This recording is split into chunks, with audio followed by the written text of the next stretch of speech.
680 ESPN, WHSQ, and WCBS-FM HD2, New York.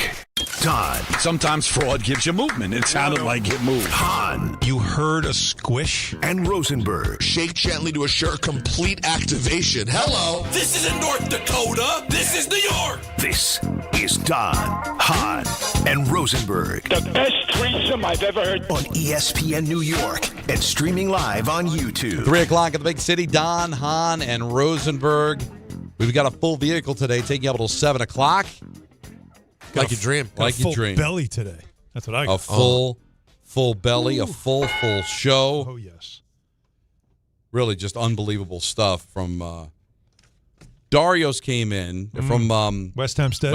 West Hempstead, Long Island. Oh, boy. Big fans of the show. They came in 1:35, something like that. And it was definitely because we were hoping for 1:30. We were very hungry. we were very hungry. Traffic always affects. And the arrival food time. was just unbelievable. Steak sandwich, just melted in your mouth.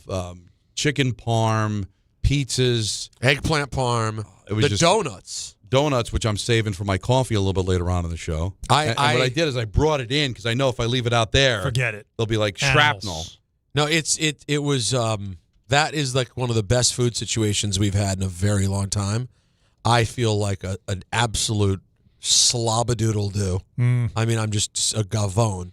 Gavone. There you go. That's exactly how to describe what the last hour was like. Speaking of which, I mean, did you see Brownshire today? Just living up to his reputation. Of? Schnurr. Yeah. One of the great. The first person I saw when I showed up. I got in at 1:40. You guys got food? I got in at 1:40. Just told food coming at 1:30. We had some other stuff we had to do.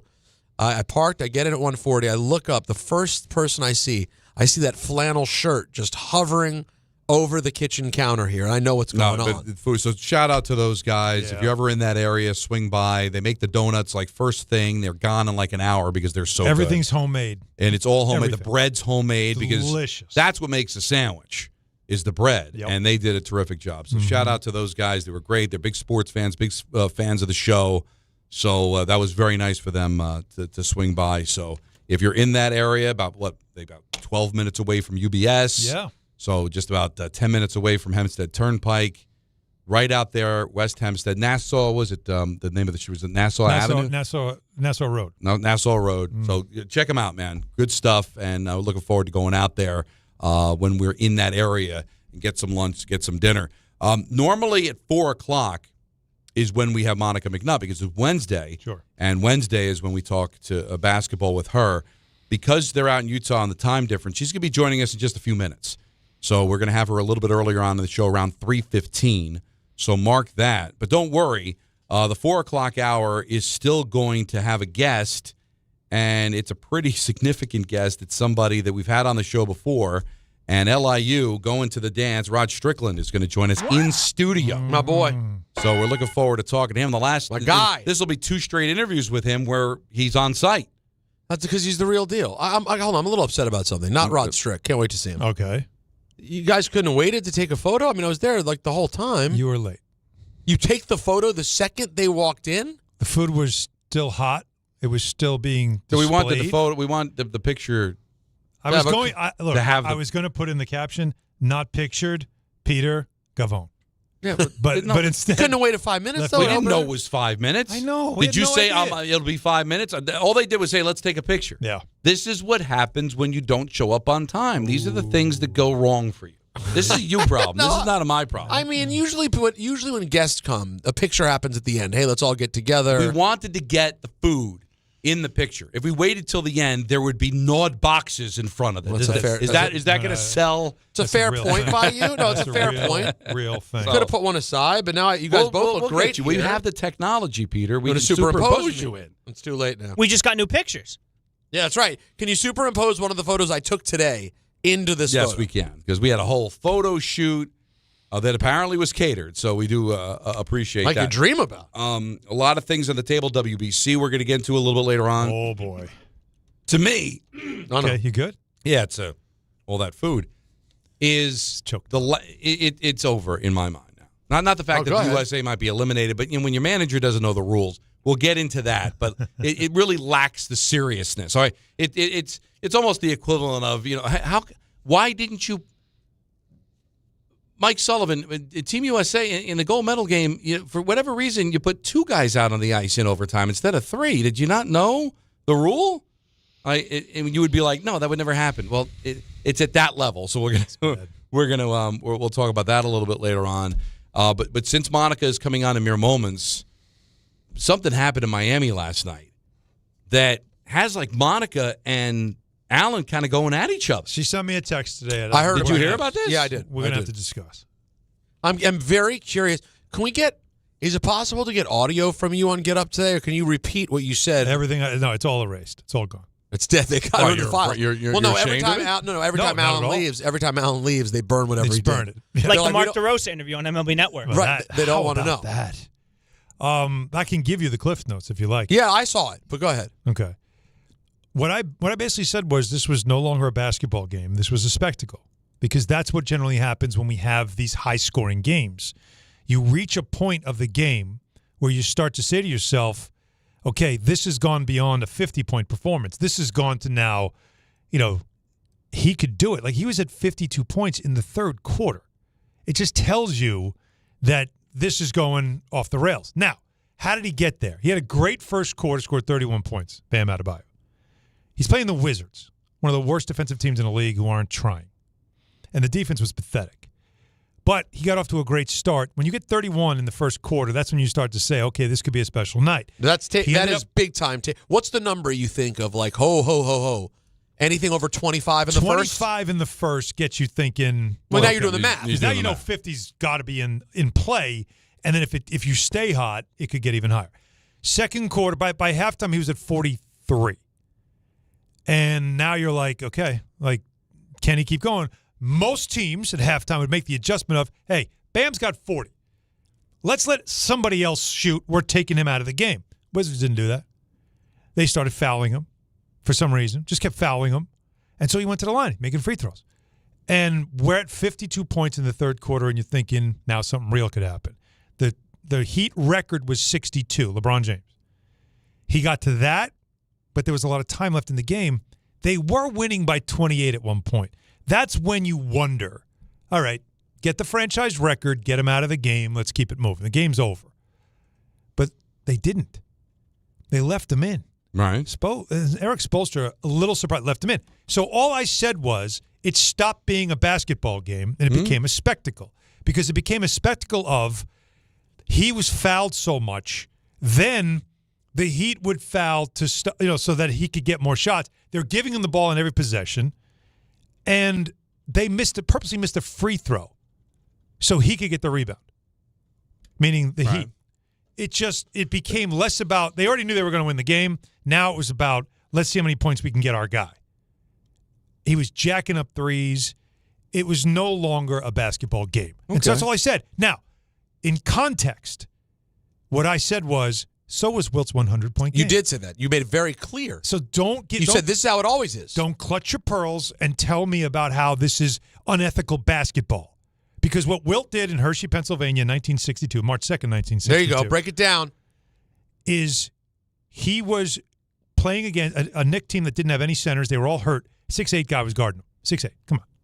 So he was scoring at will. So they said, this is no good. Let's foul him because he sucks as a free throw shooter. But on this night, he actually made his free throws. So he started just getting points. So what the Knicks do? They started fouling his teammates so he couldn't score. That's what they did. And so what did the Philadelphia Warriors do? They started fouling the Knicks to stop the clock so they can get more possessions so Wilt could get to 100.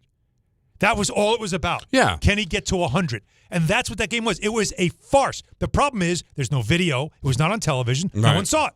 So there's no history with your eyes to see how much of a farce it was. So no one thinks of that 100-point game as a farce. But it is. It's a bit fugazi, but he did it. So don't tell me that you celebrate Wilt's 100, but Bam's 83 is suddenly unethical basketball. No. It was the same thing. But I think both could be true in the sense that this is a meaningless game for most people. Especially for the Wizards. Is not on my radar. No. Right. I got to be honest with you, but then the text thread starts going, and he's got 52 early in the third, and all of a sudden now it's on my radar. Yep. And there's no way the Wizards are going to win. The Wizards don't want to win. No. So what else should happen? Honestly, we sometimes forget that we're in the entertainment business. And I brought this up with Peter during the meeting. I forget the total, but I think there was a Monday night game where Aaron Rodgers had like 6 touchdown passes in the first half. Yeah, I remember and the that. record's 7. Right. And he didn't come out for the second half because he was humiliating. I think it was the Bears because he owned the Bears. And I'm thinking to myself at the time, I'm like, listen, you're getting paid, all right? This isn't college. Nobody's learning any lessons. Go for it. Entertain me, clowns. Go out there, throw 10 touchdown passes. Like, why do I have to sacrifice my moment because you suck?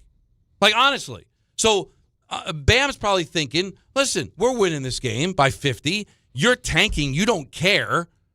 Let me get mine. Well, I mean, really, honestly, we'd all love a 100-point game to be like Jordan's double nickel at the Garden. Where That was a close game. Everybody would love that. Yeah. You'd love the touchdown record to be broken in overtime with a tie game. You know, you love Sittler's record of 10 points in a game to happen in a competitive game. Right. But a lot of times it happens in a non-competitive game. Of course. And rather than like, all right, let's go through the motions, guys. Let's not entertain our audience. Let's just get out of Dodge here. Or, hey, let's try to do something that maybe's never been done before or hasn't been done in 50-plus years. Give me that. You know, entertain me. Yeah. Put a game that was not on my radar last night, now all of a sudden on my TV. Yeah, because it's fun. What is wrong with that? It's fun. I found nothing wrong with it. But when you say farce, that sounds like it's negative. Shouldn't have happened. Now, can I say the one? Can I say the one wasn't- thing I don't like though? All right. There's one piece I don't love. Free throws? It's 2 parts I don't love. Okay. The free throws are part of it. Mm-hmm. So the free throws, 43 attempts I think in the end. Yeah. And That was a record, by the way. Record makes, record attempted. I didn't love. I know this is being that guy a little bit. I didn't love that he basically waited. He nonsensically through free throws and terrible defense broke Kobe's record and then went and sat. I would have really respected it because he got to 81 if he just sat at 81. Sat at 81. Yes. There's no need to. I don't think we don't need Bam Adebayo as the name after Wilt Chamberlain. I don't think we need it. I'm going to blow your mind. He should have had 100. He easily could. He was 10 for 16 in the first quarter from the floor. 10 for 16. Like tremendous. Tremendous. Right? On yes. fire. Yes. 5 of 8 from 3. For the last 3 quarters, he was 10 for 27. He missed 17 shots.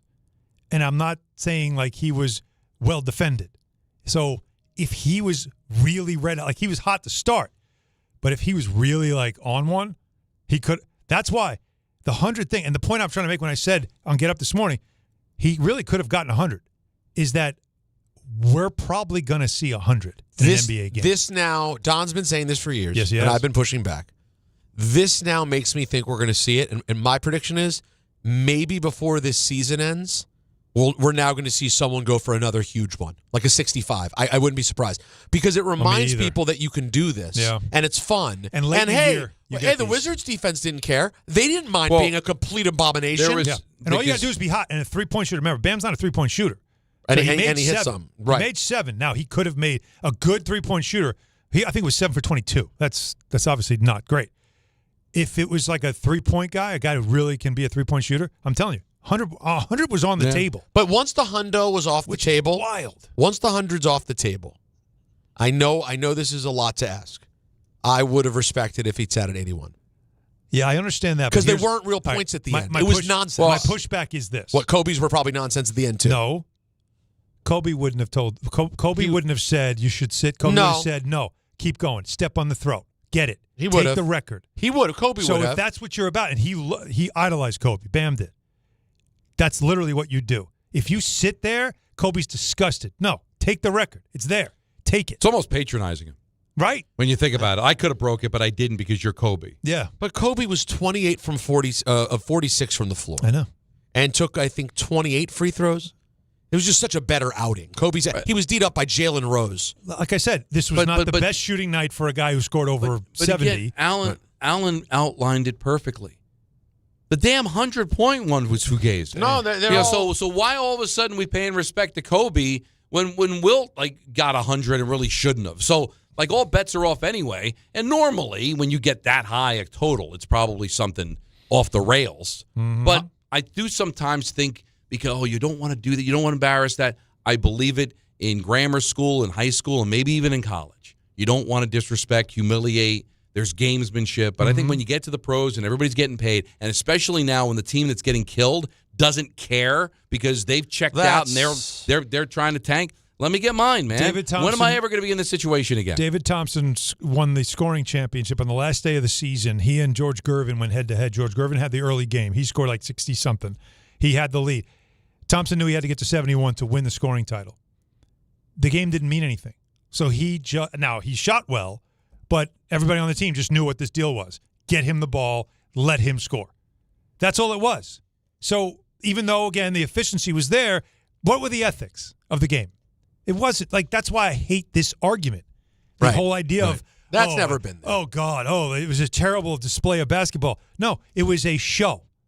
It was not basketball anymore. If you want to criticize just the Wizards' lackluster defense, that's fine. Embarrassing. Hey, that's bad. But shouldn't you punish them if they're going to play like that? What am I supposed to back? Oh, I don't want to take this layup. This is crazy. No, they're not playing. Hell no. There's got to be a positive byproduct of all this meaningless regular season basketball with teams tanking and teams being to where, you know what, every once in a while, that's what's so great about sports. It's a Tuesday night. The NBA's not on my radar, right? The Knicks aren't playing, right? And, I'm watching the Ranger game because I'm a hockey guy, and I'm bouncing around different games. Islanders come back from 3-0 down, win the game in overtime. I'm watching hockey. NBA's not on my radar. All of a sudden, because of a text message, the NBA's on my radar. And all of a sudden, Heat Wizards becomes a thing. That's good for basketball. That's what you want to have. Every once in a while, out of nowhere, something special happens. It's the perfect game in baseball, or you find out somebody's got 6 goals in a hockey game, or there's a record that can be broken in the NFL where a meaningless game, all of it becomes something that you have to watch. Yeah. That's the beauty of sports. That's what you love about sports, and that's the idea of why any night anything can happen. It's the great example of it, because if I said to you, Don, out of the top 50 scores in the NBA this season, where would Bam Adebayo's name be if I told you wouldn't be. This guy's going to score 80? Like, you know how far down the list you're going before you get to him. And it's not a knock on him. He's known as a defensive player. He's also an all-star and a good player. But he's having a down year offensively. He is not considered one of the great offensive talents in the game. So the fact that he could have a night like this is the randomness of it is sort of the magic a regular season where you never know what's going to happen, even when it's a game against a team like the Wizards. You never know. That's what made it fun. That's why I said it was a spectacle. It's not a knock. When you say it's a spectacle, it means I turned off the best game of the night, which was Celtics Spurs, turned it off, and went right over the league pass. I got to watch this. Dude, I was like, do I still have an NBA League Pass? I'm not kidding. I was like, I think I canceled it last year. Started digging around for it because you want to see it that much. I was just watching the highlight for fun. Rodgers threw his 6th touchdown. I believe it's Randall Cobb. It was against the Bears, right? 16 against seconds the Bears left. On a Sunday night. 16 seconds left. Oh, yeah, to see the NBC logo. Mm-hmm. 16 seconds left in the first half. 42-0 Bears. Packers. Right. And then he came out. And then he comes out. The record is 7. Yeah. All right. But in that sport, one misstep, and it's like, why was he out there? Right? That is the thing. That's the problem. No, now, here's why he's out there. No, but this would be my pushback. Hold on. He's in the game in the third quarter. I think, you know what? If I remember right. And by the way, they drove the field. We're at the 5. He just threw an incompletion on third down, and they kicked a field goal. And then he came off. And now they probably so they gave him one chance to tie the record. Now I remember. Yes, that you remember. They'd give him one shot, and that was it. Because that's the thing. Jay Cutler's really struggling. If God forbid Rodgers had gotten hurt on that drive to start the third quarter, save that for the Jets. People would go, "Hey, what are you doing? Why is he out there? You know why he's out there? Because he's got a chance to do something that nobody has done since Y.A. Tittle back in 1959, whatever it was, throwing 7 touchdown passes. Can't that be worth something? And Bam in that moment, they're a play-in team trying to get into the top 6, and they've been playing better lately. Is it a risk? Could he have gotten hurt? Whatever. You're trying to go for something that is special. Emeril Lagasse's favorite player, folks. That's right. Bam! It's like the Colts when the Colts didn't want the perfect season, so we already locked up one. No, because you know what? Everybody wins a championship every year, right? There's no uniqueness in that. But to win a championship undefeated, like I think sometimes we just get too reindeer games with stuff, man. Well, everybody's afraid. Oh, don't be afraid. No, I to love that. again. Listen, I love. Let's bring in Monica. But I love that he stayed in the game. I love that he was being aggressive and trying to get the ball constantly. The only thing I don't love about it, and this isn't one person to blame, it's more the Wizards are just a disgrace to sports. As I've argued, maybe the worst team in all of major sports. And Bam it's and the fouling. It's the fouling. Bad defense. But I shouldn't have to sacrifice my night. Bam shouldn't have to sacrifice his moment. Right.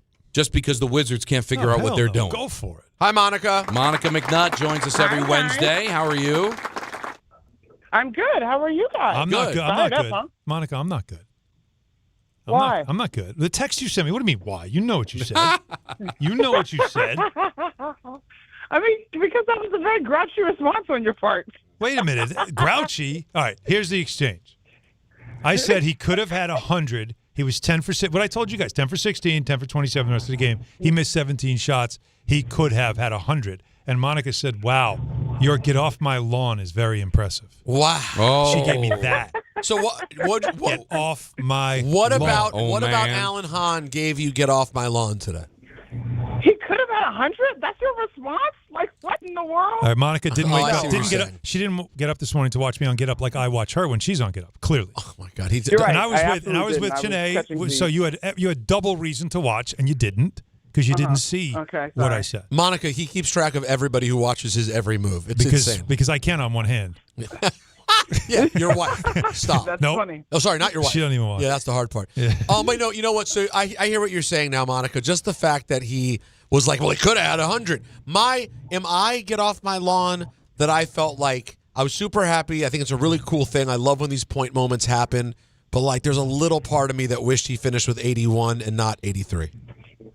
No, so we were not in a position to actually watch in real time, Rosenberg, right? And so I was with a couple friends who were going to dinner, so we were tracking on our phones, and we actually thought at 81 he got pulled. So we were like, cool, like the record stands for Kobe, like it stays tied, whatever. And then we're watching, we're like, oh no, he's back, 83. So no, I think that in terms of obviously the unfortunate ending in terms of Kobe no longer being with us, like I had that thought as well. So no, I'm with you on that one. But I feel like you're almost patronizing Kobe. Like, I could break it, but I'm not because of you. I would think if Kobe were alive watching, be like, go ahead, break it, man. Yeah. Show me something. Do it. That is also true. I'll give you Yeah. that. That is But also both are true. But my first thought, no. And I think 83 is fine. I'm sure that it will always be associated with Kobe, and that's beautiful. But my first initial thought was like, are they going to let it stand for Kobe? And that's fine. Because clearly, y'all, at that point, you're running up the score. You don't have to be in at all. You know what I'm saying? Like, whatever at that point. So it was cool. No, it's cool. All right. So what happened in L.A.? I mean, two forgettable days in L.A. You were there, Monica. You called the Clipper game with Mike on MSG. What are we seeing from this team? 38 turnovers. What are we seeing?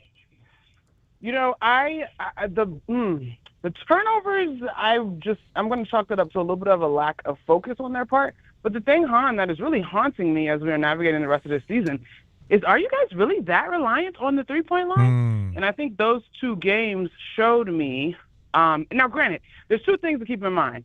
With the Lakers, LeBron didn't play, which by all the numbers and the metrics actually makes them better in terms of the spacing. And I actually thought that the Lakers went with defense. They leaned in on what their team could do defensively. And Jared Vanderbilt, if he's hooping in, like he's a all-NBA defensive caliber kind of guy if he's healthy and has the room to run. Who else out there impressed me? Rui Hachimura could be in that ilk if he wanted to in terms of the length that he has. Marcus Smart, we already know he's the only guard that's – well, not only, but one of few guards that has come up with that Defensive Player of the Year. So I thought it was one of the better defensive performances from the Lakers, and it just posed problems for the Knicks because in the two games, y'all, I could probably count on my one hand the effect – well, I'll take out Cat in the second game because he was fantastic. But from the guard position – the effective amount of times you got dribble penetration that was able to create an imbalance on the floor to make anything easy. Like, nothing was easy in the last two games. And I think for me, it's becoming a little bit concerning because if they cannot hit threes, they do not space the floor, and they cannot come up with easy baskets. And that, to me, is problematic when you get to a series.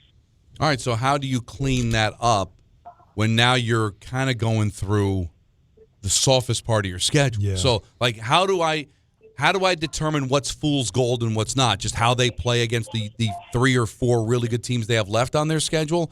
Or can I look at something tonight and say they're cleaning it up? Or do I just chalk it up to, hey, well, it's Utah, who cares? For me, and I haven't run this by anybody because usually I can run my thoughts by somebody that actually is watching the tape night in and night out in terms of the way the coaches look at it. I would like to see smarter sprays personally because I think this has been drilled into them in terms of getting 2 feet in the paint and finding a guy on the perimeter, which is fine.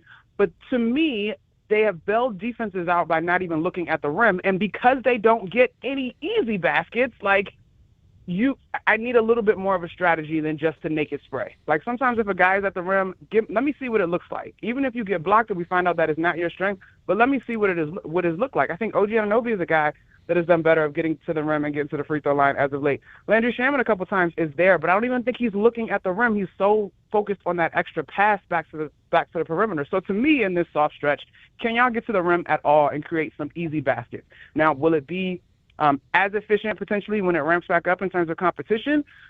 We'll see. But I would like to see them find ways to create some easy ones because everything is just so hard right now. So you mentioned Cat. That was a hell of a game in L.A. Clippers, I should say.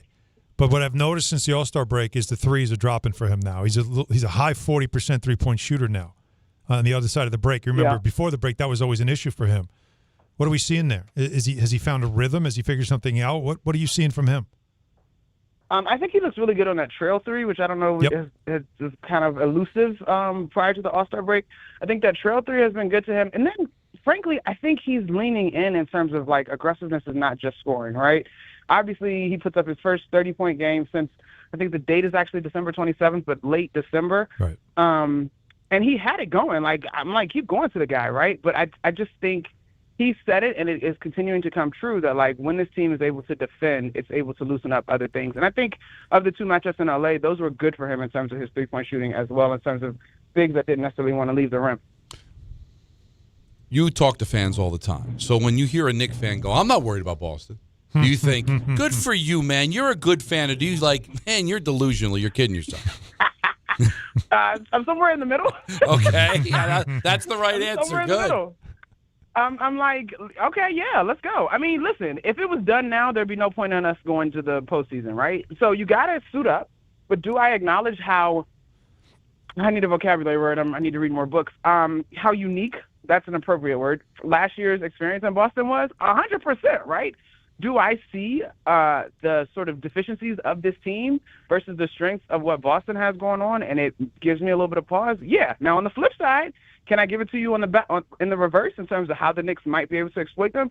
Yeah, but that ain't no cakewalk, that's for sure. Yeah, I don't think there's anything wrong with just the reality of this is concerning. It's again, and I'm surprised Monica didn't text me about this the other day. Me saying, I was asked, you know how they ask us questions all the time in the morning shows, and it's the is it something or nothing or true or false, whatever it is, or with you, it's always is that McNutt's? That's Monica's. Okay. And so I'll ask you, is it McNutt's? The East runs through Boston. No, I don't think it's McNutt's. To me, if we were to look at all of the teams in the East, right, what then is the tiebreaker? Because every team is talented. Every team's got an all-star. The tiebreaker to me then falls to experience. Mm-hmm. And that's the group that is experience. And so, yeah, I don't think that's McNutt's at all. It's the three of them that are experienced. Yeah, that's the part that's so interesting about it, right? It's so remade, but it's White, Tatum, and Brown are the ones, and Missoula. And Pritchard. I mean, I guess, once you get beyond those four and the coach, it's kind of a new team. It's new guys, but they all seem to know exactly what they're all robots. It's incredible. Exactly, that part. Yeah. But do you think this part, I mean, listen, y'all, we're not far removed from everybody trying to have their big three, right? And whether you would sign up for that big three or not, they got three and a coach and a fourth that know exactly what to do. And we could say that the system has not changed from what won them a championship. So all they needed was some role guys to piece around, and that's what they found. Great point. Is there any part of you that thinks, and I know it's worked out over the last 3 games for the most part for the Celtics, but there is a part of me, Monica, that feels like, man, if I'm Jaylen Brown, as happy as I am that Tatum is back, there has to be an adjustment of this really was my team in this period. Well, he had a weird crash out last night. What, late in the game? No, you mean when he got? You mean two techs? When he got booted? Yeah. The second tech. No, that should have never happened. But do you think, Monica? You're a real ball player, respectfully to everybody here. I don't know. That feels like that. No matter how much you're like, it's great. Of course, he's the guy. I want him back. I'm unselfish. I'm a team guy. we all know Jalen's had a chip on his shoulder his whole career about showing he's the man. Like, do you think there's some adjustment period to getting Tatum back in that way? Absolutely. I mean, y'all think Scotty and Mike had to adjust like when they was doing their thing? For sure. I think what gets overblown of it is that they can't do it. Like we only sat around for 7 years or whatever the run was and said that they had to split them up, and they only figured it out. So absolutely. Now, do I think I think none of these guys achieve the level of success they have without the ultimate belief in themselves. But very practically, in terms of winning a championship, winning 16 games once the calendar strikes April out of however many you're actually going to play, do I think that Jaylen Brown will look you in your face and say, I want to do it without him if given the choice? Hell no. Well, I want you to enjoy the game tonight. Enjoy Utah. I think the Delta Center has a vibe. I called a Devil Mammoth game there, so I'm sure a basketball game is even better. I like the arena. I think it's got a nice vibe. I will tell you this. They won their last game versus the Warriors, and I'm watching the film back, and I'm like, oh, my God, it's like rocking in there. Like, they're so excited, won for a win. What else are they doing? But it was really rocking. There's nothing. Yeah, no, for sure. It was a good time. That's the situation right there. Although the good news is you're very far away from the court when you call the game there, so that'll be fun. Yeah. I mean, it can't be worse than Intuit, so there's that. That was some experience. But you and Mike again tonight, right? That we're back, and then Tyler and I will close out the trip on Friday in Indiana. Look at you. Killing it. Love I have an announcement, gentlemen. Oh, really? Yeah. That's all. Yeah. Stand by. Hold on. Stand by. Hold on. I got to get my drops ready. Hold on, everybody. Wait, hold it. This is big. Take your time, Art. I'm ready. Yes. I would like to be officially removed out of the Woody bucket because I watched your dumbass movie. Wayne's World. I guess you didn't like it. What'd you think? Dumbass movie. I was like, they warned me that I might want my time back after this. But was there? What did you really dislike it, or did you think this is good and stupid? What was the actual vibe? So here's the deal. First, I was like, where is this movie? I got to watch it. It's on Pluto TV, which I don't own personally. But here in Utah, it was free in the hotel. There you go. I turned it on last night after dinner. Yeah, turned it on last night after dinner. And? I did chuckle, but I was mostly like, this is really stupid. But Cassandra's beautiful. And I actually had the thought, y'all, that this was actually sort of ahead of its time because now in the era of social, when people are walking around creating their own documentaries or crazy things, like those guys talking to the camera and the love story of like not the hot guy wins all the time. Like I was like, all right, cool. That was fun. That was stupid, but it was fun. Party on, Mon. You didn't no laughs, no actual chuckles. Like the sort of goofy ones, but let me think. I'm trying to think what made me laugh. I was not ready for the scene when they're all going back to the house when he's trying to get Cassandra to be heard by the Mr. Big or whatever. Yeah. And the cop, like the thorough exam when he pulled over. That's for a loop. There you go. I forgot about that. The random opening of the door and people are preparing to be in a James Bond movie. Where are these things even coming from? That's right.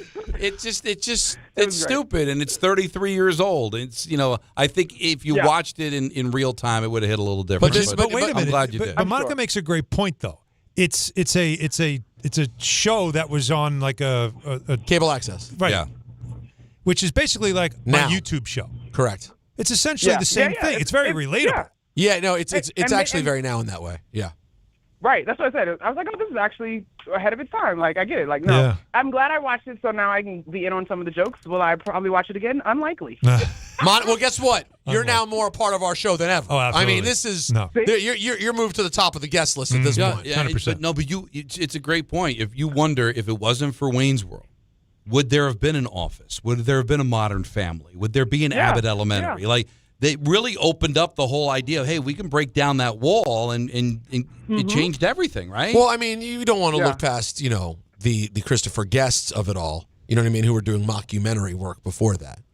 True. But this was really big. But they had to tell you this is a documentary. Right, whereas this didn't really do that. No. It doesn't really mention why they're being filmed. Yeah. But they're being filmed. And still, like, even in The Office, like, they finally did address it in the last ones, but like even Modern Family and what's going on with Abbott Elementary, when are we going to see the final product? Right, you never Show's do. on for 10 years. Right, How there's long no are you final working on this product. documentary? No, it's like, and I love the parts. Like I love Garth when they're meeting with Rob, what's his face, And Rob Lowe. when they're meeting with Rob Benjamin's Lowe, character, Benjamin, thank you, Monica. Yeah. And notes. and Dana Carvey gives like the look to the camera, Right. and then goes under the table, like talks to the camera. Does Yes, anybody yes. think it's weird? Yeah. Like I love that stuff.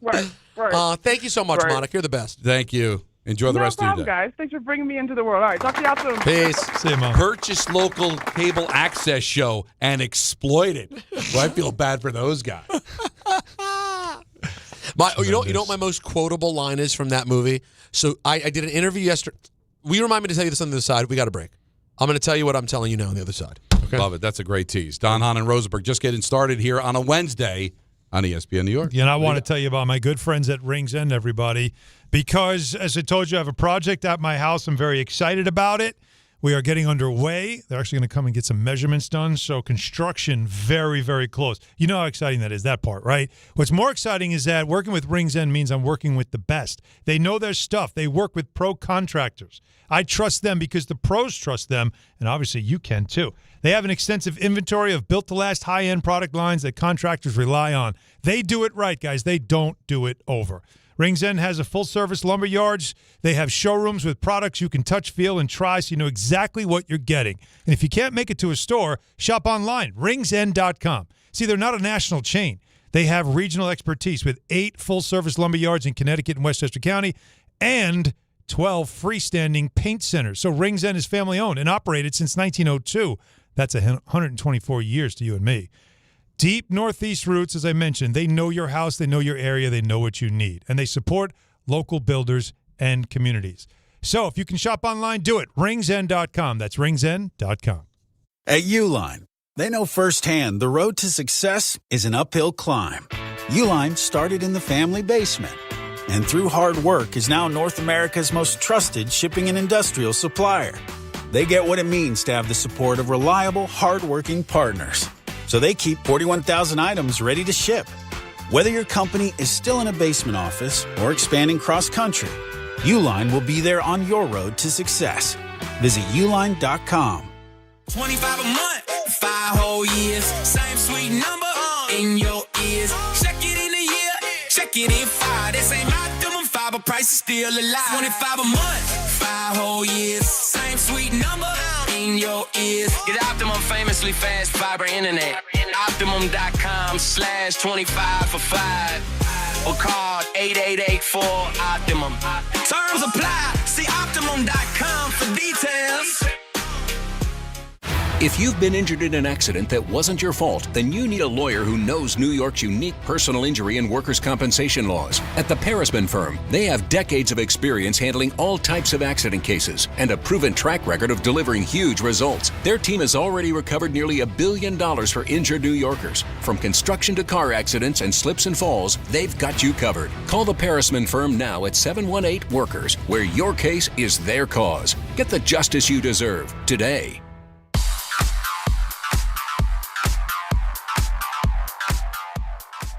Now let's take a look at the traffic with Brandy Scott. Hey there, guys. Good afternoon. Already not so great over at the outbound George. Upper deck on the Jersey side, a crash in the left lane. That is you jammed on the Cross Bronx westbound from the Bruckner on through.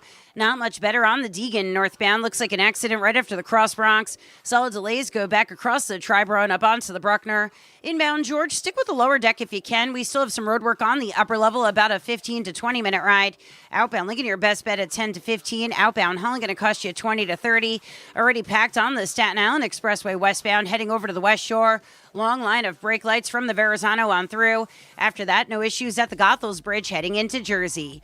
This report is sponsored by Mothers Against Drunk Driving. For victims of drunk and drug driving, your grief is unique, but you're not alone.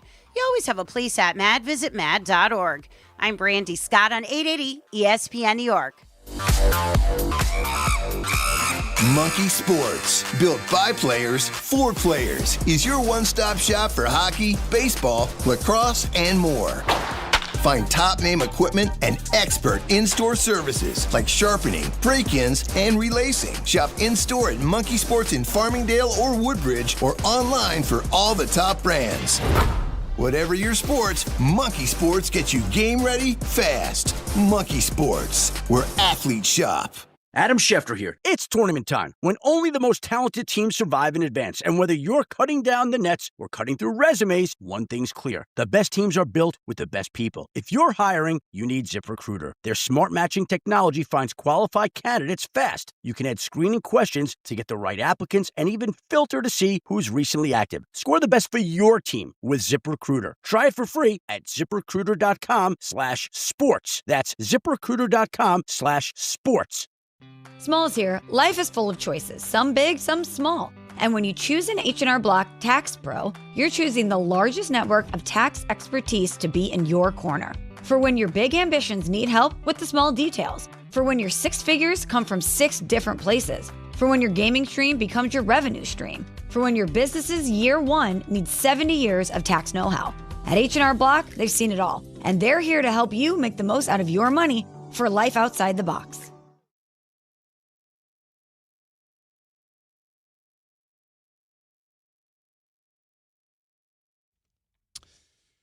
Get ready for Rickleball Madness. That's Friday, March 20th. ESPN New York is taking over Pickleball Heaven in Medford, New York. Catch a live broadcast of DiPietro and Rothenberg starting at 6 a.m. Then stick around for our Social Ladder Pickleball Tournament.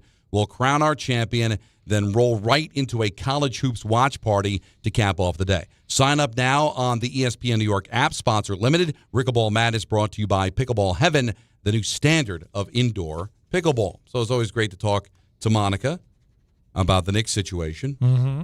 And we're going to have Rod Strickland in studio coming up in just mere moments as LIU has made it to the dance. So that's always cool. He's always been good to us, so we're going to talk to him.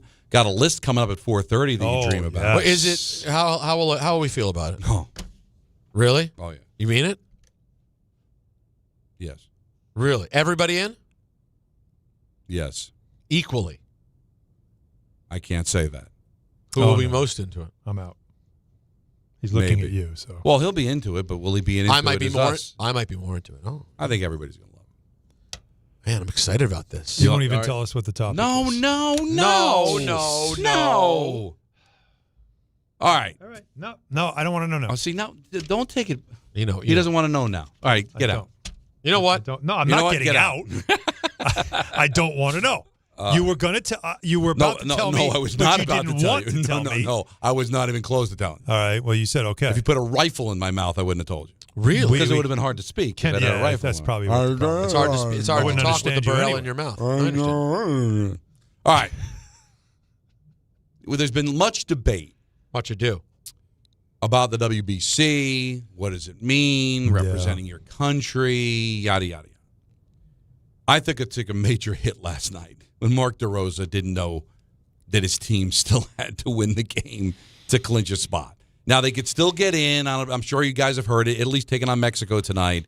And if Mexico wins and stay within 4 runs, if they end up winning the game and they score more than 5 runs, then the United States would be in. But if Mexico wins and scores 4 or less, they're out, which is crazy because they used run differential. But, hey, if you know the rules going in, that's how you got to play them. That's right. But it really does take away, I think, when the manager's like, because he went on MLB Network. He went on MLB Network. Right. Said that they were already in. So he managed that game as if they were already in, and they end up losing the game. You find out later on they're not in. He said he misspoke. Whatever. I don't want to beat up on Mark DeRosa because, again, this is the problem. Not everybody's all in. So now you're disqualified. You know what? In the 4 nations, everybody was all in. All right? In the Olympics, everybody's all in. The WBC, they're not all in. You got pitchers on pitch counts. You got guys going home. You got a manager who doesn't know. And really, honestly, and again, I'm a fan of Mark DeRosa. I am. He's a local guy, played for the Giants. My wife was familiar with his work, watching games. I really like him. But hockey, Team USA hired Mike Sullivan, a 2-time Stanley Cup champion to coach their team. Yeah. Canada, they had John Cooper, who might be one of the best coaches in the history of the NHL, coaching the team. Who does USA Basketball hire? Yeah. Yeah. Greg Popovich. Champion. Eric Spoelstra. Right? And who ran Dream Team? Yeah. Well, nobody, right? Yeah. But you hire Mark DeRosa, not a manager, And listen, he played, but he was on TV. So please have fun with it. Mm-hmm. I'm not telling you not to have fun with it. And if USA makes a run, I'll watch. But don't make it into something that it's not. And when you see something like we saw last night, all right, stop. It's a nice little thing, and that's what it is. Baseball fans will be into it because there's nothing else to watch, because who the hell wants to watch a 3-hour spring training game when you don't even know half the guys that are in the game, all right? And you know what? Aaron Judge is worth the price of admission no matter what uniform he's wearing, right? Yeah. And Ohtani, the same thing.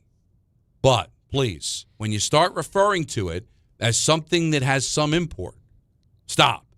And as far as the Four Nations, which is the equivalent, don't even compare it to the Olympics. That's stupid. All right? Comparing the WBC to the Olympics is moronic. It's apples and the planet Pluto. All right? It's completely opposite. But Four Nations is a fair comparison because it was a gimmick, made-up event by the league. But the difference was the players that played in it cared. In the WBC, they kind of care. They're kind of guilted into caring. They want to represent their country, but believe me, in 5 minutes, they're going to go back to their spring training facility, and then it's on. So it is what it is. Can we now just define it as it's a nice event? It's fun. And that's it. It's fun. It's a fun, well, there's a chance nice now. event. I'm going to say something here, though. Oh, be careful. Watch out. This stupidity could actually work to the advantage of the event. If this gets very, close and they almost don't make it, but then do, and then somehow get through, and then go, there's a world in which it increases sort of the intrigue, and then if they were to follow it with exciting games and wins, it might actually have a reverse effect where it brings more excitement to it. I know it sounds weird. No, I hear what you're saying. I guess it could, but at the same time, wasn't this an admittance of, we're not really all in this thing? Oh, I mean, listen, I don't know. Let me ask you a question. How many times in the last few years have we heard players or coaches in the NFL express a rule? We go, yeah, that's wrong. That's not the rule. Not a head coach. Not a head I know. No, we did. Who? What was, Anthony, what was the big NFL head coach thing last year? Oh, was it the overtime rule? Wasn't there? I thought there was a head coach last year. No, that was McCarthy. It was J.J. McCarthy? No. That was Mike McCarthy. Mike McCarthy when he was with Dallas. What was it again? It was something about overtime. About not understanding that they changed the overtime rule. He thought they still could get the ball back. Another ball. Yeah, there was something. Whatever. That was 2 years ago. Okay. Yeah. I'm just saying it happens. It doesn't mean that Mike McCarthy wasn't all in. But also, there's never been any debate on whether an NFL football game means something. Mm-hmm. That's fair. All right. Good response by you. Now, the WBC, what does it mean? Is everybody all in? Listen, Mark DeRosa knows baseball. Yeah, but Mike McCarthy knows football, but when they change a rule and there's a lot going on and he forgets something, but it's not on the table, does this have meaning? When something is on the table, does it mean something? Should we care about it? And the manager of the team thinks they've qualified and they didn't, tells me, and he's not a stupid person, it's just that it's not something that was on his radar because this whole thing is not really, he wants to win. This is, how do we care about something when it looks like you really care? Yeah, it's not my job to know. And why did Four Nations matter to us? Because the players showed us they freaking cared. They cared. They were into this. So once we're all sports is about being. Well, the players are acting like they're into it, though. I will give them that. Are they? I think so. When I watch the celebrations on home runs and all these teams, when I see Cal Raleigh act like a complete nozzle and not give a handshake to his teammate, I don't know. They're giving the vibe that they care. But by the way, that doesn't age well. When you can't shake hands with one of the best players on your team in the major leagues, but your manager doesn't know what the rules are, it doesn't age great. But you know what? I think that's part of the problem. But at the same time, I felt like that was performative. Let's show them how much this means. I'm not gonna fist bump you. I'm not gonna shake your. Stop it. Yeah. All right. It's got to be genuine, and you can't make stuff up. And I do believe that in time, the WBC could become a thing. But I feel like people wanted to fast-track it after what happened with the men and women in hockey. It's like, now let's be patriotic. Let's fast-track it. They wanted to piggyback off of that. And let it just mature naturally. Let's be fair. It's also, quote, fast-tracking because 2 years ago, it was 2 years ago, right? Yeah. 3 years ago? I think it was Diaz got hurt? 23. Yes, yeah. That was the most intriguing one so far. We started to talk about that one in the air. Yeah, that one started to build Trout, a little bit. Trout versus Ohtani. Trout-Ohtani. Yeah. So we had moments. It had moments. So this is the next logical step. Yep. And now this one's here. In the middle of spring training, I but see let's how it not works. lose sight of the fact that what they're trying to do is make an Olympic sport again. That's the what- build. That's Yeah. it's all Bryce Harper's talking about is how, this is, yo-yo fun. What we want, though, is Olympics. Okay, but they're when not it'll gonna go. really matter. But But you that's the problem. If you're Major League Baseball, the NHL shuts down its season. Right, for Because 3 it weeks, knows yeah. how important for its sport the Olympics is. If the players are saying this, if Bryce Harper's saying this, maybe Major League Baseball needs to understand that in an Olympic year, for our sport to be on that stage, it does matter. We probably need to shut down for 2 weeks. It's 2 weeks, Don. Do you need an All-Star game? Well, how about this? Do you really need an All-Star game? Just shut it down. You want something crazy? We just talked about lessening the season. Good way to warm it up. Oh. In an Olympic year, it's an Olympic year, we're doing 140 games. Yeah. And that's your teaser to maybe Let me bringing ask- this thing all right, down a little Let me bit. ask you this, in all seriousness, though. Go ahead, I'll listen. The reason why the NHL players are playing in the Olympics is because the players want to go to the Olympics. But don't. And they would be willing to walk. Alexander Ovechkin, unfortunately, or Can't play. depending on how you look at it, can't play because Yeah. of Russia. There would be players that would say, screw it, I'm going anyway. I'm going to represent Canada. That did happen. And I'm not going to play. Yeah. Then the owners who want to have a nice relationship with the next CBA is like, all right, we'll put it back in. They hadn't been in there since 2014. Let's put it back in. Do you really think the Major League Players Baseball Association is going to fight with the owners to go to the Summer Olympics? How many Dominican, No shot. how many Puerto Rican players would say, I'm going to play for my country? All right. And Are you but kidding me? Will it be the amount enough? of pride those players have I to understand. play for their country? But is there, and also we found out, Alan, with the PED situation is it's not the number of players that want to go, it's the significance of the players that want to go. Yeah. All right? Yeah. So you could have a majority vote, but will they be intimidated to vote the other way because the big name players, that's what happened with PEDs, right? Oh, we're going to vote for them. No, but then all of a sudden some of the big players are like, no, we're not. Yep. And they're like, okay, we won't vote for it. Yeah. So I agree with you that I think there are some players that would want to go and represent their country, but would you get the majority that you need? Would they fight for it where the hockey players did? And I understand them maybe not wanting to go because that's the other thing. Hockey is an international sport. There are a lot of people around the world that dream more about a medal than they do a Stanley Cup. Mm-hmm. Like Alexander Ovechkin maybe dreamed at late growing up of winning a gold medal more than winning a Stanley Cup.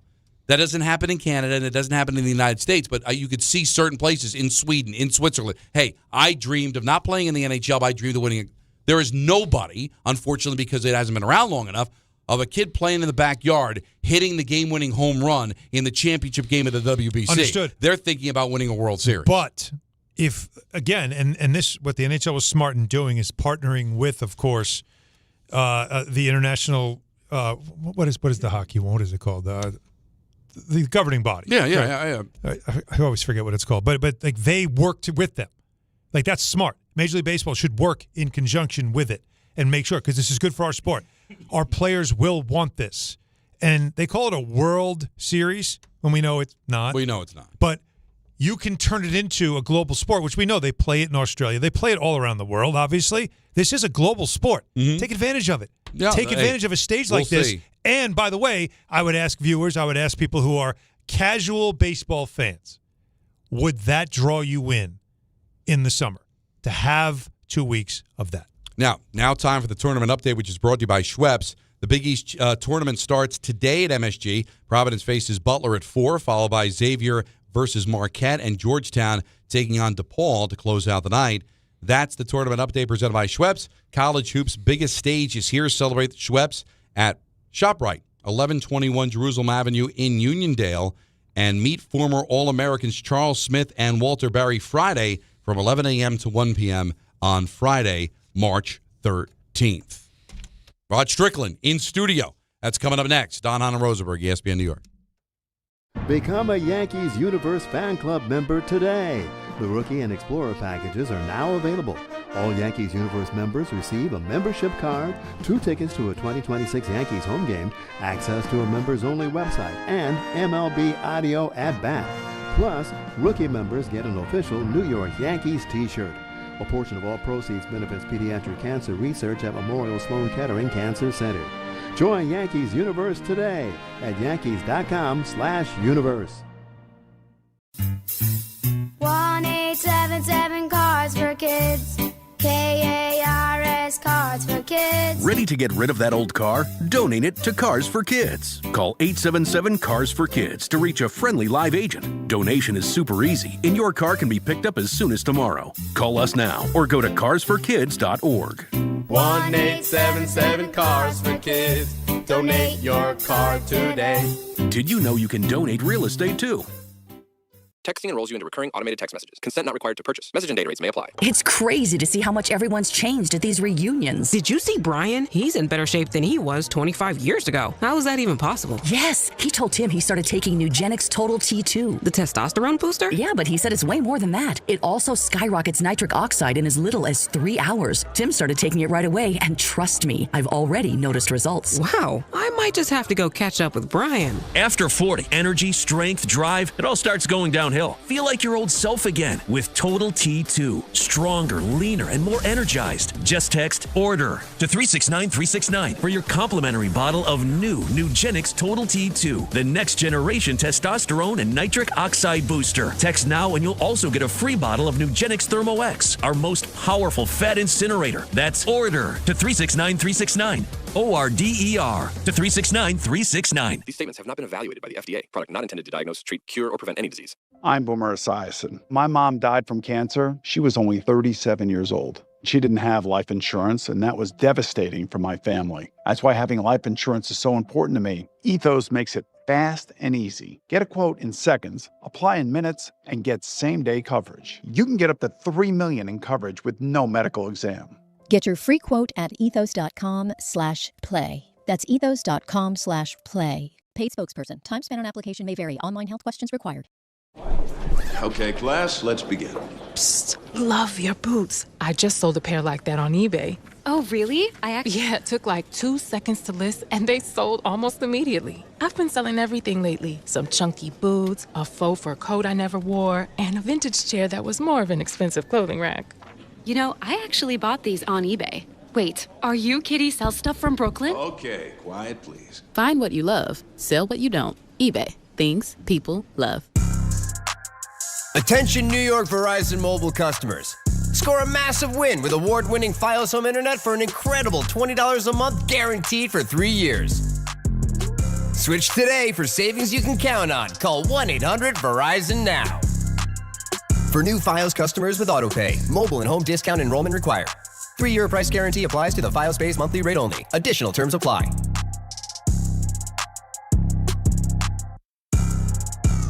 What if your instincts could pay off? With Robinhood Prediction Markets, you could put your knowledge to work on the events that matter to you. Prediction Markets isn't just sports. It's the Fed rate decision, your favorite award show, and so much more beyond the playing field. Trade events with Robinhood. Visit Robinhood.com/predict. That's Robinhood.com/predict. Futures and cleared swaps trading involves significant risk and is not appropriate for everyone. Event contracts are offered by Robinhood Derivatives LLC, a registered futures commission merchant and swap firm.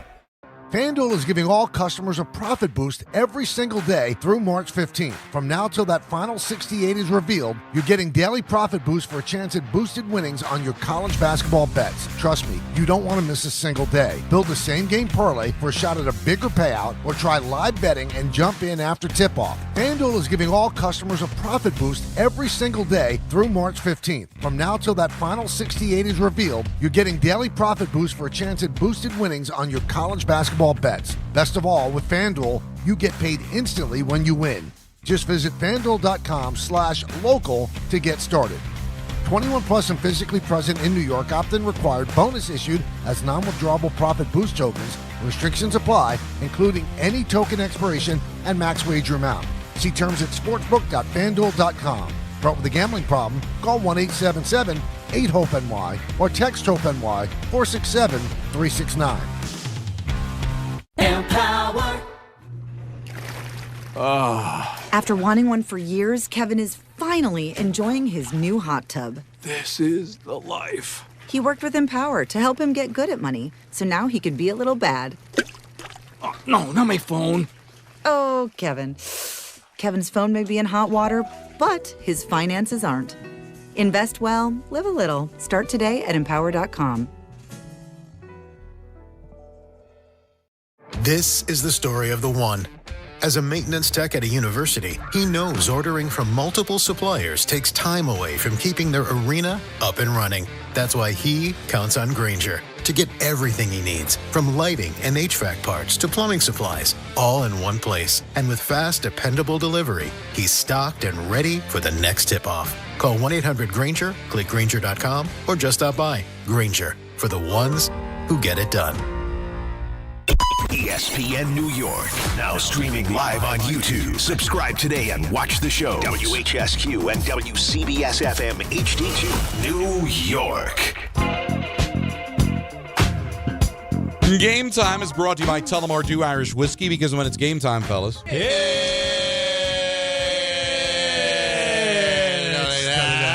probably time.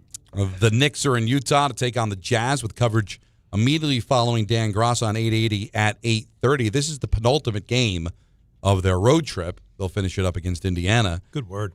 And we have coverage of the second round of the ACC tournament on 1050 starting at 6:30. Tullamore Dew, the original triple distilled, triple blended, and triple cast matured Irish whiskey. Be sure to grab a Tullamore Dew or try the new Tullamore Dew Honey during today's action. Glasses up to enjoying Tullamore Dew responsibly. So a lot on the table. Rod Strickland is going to join us in mere moments here in studio as LIU's going to the dance, which is tremendous. You love the stories this time of year. Shout out Hofstra too, Speedy Claxton. Yeah. The last time, he's the head coach now. Last time Hofstra got to the tournament, he was a player, and Jay Wright was the coach. And that's not 5 minutes ago. Cool. That's pretty cool. So that would have been, but it means the world to him. Early to maybe 2000, 2001? Do I have the time frame right? It's a bit. Yeah. It's been like 25 years. It's amazing. It's really such a cool story though, because obviously Jay Wright went on to go to Villanova and do, great things, national championships. Speedy played professionally, and then came back to his school and now is coaching. It's great. Pretty cool stuff. No, it's very cool. So we've got a lot going on. You got the tournament going on. You've got runs in the NBA with the Knicks trying to get things going, and of course the NHL. Great win for the Islanders last night, down 3-0. I know the Blues aren't good, but you're down 3-0, and you come back, you tie the game, you win it in overtime. Braden Shen had the assist on a tremendous goal by Barzell in overtime. So the Islanders are winning, so that should be kind of a fun run. So a good time to be out on the island, right?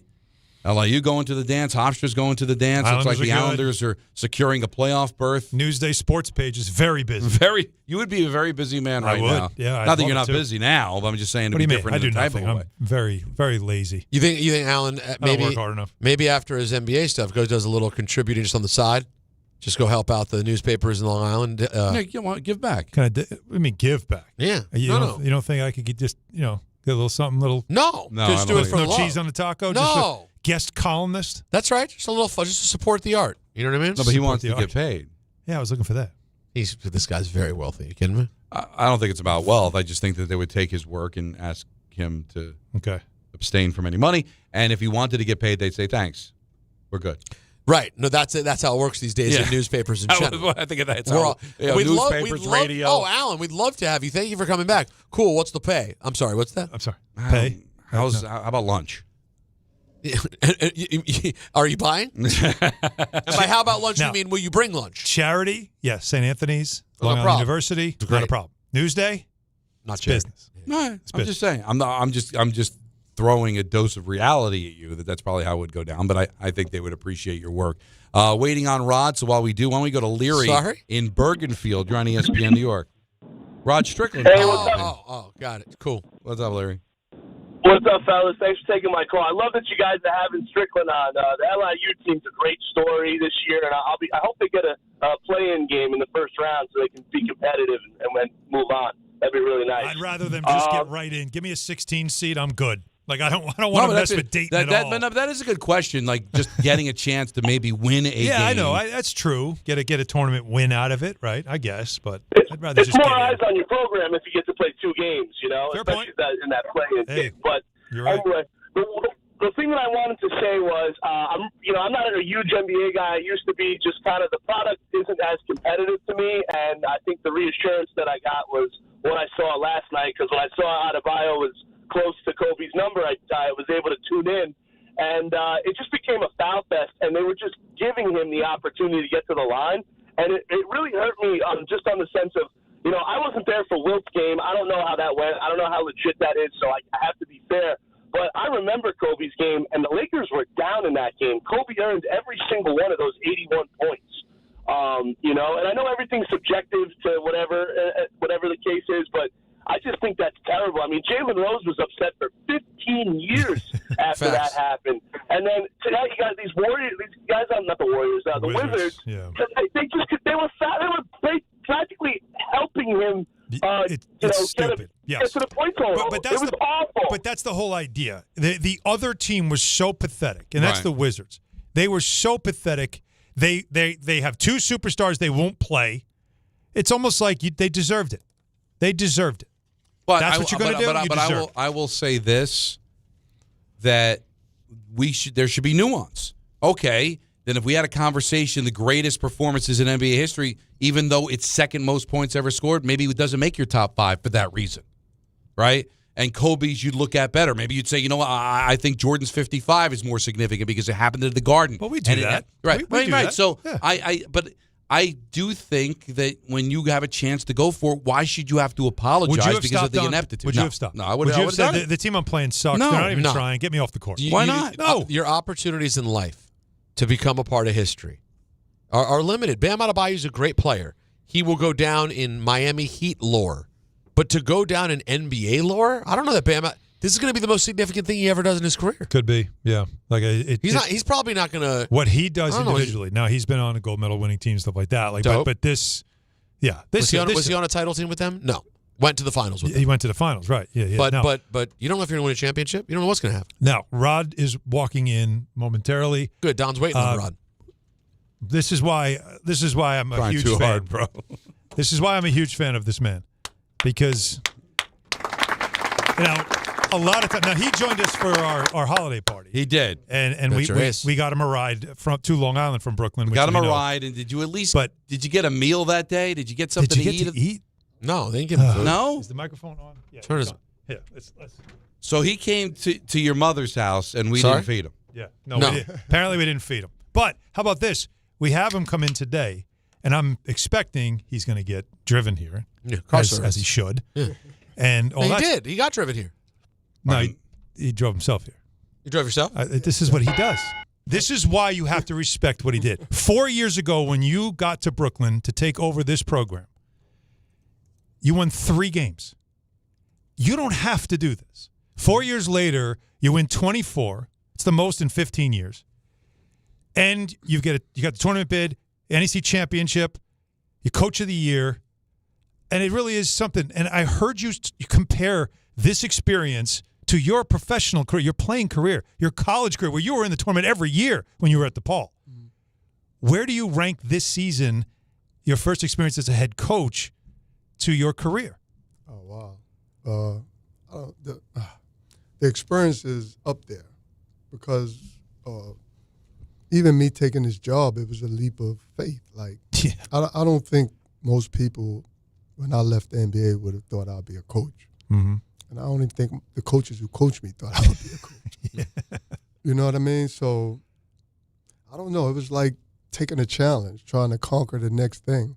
You know, I've been in basketball all my life as a player, as an assistant in Memphis, Kentucky, national title, working at the NBA office as an executive. And so this was like another challenge. And I knew it was going to be tough, but I believed in myself, and I thought that I can improve an environment with just putting the right people around me. And I think we did that, you know, going from 3 to 7 to 17 and to this year, 24. But the moment was last year, because I had 2 guys with me last year. Gerald Gillian, who's now at Florida State, who I've known since South Florida, 2014 to 17. And then I had Derek Phelps, who's at Fordham University. 2 super professionals. So I was able to kind of create a culture. Mm-hmm. And then, you know, the guys I have now, my coaching staff is tremendous. But I was able to keep growing. And so, I don't know, it's been a journey. It's been fulfilling. You know, but I always felt that I would figure it out. I think I've done that all my life. I think that's what we do as New Yorkers. I think that's what we do as basketball players. Like, we figure it out. But was this the goal? Like, when you said you were going to figure it out, what did figure it out look like when you first started? Well, the goal, and I said it, and I'm one of those guys, I don't speak out. Right. I speak in my circle and to my people, and I said that when I came to I was about to say Conference USA because I thought of Memphis when I took this job. Memphis with Cal being in Conference USA, how we dominated the conference and then went to the tournament. So the goal was to be number one, and it was to try to do this consistently. And it took some time, but yes, from the beginning, I felt that, I wouldn't have taken this job if I didn't think I could make an impact. I just wouldn't. I don't know if that would have made any sense for me to walk in here and think that, I'm just coming to take a job because it's in New York. This is a tough question. But realistically, have you yet in your coaching career, head coach or even assistant on this journey, have you coached anyone who is in your caliber as a ball player? You have. Derrick Rose. Okay, so as an assistant, you Memphis. got John Wall. Okay. Tyreek Evans. Brandon Knight. All right, so you were with Cal for a couple of years. So I I think people forgot. Yeah. I was with Cal for 8 years. Yeah. I've been to 4 Final Four. Yeah. Okay, and so can we remove the assistant? assistant? Let's remove the assistant part then. because it is also a different role, right? It's very. I have to imagine the assistant in a college at a big university versus it's your team is a vastly. Absolutely. You set the tone now. Absolutely. At LIU, where the players that are coming along, your best players, like you mentioned, some may transfer, et cetera. One of the things that was a struggle, I'm a Celtics fan, one of the struggles for Larry Bird when he was a coach versus being president of the team was, and Jordan struggled in a leadership role like this. Magic did when he briefly coached, getting the players to understand how you operate when they're not quite at the level that you are as a player. Do you ever have any frustrations or challenges because these kids are really good players, but they're not necessarily Rod Strickland level talents? Yeah. No, I've never seen it like that. Because I'm here to teach. Like, that's my job. So you meet people where they're at. My frustration may be sometimes where, because young people, and forget me and what I've done, just in general, young players, they don't want to hear certain things. And they get insecure about their flaws and all that. So sometimes it's frustrating when you're trying to, some information that you have, they might not receive right away. That has to be ironic, too, because I'm sure you were similar to that young in your career. No, see, that's the difference. Like, people... Because you said you were somewhat a challenging guy to coach. Yeah, but people have the perception. So my issue was more like being late, maybe hanging out too much. Got it. Doing too much. But not criticism. On the court, and I think any player or coach would tell you that. On the basketball court, I played the right way. It was never about me. Even if I was the best player, the second best player on the team, I walk in the game, and I'm trying to figure out how we win the game. So, you know what I mean? So it was a little different in that. But, that's what it's about. I think if you ask any coach, they go through all of that. But it can't be about me. Like, I can't worry about, you know what I mean? Like, it can't be because I played at a certain level, these guys got to play. No, my job is to help them grow and play the style we want to play, especially where we're at. We're in the NEC. So I got to take a different picture. If I'm playing in the NBA or if I'm coaching at Memphis and Kentucky, those are different pictures and different players and different mindsets. Because some of these young players, right? So, for instance, you get a player from a higher level, right? But he didn't play there. And there may be a mental thing because he may have been beaten down a little bit. Right? So now he comes here and we're at this level. Now I got to figure out how do I navigate that.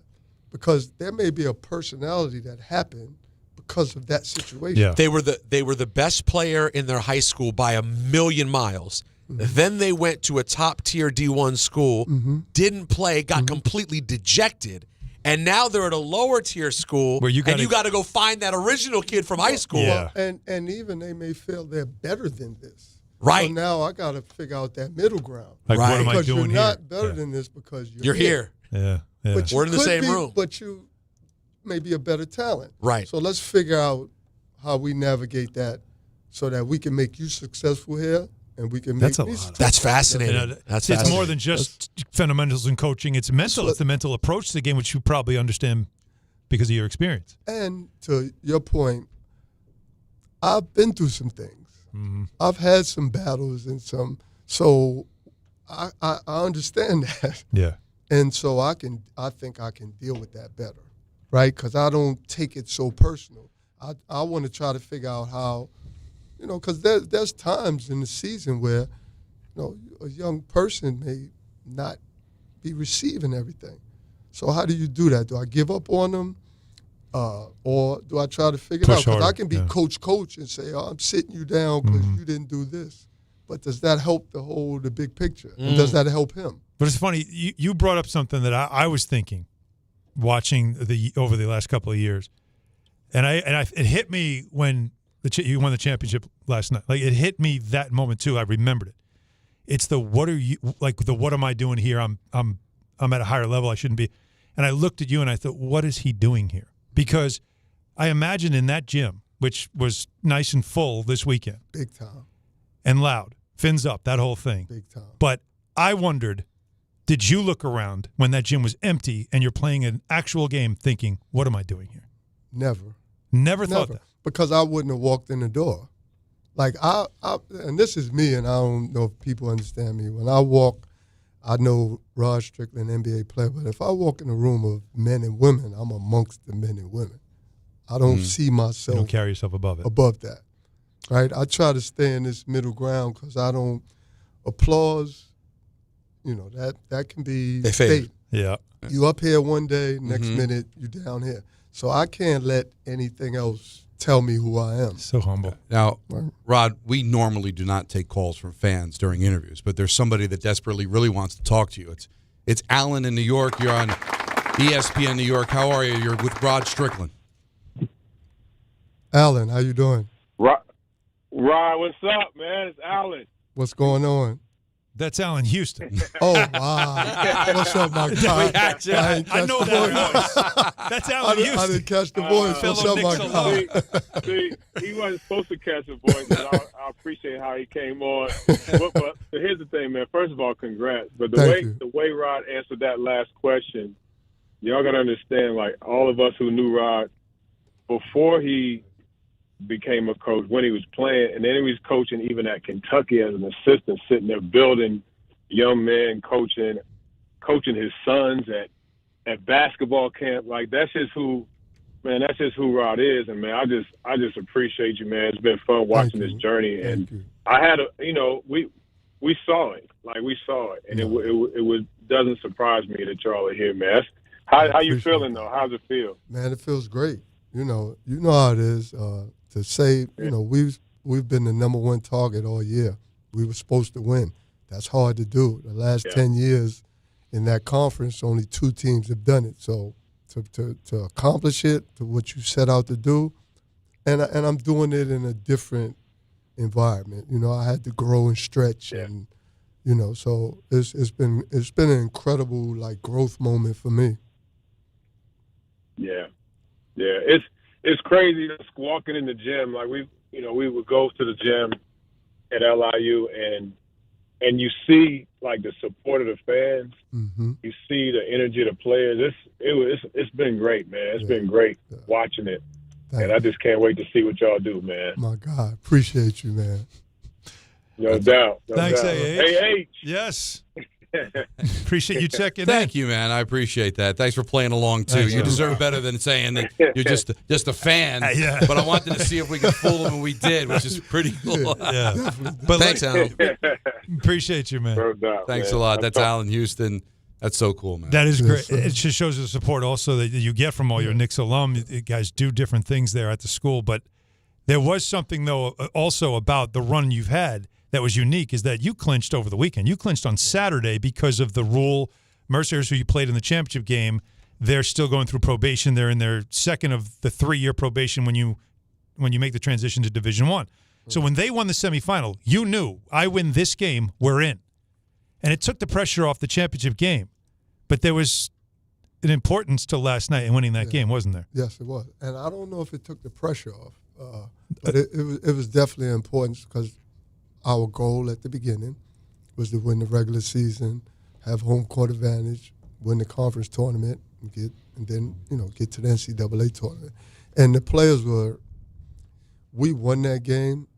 I knew before, obviously, that what it was. Did you tell the guys? I didn't. I don't know if the assistant or someone else said anything, but I didn't. Okay. I wasn't going to say anything. You thought it was better not to tell them because it was played at a different site, so it's not like they would have seen the game before or anything like that. Yeah. And I wasn't supposed to be even paying attention to it because I told my staff I'm not watching it. I'm not listening to it. Right. But I kept.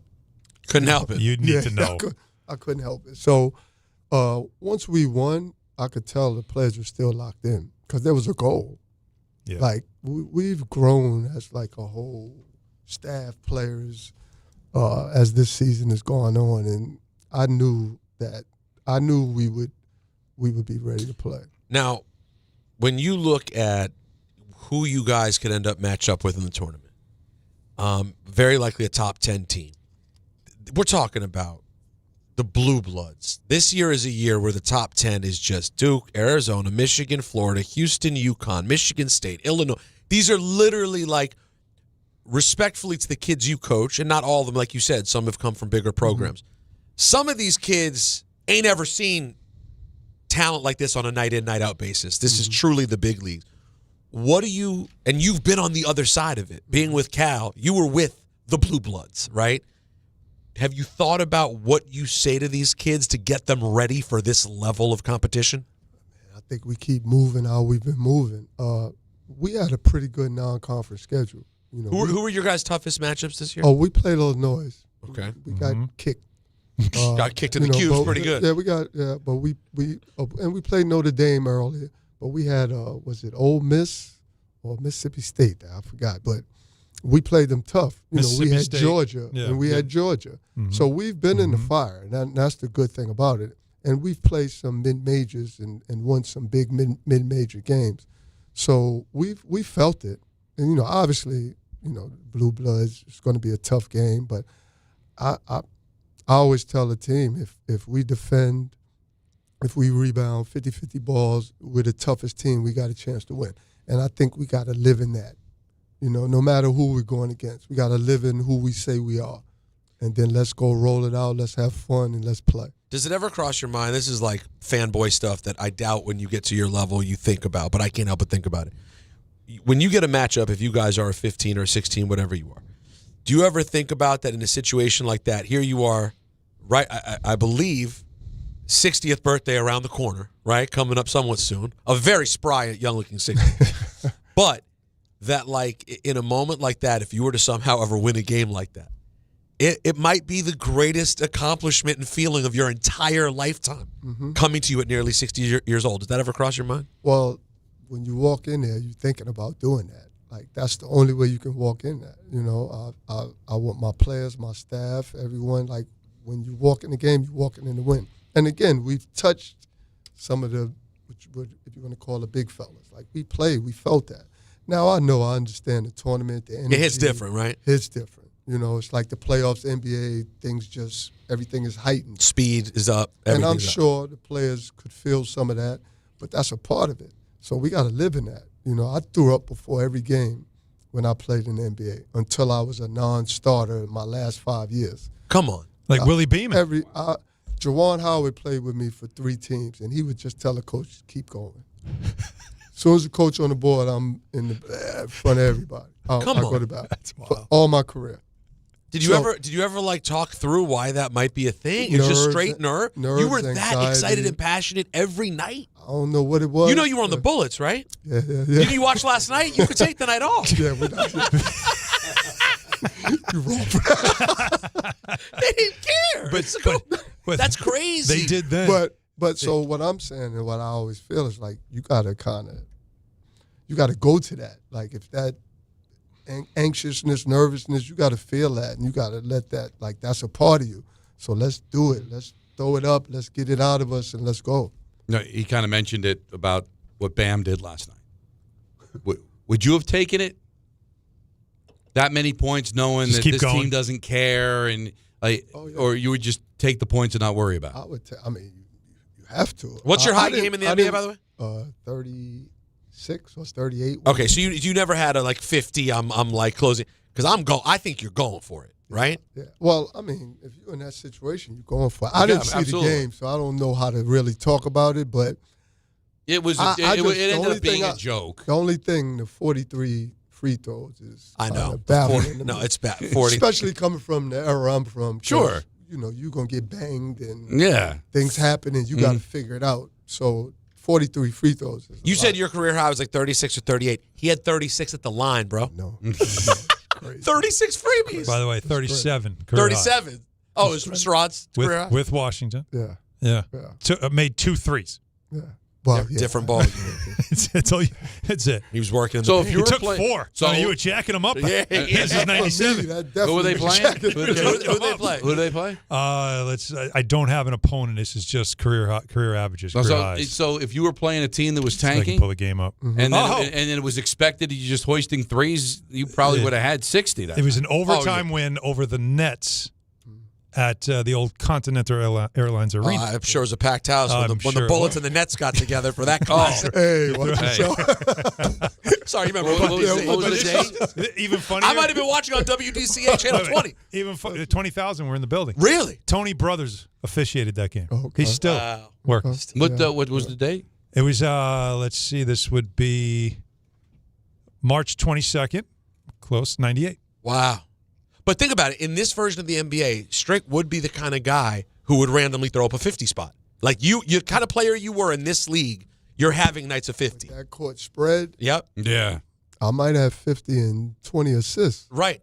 Totally. It's a totally different game. It is. The court is open. The guard, the usage, or the ball is in your hands. We had to throw it inside. Hang on a second. I clicked the wrong game. All the time and pick Right. and rolls, transition. What happened, Alan? I clicked the wrong game. Okay. Fat finger. Still 98 though. All right. At home. It was at home. Yeah, against the Hawks. So they're talking about Mutombo, right? Steve Smith. It's 98. Mookie Blaylock. Yeah. That's on no. That wasn't a team that was tanking. All right. No threes. No threes. That sounds about right. 13 of 14 at the line. Oh, that's awesome. And also, by the way, career high 37, 10 assists. Yeah. And that doesn't surprise me. It's a little bit of everything in this game. But Rod, we could not be happier for you, honestly. So happy. And we really, you're so gracious, not only coming on our show, but being able to come in studio. And I love what you're doing. And anything that you ever need, promotion with the school or anything that you think that can help. When you guys win. When you guys have one of the great upsets of all time, don't forget us. You're on the next day. Yeah. I like the way you calling in. The next day we get that. No, I'm sorry, Rod's not available. He's got he's on Get Up. I'm sorry, he's not. By the way, that is what happens immediately, very quickly, right? All of a sudden, it's like Pat McAfee's going to fly him into. I'm coming in. Now, Rod, do you have a preference? No time slot preference?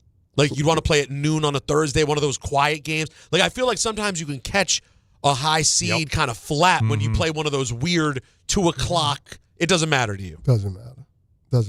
I mean, I just don't think like that. Like whatever happens. Right. Whatever And what about it is, travel? What about region-wise? Does that affect you much? I don't care.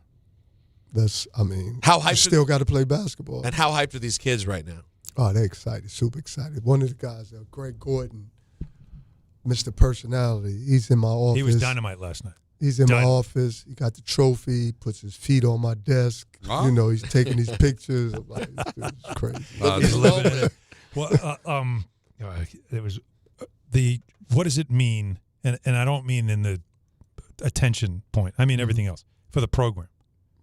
Like like people don't really understand for mid-majors how important this is. Like the trip to the dance can change a program, right? Mm-hmm. Like what already what do you know from Saturday when you guys clinched the ticket to now? What is different now for your program?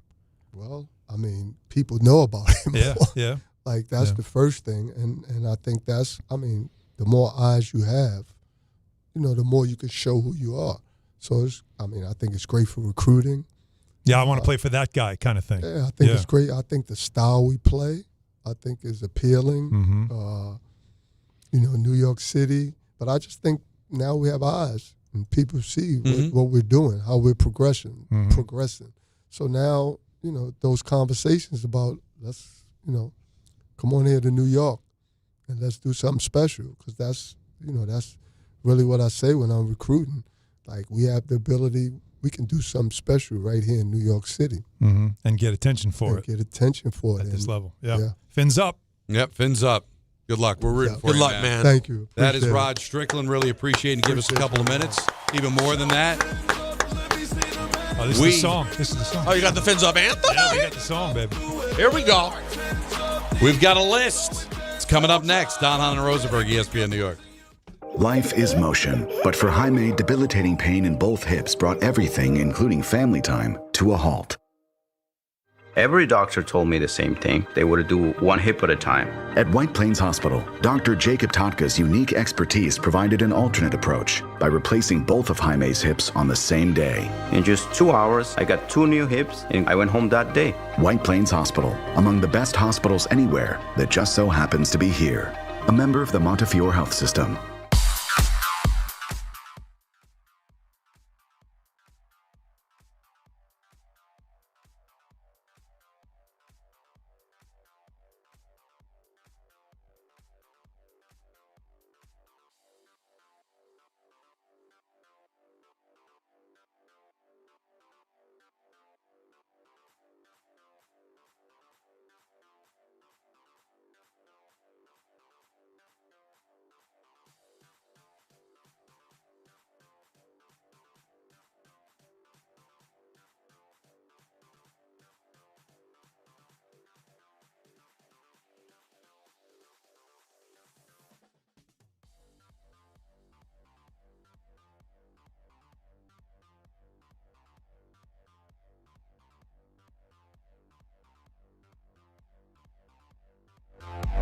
I'm Boomer Esiason. My mom died from cancer. She was only 37 years old. She didn't have life insurance, and that was devastating for my family. That's why having life insurance is so important to me. Ethos makes it fast and easy. Get a quote in seconds, apply in minutes, and get same-day coverage. You can get up to $3 million in coverage with no medical exam. Get your free quote at ethos.com/play. That's ethos.com/play. Paid spokesperson. Time spent on application may vary. Online health questions required. Every 40 seconds, a child is reported missing. Find the Children is a nonprofit organization dedicated to helping find missing kids. You can be a part of their mission by donating your unwanted car. Call 1-800-294-0222. You'll receive the maximum tax deduction, and we provide fast, free pickup. Call 1-800-294-0222. Donate your unwanted or unused car. Call 1-800-294-0222. This advertisement was paid for in partnership with Cars R Us and Find the Children. Okay, I have to tell you, I was just looking on eBay, where I go for all kinds of things I love, and there it was. That hologram trading card. One of the rarest, the last one I needed for my set. Shiny like the designer handbag of my dreams. One of a kind. eBay had it, and now everyone's asking, ooh, where'd you get your windshield wipers? eBay has all the parts that fit my car. No more annoying. Just beautiful. Millions of finds, each with a story. eBay. Things people love. I'm Boomer Esiason. My mom died from cancer. She was only 37 years old. She didn't have life insurance, and that was devastating for my family. That's why having life insurance is so important to me. Ethos makes it fast and easy. Get a quote in seconds, apply in minutes, and get same-day coverage. You can get up to $3 million in coverage with no medical exam. Get your free quote at ethos.com/play. That's ethos.com/play. Paid spokesperson. Time spent on application may vary. Online health questions required. Finding great candidates to hire can be like, well, trying to find a needle in a haystack. Sure, you can post your job to some job board, but then all you can do is hope the right person comes along, which is why you should try ZipRecruiter for free at ZipRecruiter.com/ESPN. ZipRecruiter doesn't depend on candidates finding you. It finds them for you. Its powerful technology identifies people with the right experience and actively invites them to apply to your job. You get qualified candidates fast. So while other companies might deliver a lot of hay, ZipRecruiter finds you what you're looking for. the needle in the haystack. See why 4 out of 5 employers who post a job on ZipRecruiter get a quality candidate within the first day. ZipRecruiter, the smartest way to hire. And right now, you can try ZipRecruiter for free. That's right, free at ZipRecruiter.com/ESPN. That's ZipRecruiter.com/ESPN. ZipRecruiter.com/ESPN. ZipRecruiter. 25 a month, 5 whole years. Same sweet number in your Don on the road. Check it in a year, check it in 5. This ain't optimum 5, but price is still alive. 25 a month, 5 whole years. Same sweet number in your ears. Get Optimum famously fast fiber internet. Optimum.com/25 for 5. Or call 8884-OPTIMUM. Terms apply. See Optimum.com for details. Hey team, Wendy here. If you're looking to consolidate your high-interest credit card debt with a personal loan, take a look at SoFi's stats. A SoFi personal loan comes with low fixed rates, no fees required, and as soon as same-day funding. That looks good on paper, but SoFi also passes the eye test. Having helped its members pay off over $33 billion in debt to date, score. View your rate for a SoFi personal loan at SoFi.com/stats today. Loans originated by SoFi Bank, NA member FDIC. Terms and conditions apply at SoFi.com/stats. NMLS 696891.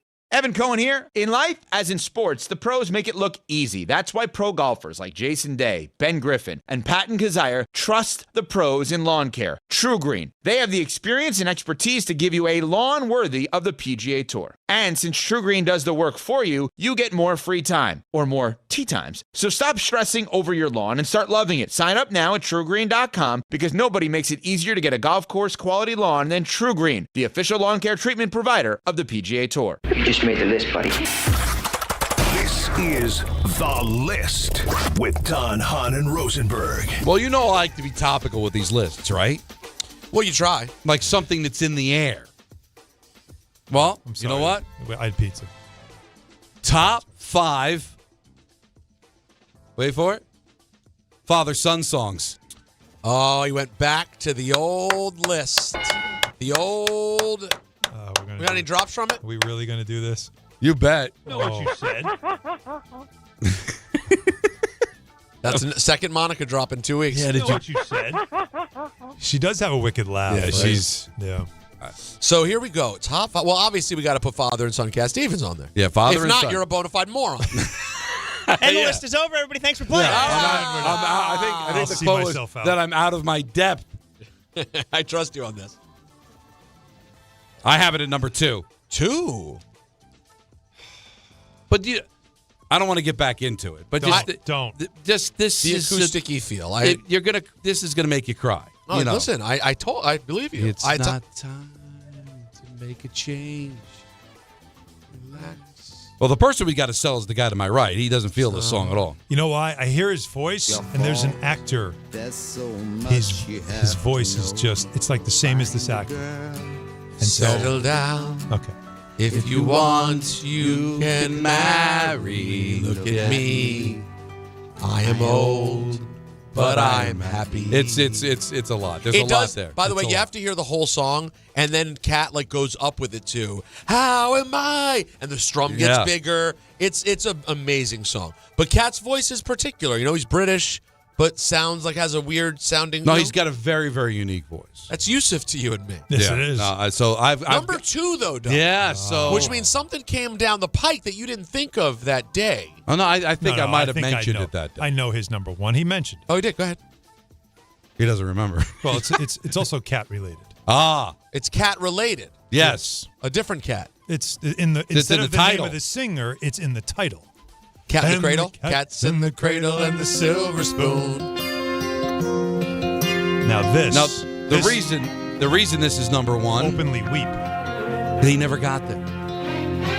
Never got what? He never got to live the song. Right. Didn't have a kid? No, he had a kid. He died. Never got to see him be older and in a car accident. This song this will kill you. This song crushes me. Who's it by again? Well, Harry Chapin.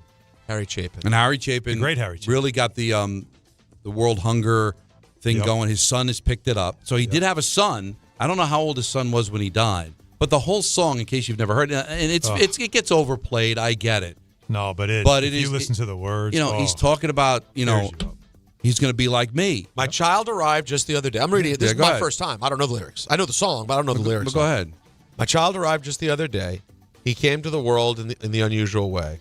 But there were planes to catch and bills to pay. He learned to walk while I was away. And he was talking before I knew it. As he grew, he'd say, I'm going to be like you, Dad. You know I'm going to be like you. You can stop there, please. I can't take much more. Now, if you go later on in the that's me song. and Zach. Cats in the Cradle and Silver Spoon, Little Boy Blue and the Man in the Moon. He's gonna keep when going. you come home, Dad, I don't know when. We'll get together then. We'll have a good time. No. So it's always looking to the future of like. Right, now go to the chorus at the end. Okay, Wait till the end. No, it flips at the end. So the chorus he goes, and the cat's in the cradle and the silver spoon, Little Boy Blue and the Man in the Moon. Okay. When you coming home, son, I don't know when, but we'll be together soon, Dad. We'll have a good time then. Well, he's saying, I know he flipped it. My boy grew just like me. Oh, I know. Now the boy's not there, and he wants the boy to come home. Because he calls his son. His son's older now. He's like, I'm sorry, Dad. You had me skip along too far. Yeah. Sorry. He came from college just the other day. So much like a man, I just had to say, son, I'm proud of you. You can sit for a while. He shook his head, and he said with a smile, what I'd really like, Dad, is to borrow the car keys. See you later. Can I have them, please? It's the whole idea of your life. It just, Now he doesn't have time for you. I didn't have time for him. Now he doesn't have time for me. We never got time. The thing that hits me, if you go back, Crush it. Go to the part where he talks about the kids have the flu. Oh yeah. It's towards the end. It should be the last stanza. Towards the end. Okay. Yeah, but he before he called him. He calls him. He said, I've long since retired. My son's moved away. I called him up just the other day. I said, I'd like to see you if you don't mind. He said, I'd love to, Dad, if I could find the time. You see, my new job's a hassle, and the kids got the flu. But it sure's nice talking to you, Dad. It sure'd be nice talking to you. It's sure nice talk, meaning like, all right, we're done. It was great. This was great. Thanks for calling. I hung up the phone, and it occurred to me, he'd grown up just like me. My boy's just like, Come on. I can't say it. You can't do it. You can't, right? It's one. I'm sorry. It's one. Father and son is great, bullet. but one with a all bullet. right. God, they're both really sad. Well, this is why. Tears you. Now, Right, I don't know if you'll get the other three. Let's see. I'm curious. Can you give us any hints? Is there any? Well, one hint I think Alan should get because it's right in his wheelhouse. Right in his wheelhouse. Mom would be proud. So it's the Beatles. It's not the Beatles. No. Okay, it's a Beatle. Yeah. Oh, it's George Harrison. It's not George. John Lennon to you and me. There you go. The John Lennon song. And I got it at 4. It's a John song. You want to hear it? I know what you're talking. Beautiful Boy. It was in Mr. Holland's Opus. Yeah.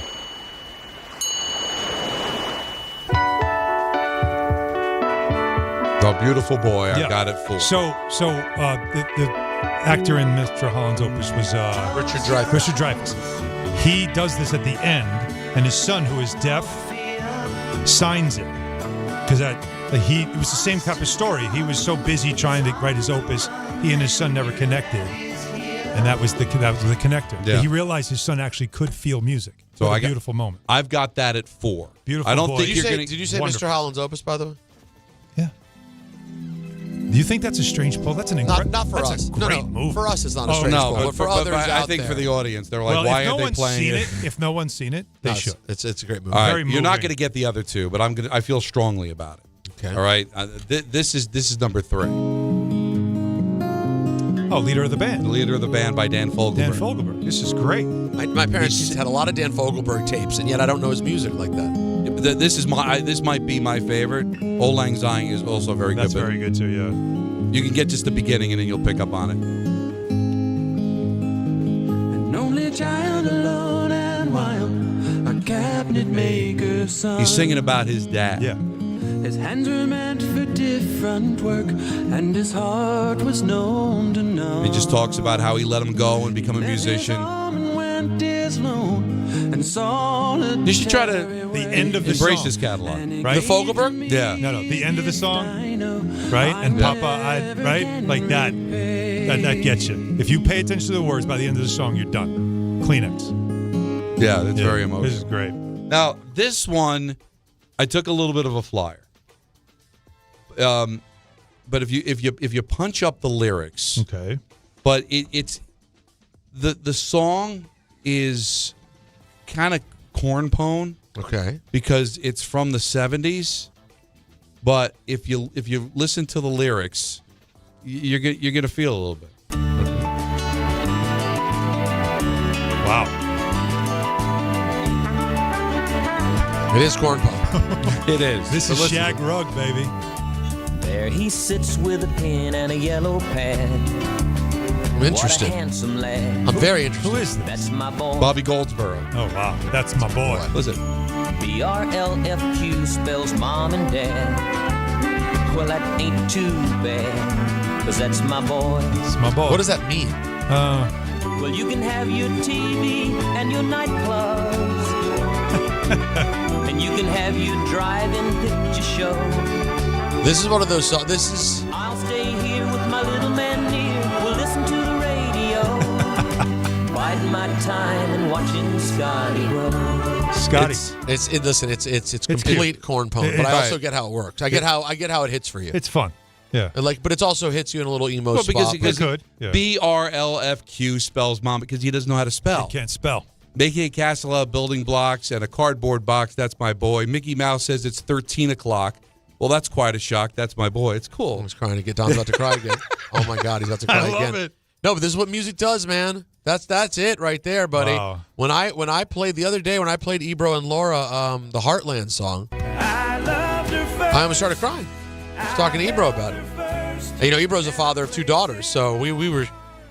And just this conversation makes me think, because Natalie and I go back and forth about if we want our next, assuming we have another child, which we think we're hoping to have, if we would want a boy or a girl. And this topic, and it makes me think I probably need to feel what it's like to have a son. Yeah, so read the lyrics. Just to punch it up. Watching Bobby grow. All right. Don's still or Scotty, excuse me. Can I give Bobby you- Goldsboro. Bobby Goldsboro also did Honey, talking about his wife dying. What's wrong with this guy? No, Bobby's just... He's deep. out there. It's deep and dark. All right, I got 2 Okay. that you might have maybe overlooked. Okay. Sure. One, Loggins and Messina, Danny's song. That's good. No? He doesn't seem. No, it's good. It didn't move you. No, not like these. These you get movement. All right, well, the other one, I don't know if you could think of it as such, but if you listen to the words and listen to the song, because it's pretty like, it's Elton John, Leave On. Right. Yeah, that's a good one. That's. Well, I know that one. I don't know if I know it. If you read the lyrics, you'll see that it's actually him talking about his son and his son leaving him behind. Yeah.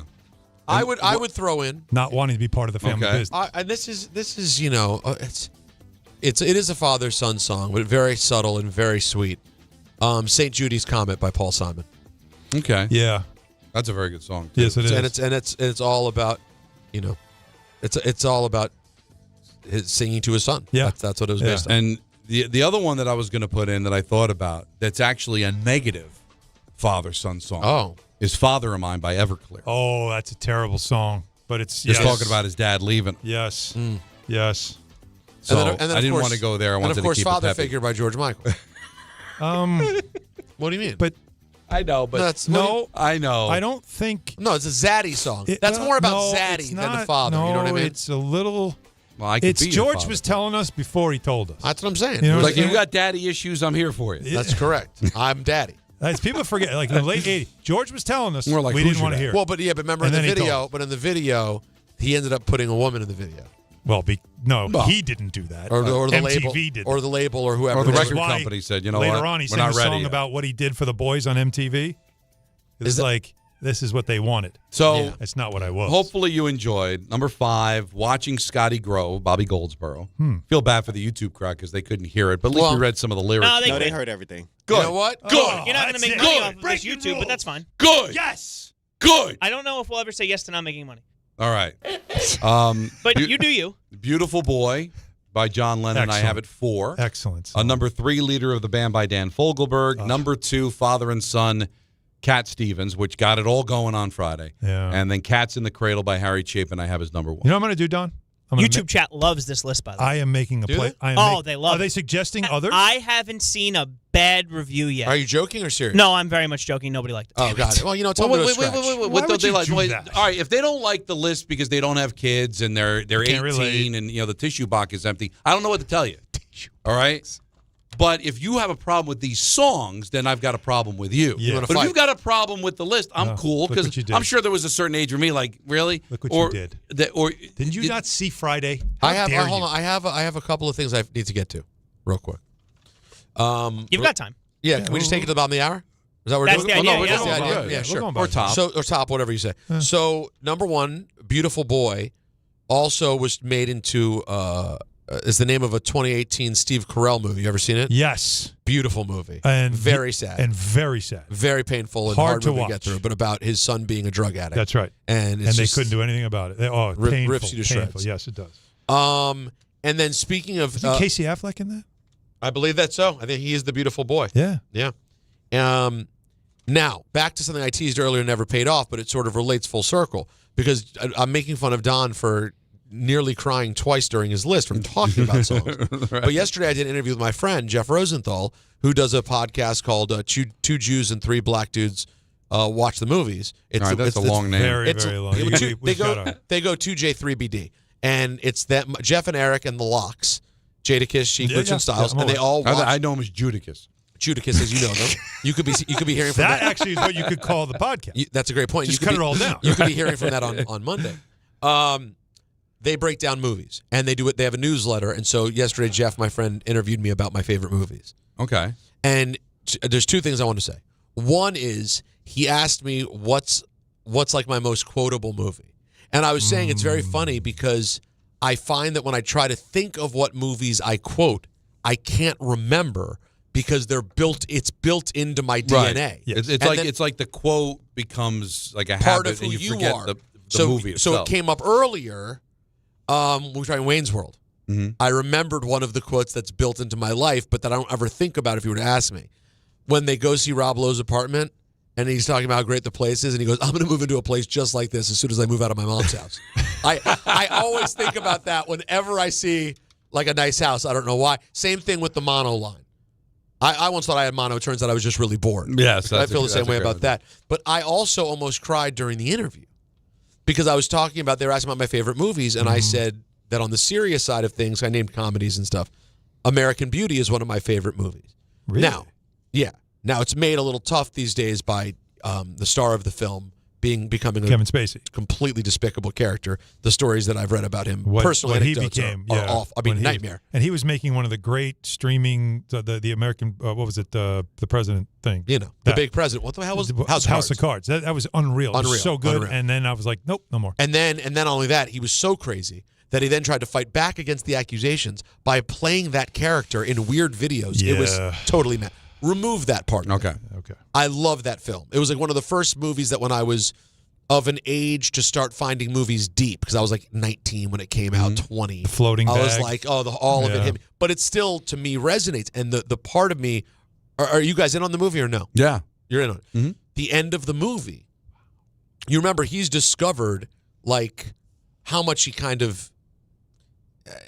now hates his wife, basically, right? And how they're never going to be the same because he's seen what life can be and he wants to have a life where he really feels something, not this life with his wife. But then when he ends up dying, after he finally comes to all these realizations, I find it so beautiful at the end of the movie that as he's dying, the only things he's thinking about are his wife and his daughter. Yeah.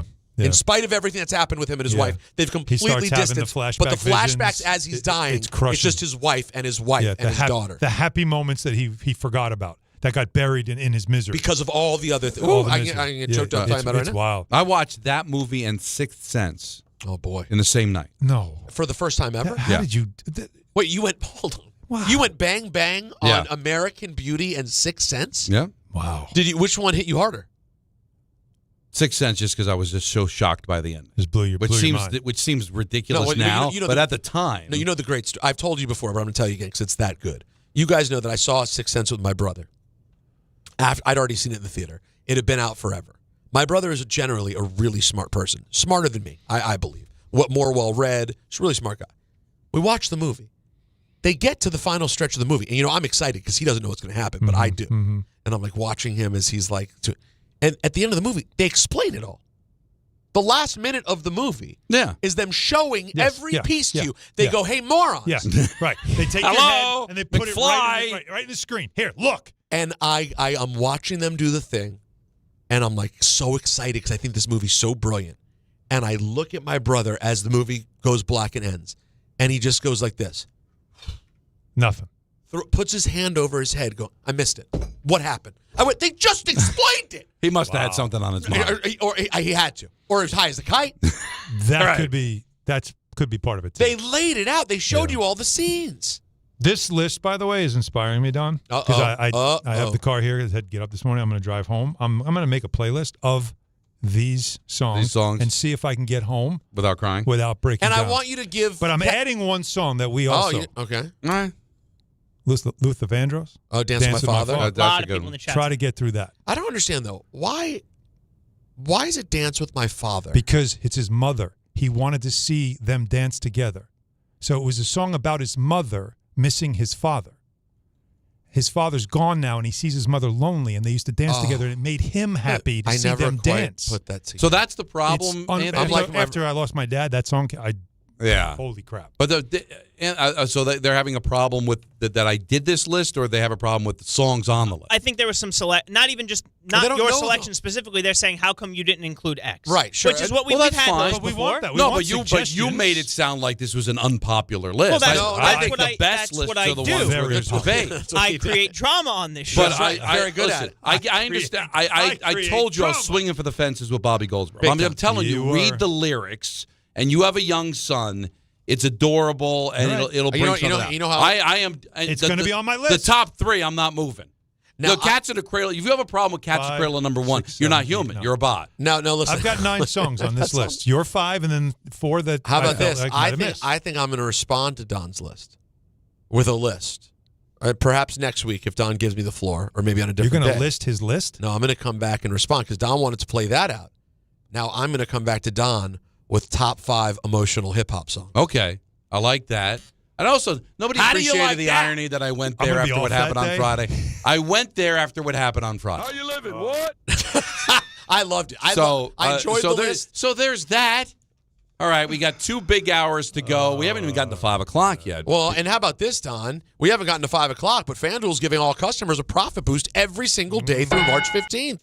From now to that final 68's revealed, you're getting daily profit boosts for a chance at boosted winnings on your college basketball bets. Trust me, you do not want to miss a single day. Build a same-game parlay for a shot at a bigger payout, or try live betting and jump in after tip-off. Best of all, with FanDuel, you get paid instantly when you win. Just visit FanDuel.com/local to get started. 21 and over, physically present in New York, opt-in required. Bonus issued is non-withdrawable profit boost tokens. Restrictions apply, including any token expiration and max wager amount. See terms at sportsbook.fanduel.com. For help with the gambling problem, call 877-8-HOPE-NY or text HOPE-NY 467-369. Big 5 o'clock hour next right here on DHR. At Uline, they know going the extra mile takes hard work. For companies pushing to go further, Uline will go the distance with you. 24/7, they answer the phone to get you the shipping and industrial supplies you need. Business can move fast. Unexpected large orders, adverse weather, new safety guidelines, and changing economic trends. Uline works hard keeping 41,000 items ready to ship, minimizing detours on your way to the extra mile. Visit uline.com. Friday, March 20th at Pickleball Heaven in Medford, Long Island. Play with them, play against them, and we didn't change the name. It's still Pickleball Madness. Meet Rick DiPietro and see his hot, sexy body and play pickleball with him, watch college basketball with him. What a treat that'll be. Get to play pickleball with Rick and Dave, and it's going to be great. Tell him how to sign up, Dave. All you do, there's a little tile on the ESPN New York app. Click on that tile, it'll lead you to how you can join, and away you go. Pickleball Madness is brought to you by Pickleball Heaven and ESPN New York. And now it's time for traffic. Here's Brandy Scott. Thanks so much, guys. Big East tournament kicked off at MSG today. Right now, we've got Providence and Butler on the court. Later on tonight, Georgetown and DePaul. The way things are looking, you might want to consider mass transit. Otherwise, stay away from the east side of town. FDR just packed both up and down between the Triborough and the Midtown Tunnel. Worst ride to the outbound George Cross Bronx westbound. We've got a new issue right before the Deegan. Crash in the center lane involving 4 SUVs. Traffic is stopped there from the Bruckner on through. Inbound Georgia, about 5 to 10 for the upper deck. Outbound Lincoln going to run you about 40 to 50 minutes. We had that earlier stall in the tube. Outbound Holland close to a 45-minute ride. This report is sponsored by Mothers Against Drunk Driving. For victims of drunk and drug driving, your grief is unique, but you're not alone. You always have a place at MAD. Visit MAD.org. I'm Brandy Scott on 880 ESPN New York. Ox Spine and New York Presbyterian is always in pursuit of a better way to heal the spine. We're getting more people moving again with minimally invasive, non-surgical, and surgical treatments with innovative solutions for every back and spine condition and your unique needs. Expert spine care is available now across New York City and Westchester. Find a doctor at nyp.org/oxspine. Stay amazing. New York Presbyterian. New York Knicks fans, here's a total slam dunk. For a limited time, get Verizon Fios and a line of mobile for just $64.99 a month. Get Fios 300 megabit per second for $20 a month. And unlimited welcome for $45 a month plus taxes and fees when you bring your own phone. Visit a Verizon store today to learn more.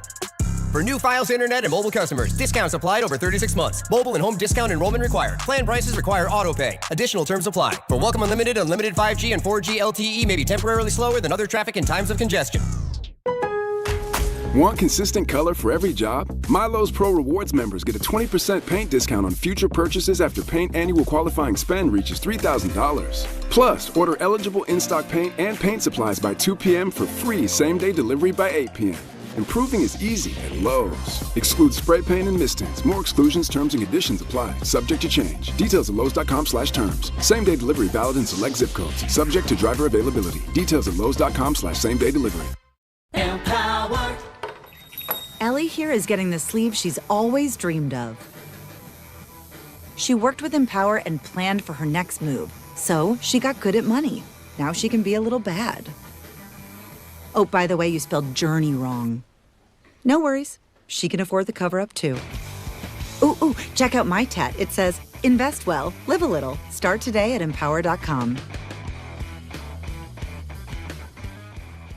880 ESPN, WHSQ, and WCBS-FM HD2, New York. A Good Karma Brands radio station.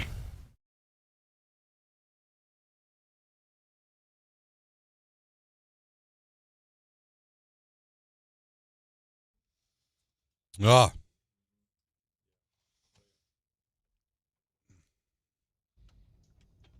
Come on, man.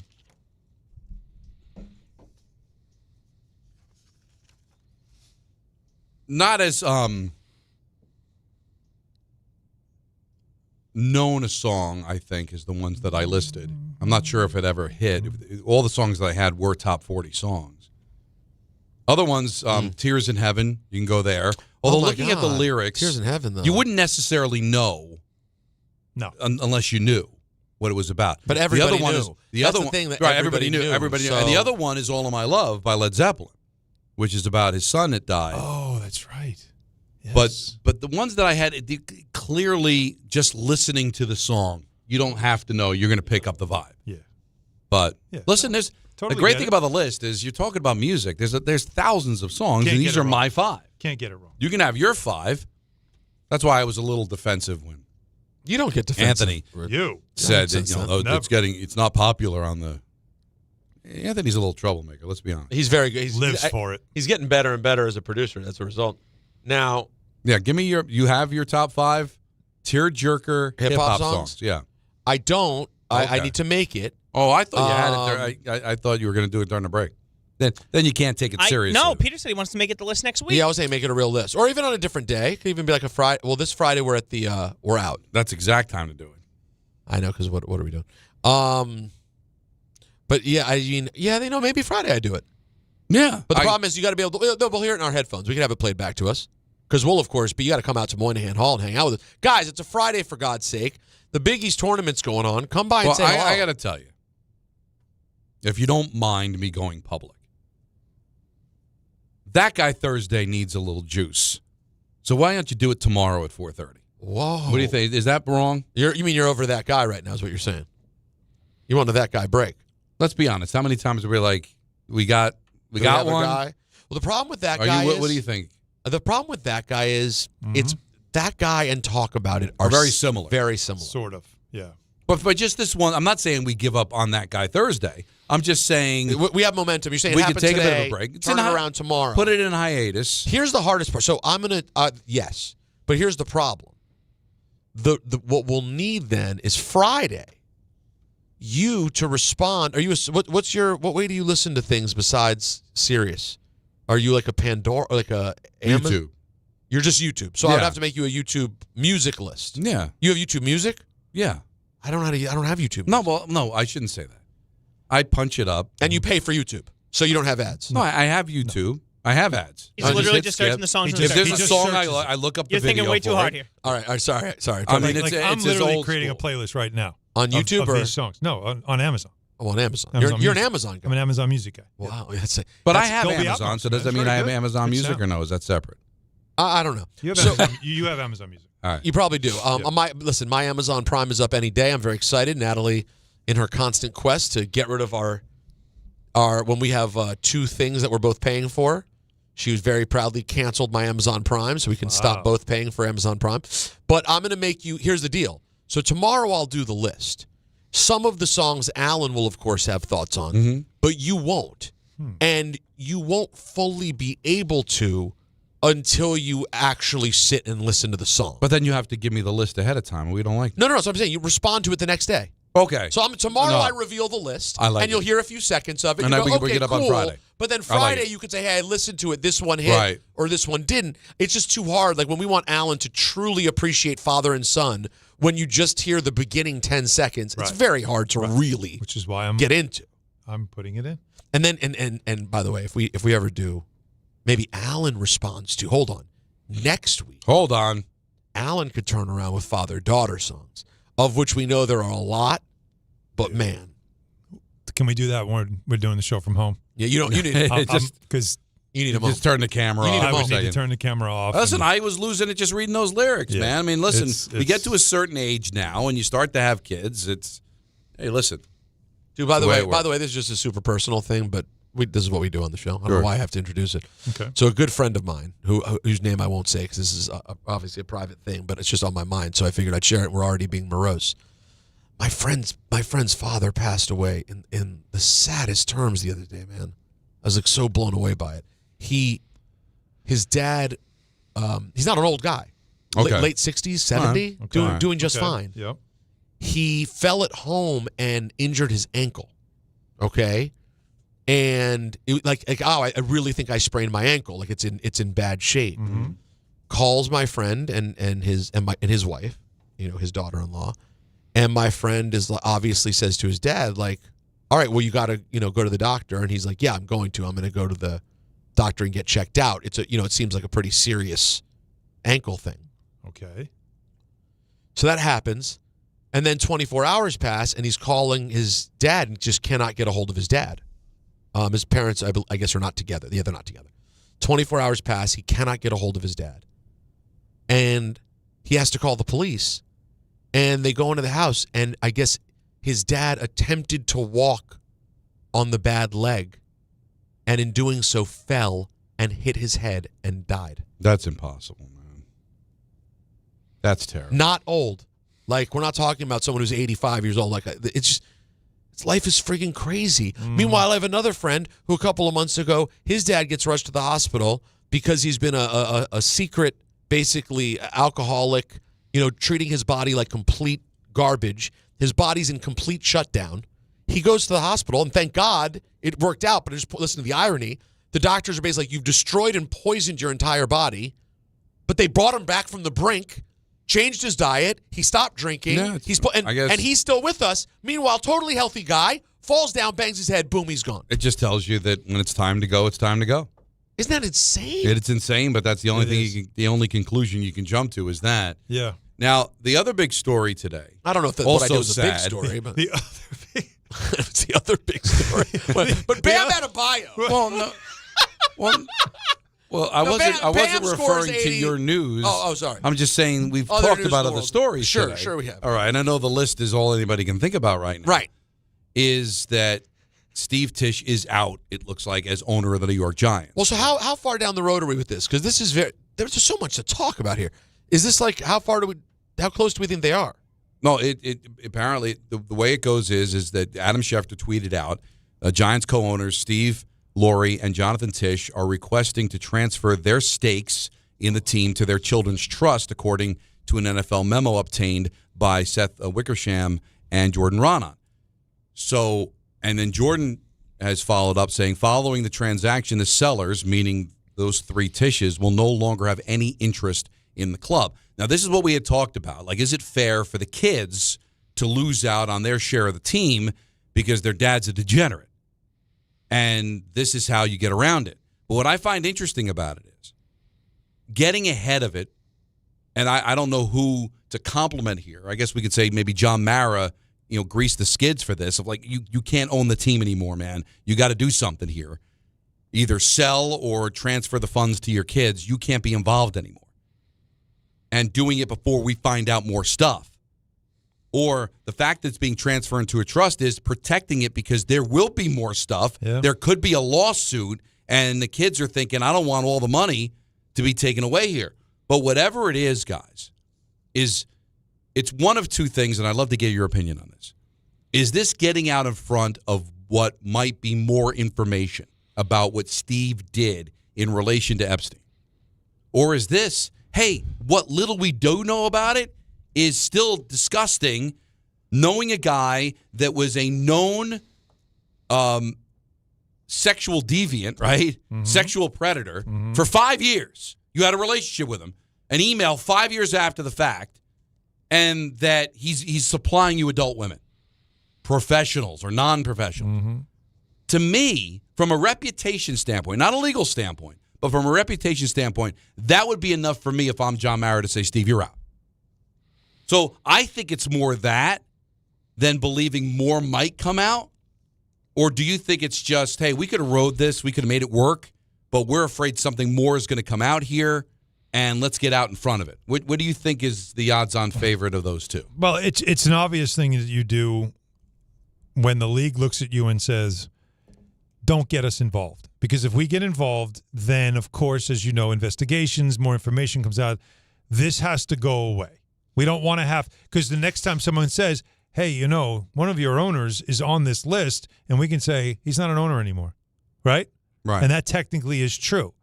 Now, they have already done transfers into the trusts in the previous years, so it also doesn't look shady. But the timing of it makes it – well, but they have done transfers of the trust in previous years, so it's not as if this – but now this has become the entire remaining interest, which is 23% of the club. So that means he has no ownership in stake whatsoever.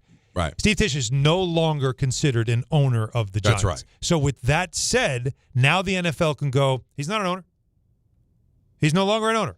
We don't need to answer to this. We don't need to look into anything. He is no longer an owner. And isn't that what people said when this first came out? Mm-hmm. He can't be an owner anymore, right? Right. Well, instead of Roger Goodell saying he's out as an owner, which becomes now very dramatic, and that becomes a bigger deal. No, just you guys take care of this, and we move on. And that's what I feel like this was. That this is an Irish exit. Yeah, because see you Friday. Roger Goodell could say, "Listen, he doesn't own the team anymore. We're not involved." What do you want me to do? We don't. So, however, I think enough people are invested in this that we still could find out how much more he might have been involved. And if it does, the Giants are no longer attached to it. And the former owner. Now, you might think this is a bit much, but if I'm John Mara, I want to make it known. If I was involved in this, I think you should make that known. Like, I don't want people thinking that this was just a coincidence and he was leaving it to his kids. If you were involved, like, I can't have you and your reputation sully our organization, then do you need to make that public? Like, I made this happen. I could not allow him to be a part of this organization anymore based on the information that we have. Like this, Don, if I was on the list and you now knew I can't be on the show anymore, are you going to now tell the world I wanted him out? Or are you like, don't need to bury this guy anymore? He moved on. No, we don't have to answer. Oh, no, how would you handle it? It's a great question. If there was information that came out, let's use this. All right. Alan Hahn is on the Epstein list. All right. You didn't have to. Well, that's what we're talking about. It didn't happen. Hey, now, hold on. Are we not allowed to make that a drop? No, please don't. No, because we don't want this. Yo-yos will believe it. Are you kidding me? Yo-yos will believe it. But if you were on... Can you just get it once? Before the day is done. It'll die ENN. after today. I'm not going to even think about it. No, how about top of ENN? Just at ENN, and then we move on. But I need one time. All right. Don deciding to isolate and just going. And he knew what he was doing. He goes, Alan Hahn is on the Epstein list. Yeah, now you know what you're doing. Now, How is that possible Now, that he said it? if you were Steve Tisch, Okay. better way to phrase it. There you go. That's a better way to And phrase it. I did the show, all right? It was Don, Tisch, and Rosenberg. Right. Wow. All right? And this information came out. And then Tisch responds the way he responded. So we know that he was friends with Epstein, and Epstein was supplying him with women. All right. ESPN is looking into it. I have to say I don't want to work with you anymore. I can't support you. And if I don't say anything, then people are going to assume I still support you. And then what, am I supposed to come back after the fact? After we find out that it's way worse? Listen, I'm so glad he's gone. Well, why didn't you say something then? Actions. I would not want to work with you anymore. Actions over words in this situation. I would, if Steve Tisch worked on this show with what we know, yeah, I would make it public. I did not want to work with him anymore. You would? Yes. Knowing Steve Tisch for 20 years.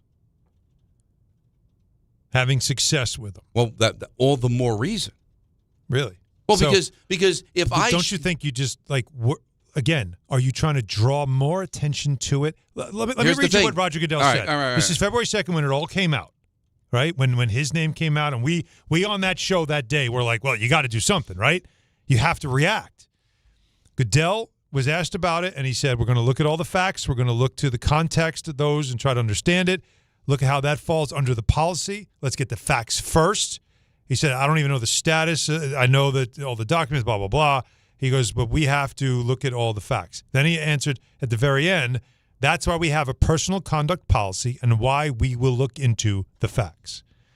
And then from there, they did that. Right. And the result is this. So Goodell, it was actions over words. Right. Rather than draw more attention, the memo is Steve Tisch is no longer an owner. Moving on. Because this is no the need difference. to draw any more attention to it. Right. But the point is at the time he said that, because with what we know of him getting prostitutes from Epstein is not enough to make him sell the team. It's not even a crime. So that's why he can't go there. To want him, I'm telling you, that's was a motivated difference. by the NFL. That's a difference. That's There's my a belief. difference between me forcing you out the way Donald Sterling was forced out by the NBA, Right. and strongly suggesting behind the scenes this guy's got to go. probably There's should two go. different things. Yeah. Now we're not talking about that. Like We're you talking- don't want us to kick you out. Right. You don't want us to say code of conduct, you're out. We don't want to embarrass you any more than you already are. So why don't you exit right stage now. left? And that's what he did. What I'm doing is I'm talking about the John Mara perspective of it. I know. Because I'm putting myself in John Mara's shoes, all right? I work with Steve Tisch. I've known Steve Tisch for 25 years. I've done a show with Steve Tisch for the last year. Okay. Right. This information comes out. Knows Epstein for 5 years. Epstein supplies with women. We know that is fact. That was in the statement from Tisch. Yes. If I support you and I go on the air and say, I'm going to continue to work with Steve, I'm going to support Steve until we get more information, people are going to assume that I knew that you knew Epstein for 5 years and he supplied you with women. I don't want that. I don't want that on my reputation. That makes it seem like I knew what was going on and didn't care. Right? I know what you're saying. So I'm telling John you, Mara can say, John Mara's like, I didn't know this, and when the second I found out about it, I wanted him gone. That's the way I would look at it from here, because I didn't know. Now, if I knew and I keep it quiet, then ain't I guilty by association? I mean, how would you not know? We've been together all these years. All I'm saying is that's interesting. I think this is Goodell.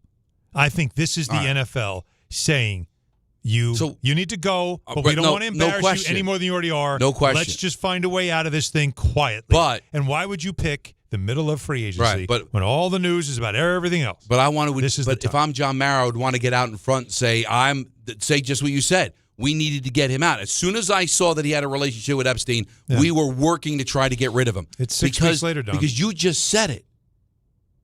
How do you not know? How do you not know? But isn't it possible John didn't know? Come on. I don't know how close they are. You don't have to be close. You're an owner. You're in the same vicinity of a lot of things. You're going to tell me that you're complete strangers You've been co-owners for how many years? I know, but you have no idea that this guy's got a hankering? Come on. I don't know, but I think there's a world in which they really don't know. Well, listen. Do I know he's cheating on his wife? Maybe. That's his business. But you think John Mara knew he had a relationship with Epstein? Yeah, your team has security. They know everything. I'm not buying it. I'm sorry, Don. I'm not. Really? Wow. All right. Well, see, this is interesting. Everything. I'm not going to jump you for this opinion, but the point is, this is why John should have gotten out front, because now Alan has that opinion because John didn't immediately say, "I got to get rid of this guy." Well, no one did until all this No one stuff ever does. Got because the what it 1% always think they're going to get away. That's it. And so the 1% always believe that at the end of the day, they're good. Just keep it quiet. Nobody needs to know. Just clean it up. Don't bring that around here. In fact, it's possible that the reason this is even happening is that in the next week or two we find out more. Well, and that had it just been the isn't original, that what's been going on? Had it just been the original stuff, they might have actually still tried to ride it out. But there's actually more. It's 6 weeks. It's in the middle of the busiest time of the offseason, which is, of course, the free agency frenzy and all the big news. This is literally where you let this slip out. 6 weeks after the fact. It can look like the league did their investigation. It could all be quiet. And the most important part that they made sure the reporters knew to say is that he no longer has an ownership stake in the team. That's the most important phrase for the NFL and for the Giants. That's it. Because now from here forward, anytime his name surfaces again, former owner. And if I'm John Mara, what I'm telling you is that I'm going public to say I was behind I think you all say of this. Nothing. No, but if you say nothing, then why people would are you going bring more attention to it? Because Let it go. people are going to assume like you just did. John always knew. You know what? John knew that he was scum and didn't do anything, didn't say anything. Don. It's not going to change. And again, I don't care about the infidelity. All right, maybe it's not anybody's business who he's sleeping with, but if I knew he had a friendship with Epstein, the second I find out about that, I got to try to disassociate myself from this guy, right? You would think. And is it that crazy a thought, Peter? And again, I'm not defending because I'm a Giant fan. I'm just trying to be a human being. Yeah. Isn't it possible he had no idea that he was friends with Epstein? No. That's not. I disagree with Alan that he even knew anything. I think it's possible. Given I don't know the level of the Tisch Mara relationship. Do either of you truly, not just speculating, do either of you truly know the extent For all of the friendship? I know, they're business partners. No, but like even business partners who don't even talk. I don't know what kind of relationship they have. They have no relationship. When did they go into business together? 1990. The fathers, Wellington. They bought the team in 1990. So John has known Steve for 35 years. But it was his dad that bought into the team. But the idea is that they probably met 35 years ago. Did they have a relationship? Did they hang? They have dinner together? Did they vacation together? Or was it just, hey, you own half of my dad's team? What's up? And then they see each other at meetings and shake hands, say hello. That's on the table. Yeah. That's fully on the table. I mean, I don't know. Half the people I work with, once they leave my site, I don't know what's going on behind closed doors. Listen, this is it's hard to jump out on a limb and say something definitive about a man's personality that you've only met and chatted with a couple of times in interviews. But Don, I gather in the several conversations I've had with John Mara, not the kind of guy I am sharing my weird sexual exploits with. It feels not like, the again, vibe John Mara gives. It's like want to go to a weird Epstein situation. That's not John Mara's energy, bro. And if we're right, Steve's probably not like, I can't wait to tell John about my weekend with on Epstein Island. I would think not. That's not what Mara gives. Right, but hey, that's not enough because it's not like we knew him that well. But you're right, he doesn't give up those vibes. But the point is that you got to get out in front. It's disgusting. It really is. Yeah. I'm not trying to be on some moral high ground here, but come on. No, that's really anything. It's disgusting. Anything we're finding out about all that stuff, watching depositions, you are seeing that it is definitely one of the most salacious things you've ever witnessed. And I've always said it, and I'll say it again, not to get overly political, but this might be what brings our country together because I think both sides of the aisle. I'm disgusted by it. We're dipping their toes in the deep end on this thing. And nobody's going to be able to point the finger and go, oh, well, look at you. Look at the degenerate Democrat, the degenerate Republican. Everybody's a degenerate. Yeah, well, you and I could talk off the air about how I think that won't happen. But, yeah, I see what you're saying. No, nothing, because we're beyond ever being united. Happen. Whether it's a gold medal, 9/11, COVID, every event divides us more. Yeah, it's not going to happen. But it's a nice thought, though. But I don't think. Maybe if aliens attack. But but I don't think there'll be one side being able to take a victory lap when all these names come out. No. Well, but like the name, so many of the names are wants- out. None of them want it out. In this country, no one's getting repercussions. In the end, though, the Giants clean their hands and move on. Yes. The NFL cleans their hands and move on. Well, at they least will this now time. forever say, that's not our business. We have no comment on it. Right. This is not an owner anymore. And they can now move forward. And that's really what this was about today. All right. People said he needs to go. And he gone. He gone. He gone. 1-800-919-3776. We got this. We've got the WBC. We got BAM. We got a list. We didn't get into the WBC thing yet. We've touched on it. We A little touched bit on dabbled. Well, hold on. We got into it more than we've gotten into Maxx Crosby. That's And the true. Maxx Crosby. What's going on there in Baltimore? That's some weird stuff, too. Yes, but So- the WBC had a New York angle that we also need to discuss. Eric DeCosta, we're going to hear from him about the Crosby situation. So listen, we got an hour and a half, guys. Tons of time. We do have ENN at 6, but we're taking you up until 7 o'clock. Yes, we are. And it's Dan Grossa. Bet your ace. Yeah. Take you up to Knicks basketball, Knicks Jazz. Come on. Like you dream about. Ewing and Malone, they get together. You're not watching You that? throw the record books out. Right? But they're not playing tonight. Stockton and Strick. No, okay. Nah, they're not playing tonight. Don and Rosenberg. Load ESPN. management. Right now, new FanDuel customers get up to $300 back in bonus bets every day for 10 days if your bet loses. Here's how it works. Place a tournament bet using the token, and if it doesn't win, you'll get up to $300 back in bonus bets every single day for 10 straight days. That's 10 chances to play all tourney long, from game props and money lines to spreads, totals, futures, and more. You can even mix things up with same-game parlays for a shot at bigger payouts. However you want to fill out your bracket, FanDuel makes it easy to stay in the action day after day. So visit FanDuel.com/local to sign up today. FanDuel, it's time to dance. 21 and over in physically present New York. Must apply select token each day. Bonus bets are non-withdrawable and expire 7 days after receipt. Tokens are received in increments of 1 per day. Restrictions apply. See terms at sportsbook.fanduel.com. For help with a gambling problem, call 877-8-HOPE-NY or text HOPE-NY 467-369. I know that hiring can be challenging. You sort through tons of resumes and you get too many so-so applicants. You're just waiting for someone to match your role perfectly. Well, now, there's a place where you can meet them fast. ZipRecruiter. Need to hire right away. Start your search for strong candidates. The right fit awaits. Build your team. Build it sooner. Meet your match on ZipRecruiter. Just head to ZipRecruiter.com/ESPN right now to try it for free, and you're on your way to meeting your match. 4 out of 5 employers who post on ZipRecruiter get a quality candidate within the first day. So try it now. Go to ZipRecruiter.com/ESPN. Once again, that's ZipRecruiter.com/ESPN. Meet your match on ZipRecruiter. Try it free. At Uline, they know firsthand the road to success is an uphill climb. Uline started in the family basement, and through hard work is now North America's most trusted shipping and industrial supplier. They get what it means to have the support of reliable, hardworking partners. So they keep 41,000 items ready to ship. Whether your company is still in a basement office or expanding cross-country, Uline will be there on your road to success. Visit uline.com. Hey, it's Alan Hahn. Rings End is your locally owned Benjamin Moore retailer. They're your store for quality with a full line of brilliant and durable Benjamin Moore paints. They're your store for inspiration with thousands of colors and a variety of sheens. And Rings End is your store for expertise with one-on-one advice for contractors and homeowners. Insist on Benjamin Moore paint from Rings End because the gorgeous color you love can't be matched in another brand of paint.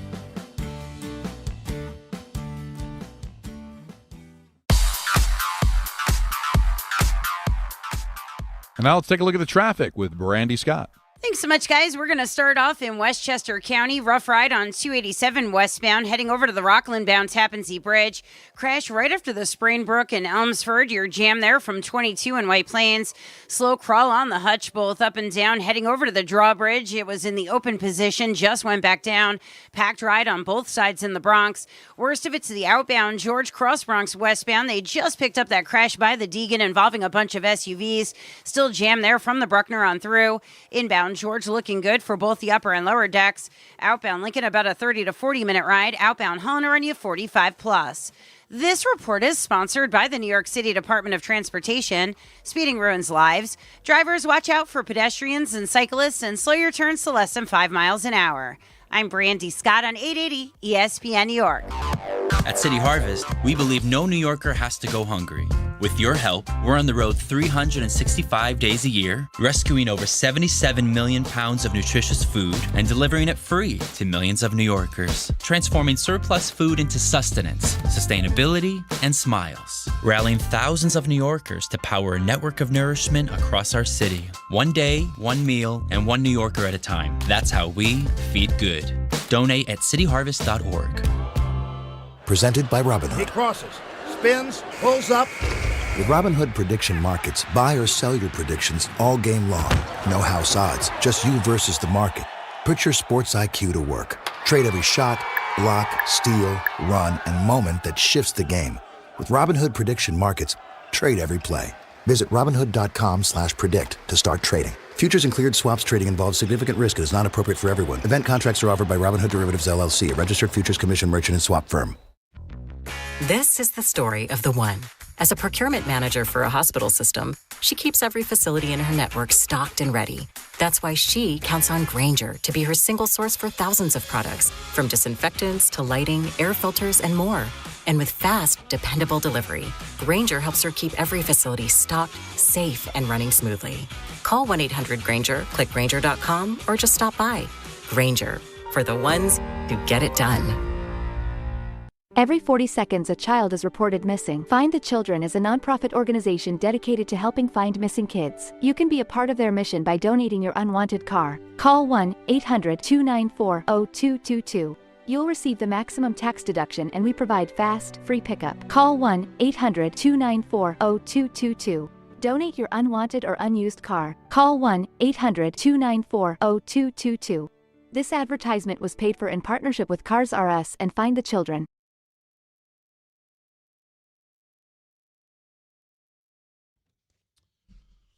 See us live from the Irish Exit at Moynihan Train Hall this Friday before the semifinal round of the Big East Tournament. Stop by before heading into the Garden or before the commute home. Don, Hahn, and Rosenberg live from the Irish Exit at Moynihan Train Hall starting at 3 p.m. this Friday, just steps away from Madison Square Garden, Penn Station. Brought to you by Schweppes, Above the Rim Refreshment. Feel the madness and refresh your game with a Schweppes Seltzer or Schweppes Ginger Ale. Sam Adams and Sun Cruiser Vodka Iced Tea available at Bourbon and Branch and Taylor Pub. Must be 21 or older to purchase. Please drink responsibly. All right, so Don, Kyler Murray released, right, by Arizona. Yes. So I see this tweet from Albert Breer. So with this release, just 3 of the 29 first-round quarterbacks drafted in the second decade, so 2010 to 2019. Okay. All right? Mm-hmm. 3 of the 29 that were drafted in the first round are still with their team. Can you name them? They were drafted between 2010 and 2019. 2019. I think it's fairly easy, but I'm just curious if All right, you fairly easy. Yeah. So you say Patrick Mahomes. 1 would be 1. Josh Allen would be 2. You are correct. Just trying to figure out the year. Mm-hmm. They were 2018. He was Allen was 2018. When was Lamar Jackson drafted? Is Lamar Jackson your third answer? Give me one more second. Because Dak wasn't drafted in the first round. No, he was a 4th round pick. Yeah. And so I believe Love was 2000, so he wouldn't count. I don't think there's anybody else, so I will say Lamar Jackson. I said yes. Lamar Jackson Wow. is correct. Same year as Josh Allen. Remember, Lamar was the 30th pick. Right. For some reason, everybody just waited on him, and then he landed in the lap of course, Baltimore. But yeah, isn't that incredible? So 29 times a team took a quarterback in the first round believing we found our guy. And 26 times they realized that they were wrong. Yeah, and that's what happens, and then you got to get out. Unreal. It is pretty incredible. Also, the Maxx Crosby thing, pretty incredible as well. How do you feel about that? You should be first of all, I don't understand. Mm-hmm. It's a significant move. It gets announced. Teams start making moves because Crosby's now not available. So I'm a team that might have been interested in him. I got to go pivot to somebody else. The Raiders start making moves because they freed him up, right? Yeah. And you didn't check a physical on the guy? Why are these things not announced post-physical? Why are we so hot to get things done before you get a chance to take a look at the guy? How? Well, remember, nothing's done because technically nothing is official because this is right now what they used to call legal tampering. Exactly. They don't call it that anymore, but that's what it was called, meaning you can come to agreements. Yeah. But negotiation window. Right, that's what it is now. And nothing is official. I don't know exactly what the date is when they all get official. Is it Monday? Yeah, I believe so. But regardless, you have that time to back out if you need to, if you don't like something. This allows it. So despite the fact that they made a deal, it wasn't done technically. Now, you're right, because you're seeing reports from a lot of the best reporters we have on the NFL saying that teams are now saying, I don't know if I want to deal with Baltimore right now, right? I don't know if I like that. Can I trust them that if I make a deal and I now move forward with the idea that this deal is done and then they back out, now I got to redo everything? You know, Lindenbaum and there were other moves that were made that created or took away cap space. Now, you know. Today at 4 p.m., by the way. It's today. Yeah. Oh, wow, okay. I thought it was a week. It's not even a week. You have, I think, well, that's probably why they had to do what they did this morning is back out. I just think, like, you have that time to do it. Most of the time it doesn't happen. It's bad form, as they say. Yeah. And so that's where I wonder if there's fair criticism, but I'm done. If I see something in the MRI and I'm like, all right, you know what? That knee doesn't look it's going to hold up for as long as we expect it to. He's also not going to be ready to start training camp. We should not do this. No, I understand that, but this is the dilemma because what other moves now get messed up because of this? It could be a domino effect. Well, they're going to move on from Crosby to somebody's going to take. But I think it also screwed the Raiders already. No, that's been the problem. Right, the Raiders they have already lose that they don't. Right, it's the draft picks they now. Right, they lose. Right, and it's now the cap number comes back. Correct, and then they already make. Yes, they already make moves. They've made some big money signings. They now have to make sure they move Crosby, which puts them in a compromised position because teams now know they have to move him. Exactly. So Eric DeCosta, the general manager of the Ravens, talked about the Crosby situation. We've got a responsibility. I've got a responsibility to the Ravens, to this community, to our fans, and to Steve Bisciotti to do what we think is best for the club. And that's what we always try to do. Every decision we make is based on this idea, is this the best thing for the Ravens? Very, very challenging. Again, I understand how people might maybe from afar would feel that way, but nobody is more upset about this than me. Gutted by it, actually. And so a big regret for me, but we will move on as a football team, and I think there's many, many opportunities for us to grow as a team, to become a better team, to build a roster, and to be the team that we want to be. You believe him? No. Why not? Because why would you be gutted? You went from having to trade pieces for a top-tier defender, a game pass changer. rusher, game changer. Crosby's a game changer. But you signed another one. Yeah. Without giving up anything, just spending money. Yeah. They were hoping to get both. That's what they're saying. The reporting I saw out of Baltimore was that the actual plan, and they waited on Hendrickson because, there wasn't a market. And so they thought they can get him for a good number. And so the plan was to have both guys. How is that possible? The rich get richer like that? Well, yeah, they moved on from some pieces. But the three of us root for yo-yo teams. Right? Oh, please, let's not start. Yes, I know. So we all root for yo-yos. Yeah. How is it possible that you're able to financially work that out where you could get Hendrickson and Crosby on the same team? Yeah. That was going to be possible. Two $20 million edge rushers, right? How would that be possible? Yeah. Well, or maybe we're looking the wrong way at the conspiracy here. Maybe the league caught wind of this and is like, no way, this ain't happening. The Baltimore doesn't get Hendrickson and Crosby. That just doesn't even work right. Has there ever been a comp to that? What, of a player getting traded? No. Have there ever been two edge rushers of that level on the same team? No. Those are the two bad. That's you're talking about 1 and 2. Well, I don't know about 1 and 2. 1 and 4. But 1 and 2 in the top 5. Top 10. It doesn't Those happen. are the two most desirable ones available. right now. In modern era, it's really hard to do. If you drafted them, yes. Yeah, but and I know I've seen. I remember, for example, I thought like in Washington, people thought Chase Young and Deron Payne. Yeah, that wasn't that. That's though. right. Yeah. These are in their prime. Weren't they? They were both drafted though. By Yes, the team, right? and they were both drafted, so it makes sense. Yeah, it was easier to do. You're horrible every year. You could draft an Alabama But lineman. to use free agency in that way is pretty significant. Let's go to Vinny in Staten Island. You're on ESPN New York. What's up, Vin? What's going on, guys? Somebody got in his ear, told him Crosby isn't worth 2 number 1 picks at 29 years old coming off an injury, and they just pulled the plug on it. That guy's full of crap. You can hear in his voice he's full of it. I agree with you guys. Who would get in Eric DeCosta's ear, though? First of all, Eric DeCosta is one of the best general managers in the sport. This is he's. You can hear him. You can hear it in his voice. 2 days in a row. Yeah, thank you, Vinny. Vinny knows it all. He knew it yesterday. He knows it again. By the way, I like Vinny's calls. He's just so matter of fact. Eric DeCosta, again, this is not the Jets. This is the Ravens. Yeah, they've done the work. This is an experienced guy who they know what they're not a lot of busts in Baltimore. No, that they know what you think that a player that significance they knew they didn't know. No, they knew the injury. Everybody knew the Crosby injury. No, they said they saw something in the physical that they didn't like. But the physical revealed more than I think that they thought. But let me ask you. So we're going to find out the truth here. It might take a little while.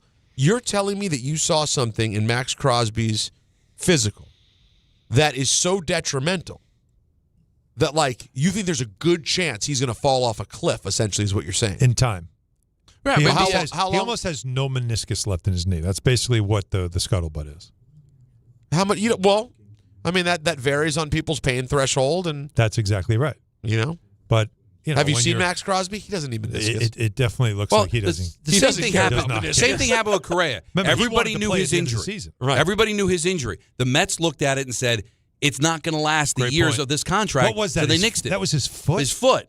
But everybody knew he had an injured foot. Yeah. It wasn't until looking at the physical they said, I can't sign him to this kind of a contract. It was the plate. Everybody knew the two things on the table with Crosby. People thought he was faking the injury because they were tanking, but they knew he was hurt.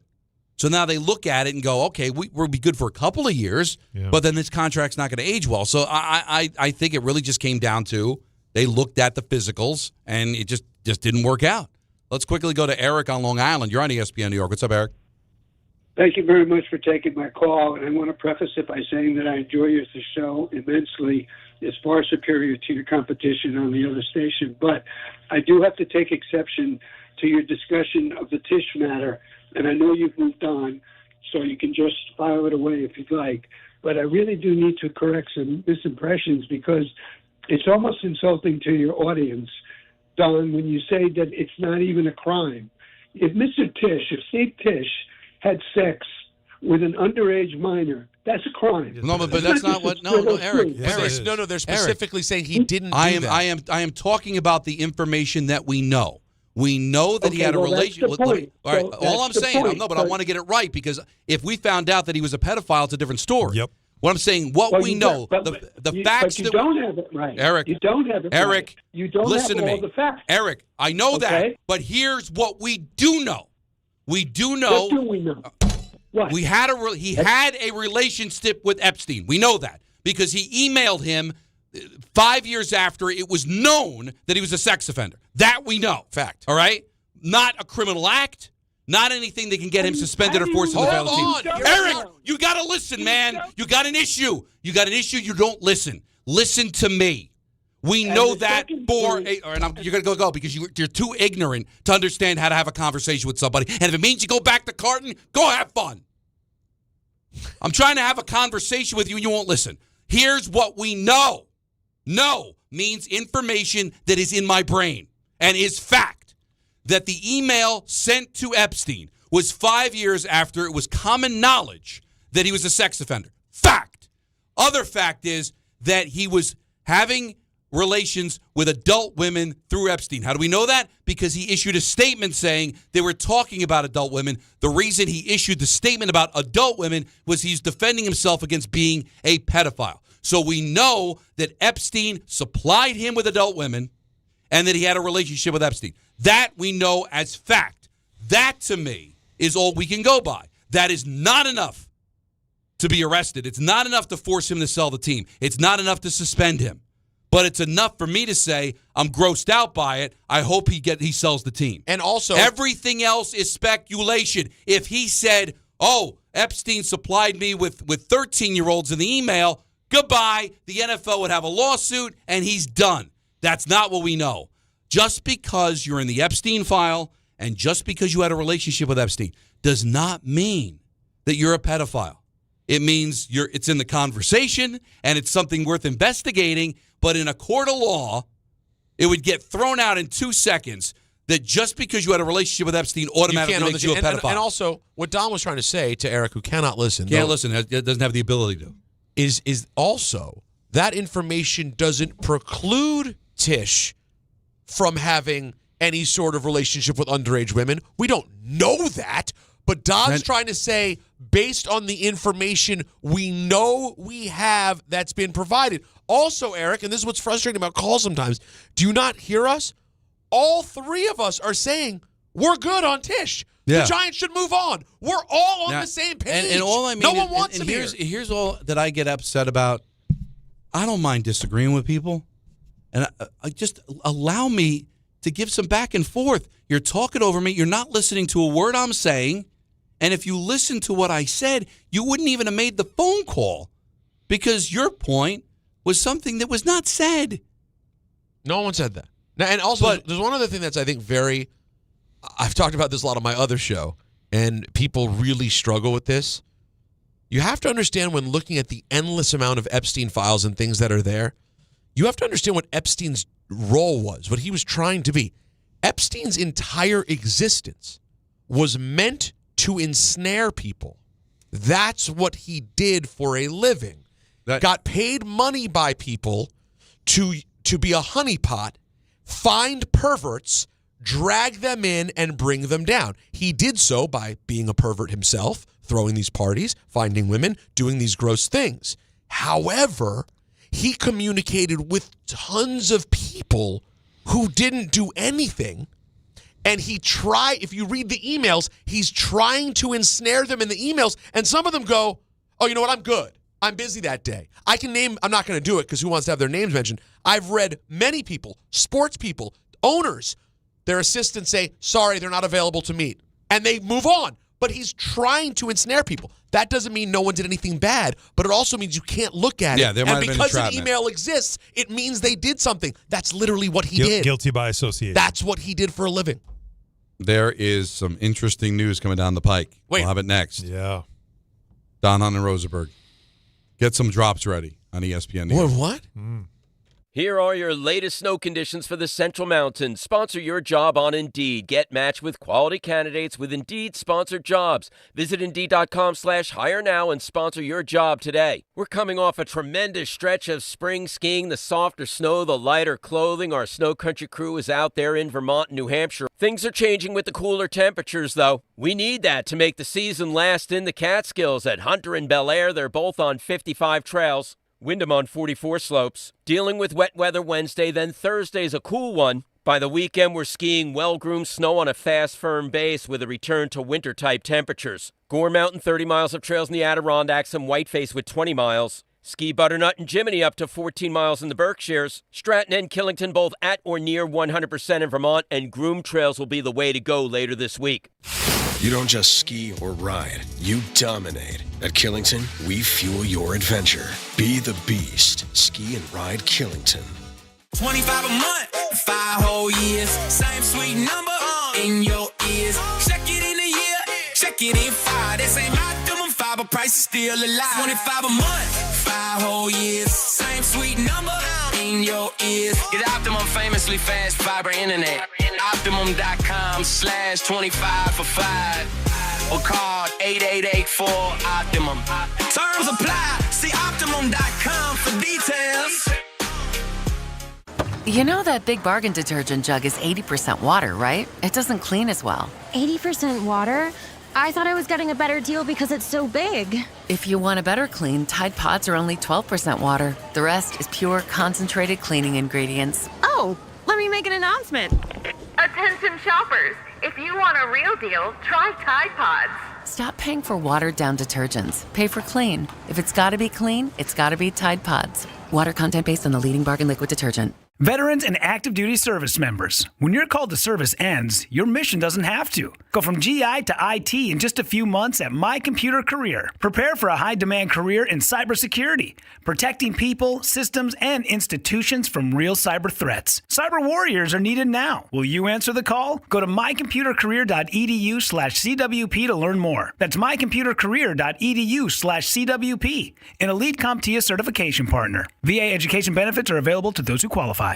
Every March, are brackets the only thing you can think about? Do you have symptoms such as constant bracket obsession or moderate to severe bracket-related distractions? You may be living with bracket brain. Thankfully, there's ESPN Tournament Challenge, the #1 proven way to treat bracket brain right at the source. So this March, download the ESPN Tournament Challenge app, fill out your women's bracket, and get you and your brain in the game. ESPN Tournament Challenge. Play the #1 bracket game. Presented by Capital One. I'm Boomer Esiason. My mom died from cancer. She was only 37 years old. She didn't have life insurance, and that was devastating for my family. That's why having life insurance is so important to me. Ethos makes it fast and easy. Get a quote in seconds, apply in minutes, and get same-day coverage. You can get up to $3 million in coverage with no medical exam. Get your free quote at ethos.com/play. That's ethos.com/play. Paid spokesperson. Time spent on application may vary. Online health questions required. Don, Hahn, and Rosenberg is live from the Big East Tournament presented by Schweppes, Sun Cruiser Vodka Iced Tea, and Samuel Adams. Join THR broadcasting live from the Irish Exit inside Moynihan Train Hall for a Big East extravaganza. Big East legends Charles Smith and Walter Berry will join us on site as we break down the action and relive the glory days. All courtesy of Schweppes. Stop by beginning at 3 p.m. Enter to win great prizes and make the Irish Exit your headquarters when the Big East takes center stage. Sun Cruiser Vodka Iced Tea is available at Jack Doyle's and John Sullivan's. Must be 21 or older to purchase. Please drink responsibly.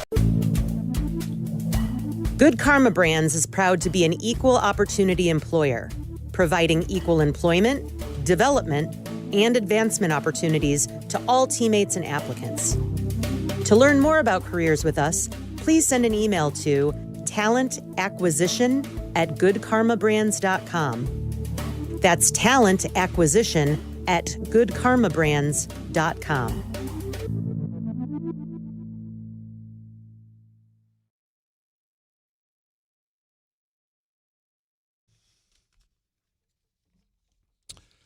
ESPN New York is taking over Calandra's Italian Village in Caldwell, New Jersey on Wednesday, March 18th. Join us live starting at 3 p.m. with a special happy hour you do not want to miss. Hang out, talk sports, get ready for a huge night on the ice, then stick around for the Rangers and the Devils watch party at 7 p.m.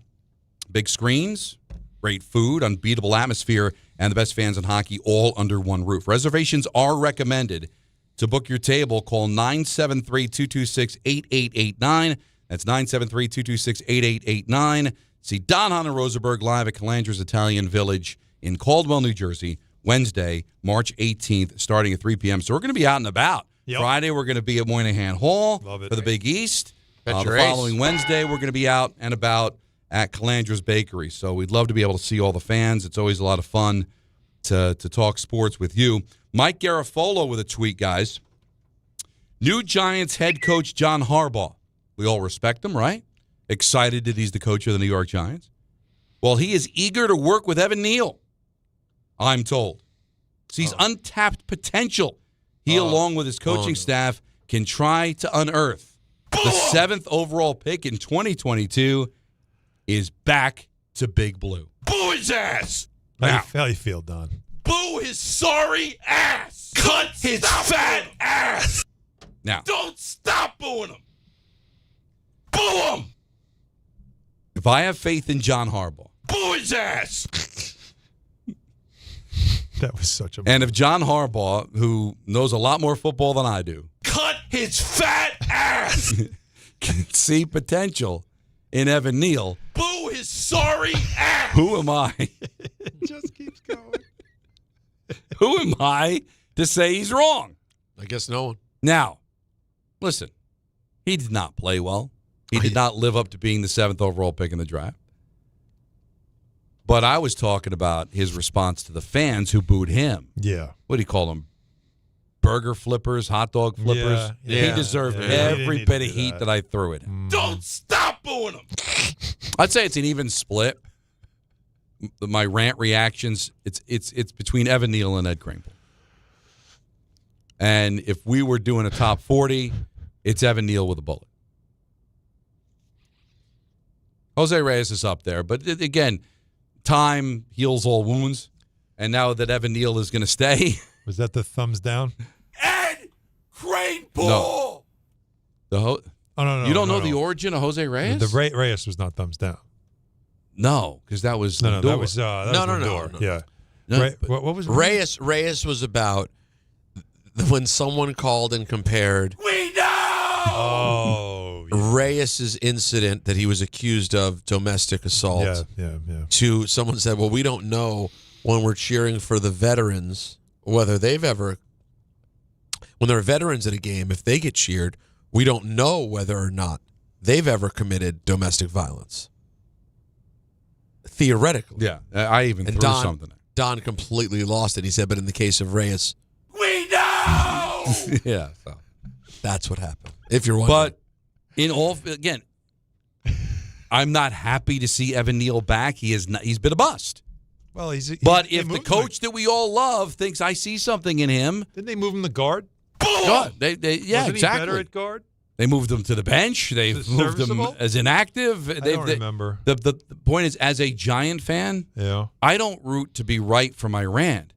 I'm rooting that this waste of a pick, 7th overall, it's a waste. That's come on. Yeah. I'm not talking about I'm not calling out him as a human being. I'm saying, did they get value at 7? The answer is no. They didn't get value at 5 with Thibodeau. But if they can salvage him, well, then that makes it a little better, right?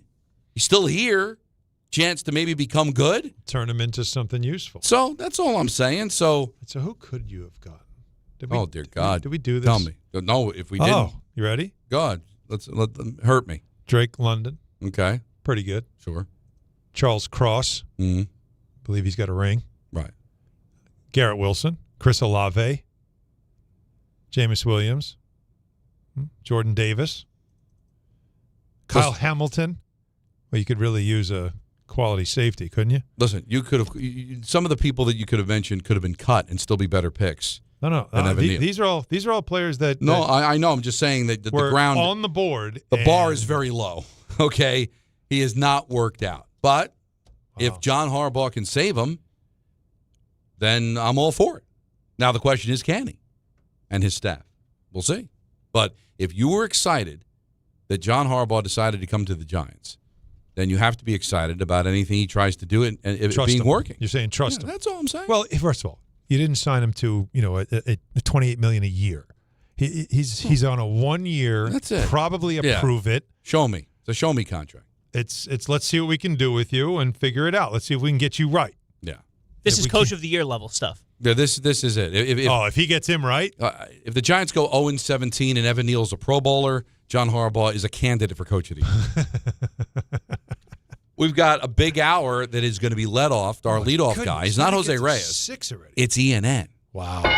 You dream about. Don, Hahn, and Rosenberg hanging out until 7 o'clock, and then it's Grassa leading into the Knicks on ESPN New York. Everyone needs to take care of their mental health, even running back Bijan Robinson. When I'm on the field and feeling the pressure, I usually just take a deep breath. When I'm just breathing and seeing what's in front of me, everything just slows down. It just makes me feel great before I run the play. Just like Bijan, we all need a strong mental game on and off the field. Make a game plan for your mental health at loveyourmindplaybook.org. Love your mind. Brought to you by the Huntsman Mental Health Foundation, the Arthur M. Blank Family Foundation, and the Ad Council. Now let's take a look at the traffic with Brandy Scott. Thanks a million, guys. I hope you have a great rest of the night. We've got the Big East tournament going on over at MSG. Right now, your best ride into Midtown going to be mass transit. Otherwise, avoid the east side of town. FDR just jammed in both directions, heading over to the 59th Street Bridge and Midtown Tunnel. Grand Central eastbound, not so great in Queens. Right before Northern Boulevard, a crash in the center lane. That is you crawling getting past LaGuardia. After that, on the eastbound side, a broken down car in the right lane right after Kew Gardens. Solid slowdowns there there from the LIE. Only easy way to the outbound, George Henry Hudson. Cross Bronx westbound, just slam from the Bruckner on through. Inbound, George, stick with the lower deck, upper level, about a 15 to 20 minute ride. Outbound, Lincoln Orania, 30 to 40. Outbound, Hung, close to an hour. Over in Jersey, 46 eastbound. Watch out for a crash by Main Street in Richfield Park. I'm Brandy Scott on 880 ESPN New York. Hey Yankees fans, gather a group of 10 or more and take advantage of our 2026 Yankees group ticket specials. Whether you're getting together with family and friends, organizing a fundraiser, or entertaining clients, your group will love bonding over the Bronx Bombers. Start planning your 2026 group outings today. Log on to Yankees.com/groups. Call 212-YANKEES or email us at groups@Yankees.com. That's 2026 group tickets. Call 212-YANKEES or visit Yankees.com/groups today. Progressive presents ways to save money that aren't bundling your home and auto insurance with Progressive. Thanks again for taking me to the game, man. I can't wait to get in there. By the way, what's in the bag? Oh, I bring my own hot dog and peanuts. Saves a ton. Savvy. And what about the beach chairs? Why buy seats when you can save big and bring your own? We can't get in without tickets. Tickets? What do you think the portable TV is for? Don't save money pretending to go to the game. You could save hundreds by switching to Progressive. Get a quote at Progressive.com. Progressive Casualty Insurance Company, affiliates, and other insurers. Not available in all states or situations.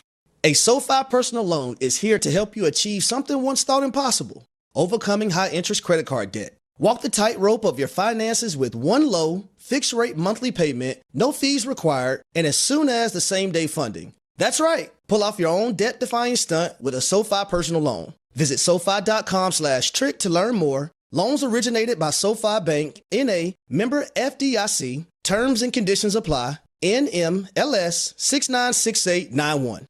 Put it in the box! This is your radio home for New York Mets baseball. 880 ESPN, WHSQ, and WCBS-FM HD2, New York.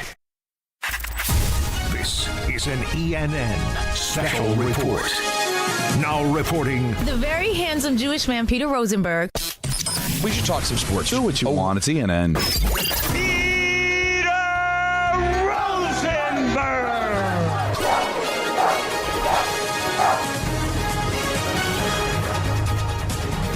Hey, how's everyone doing? Howdy, hi, how are ya? Welcome aboard.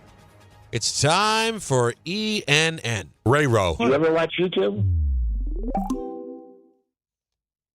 ENN, of course, it's brought to you by Ramsey Mazda. You don't know that. Sure, yes, I do. I'd like to start off ENN tonight by saying good evening to Monica. You know what you said? Oh, that's a wicked laugh. What if we isolated it to just a laugh? Can we do this? You know what you said? Oh, because I stepped all over. It's Disney witch level, right? You know what you said?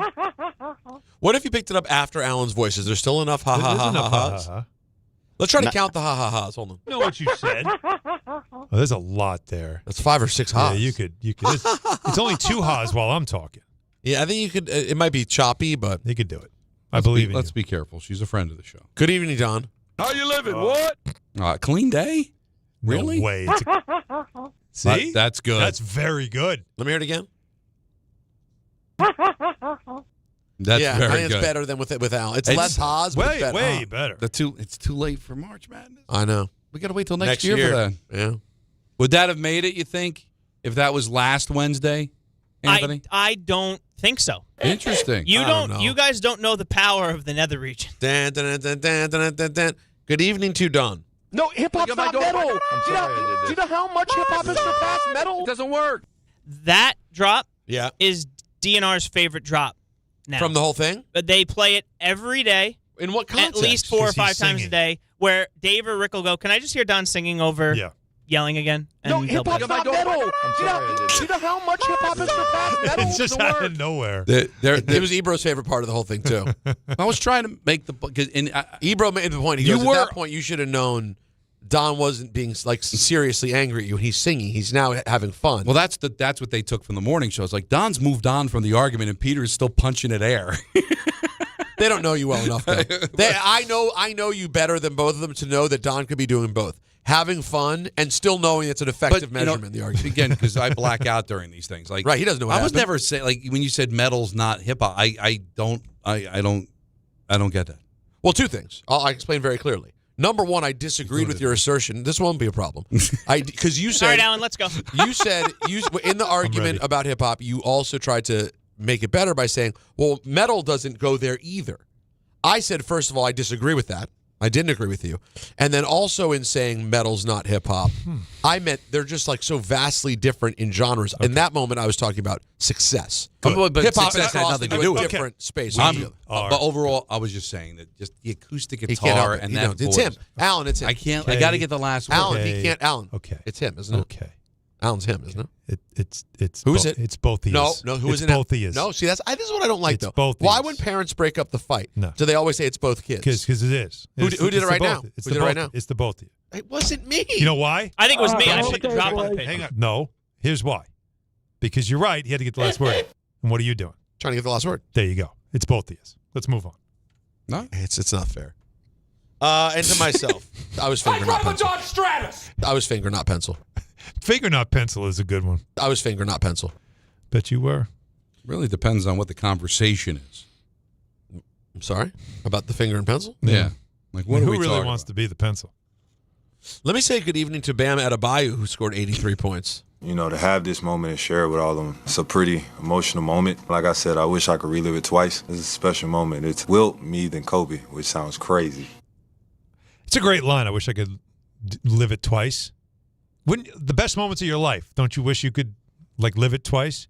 Because it's happening. I scored 18 points once. And you're like, wow, this is happening. And then it's over, and you're like, oh, I want to appreciate it more. I need to run that back. That's because I need to run this back. I just need to live it one more time so I can appreciate it better. My life theory is that everything that we do is mostly for the memory than the real time.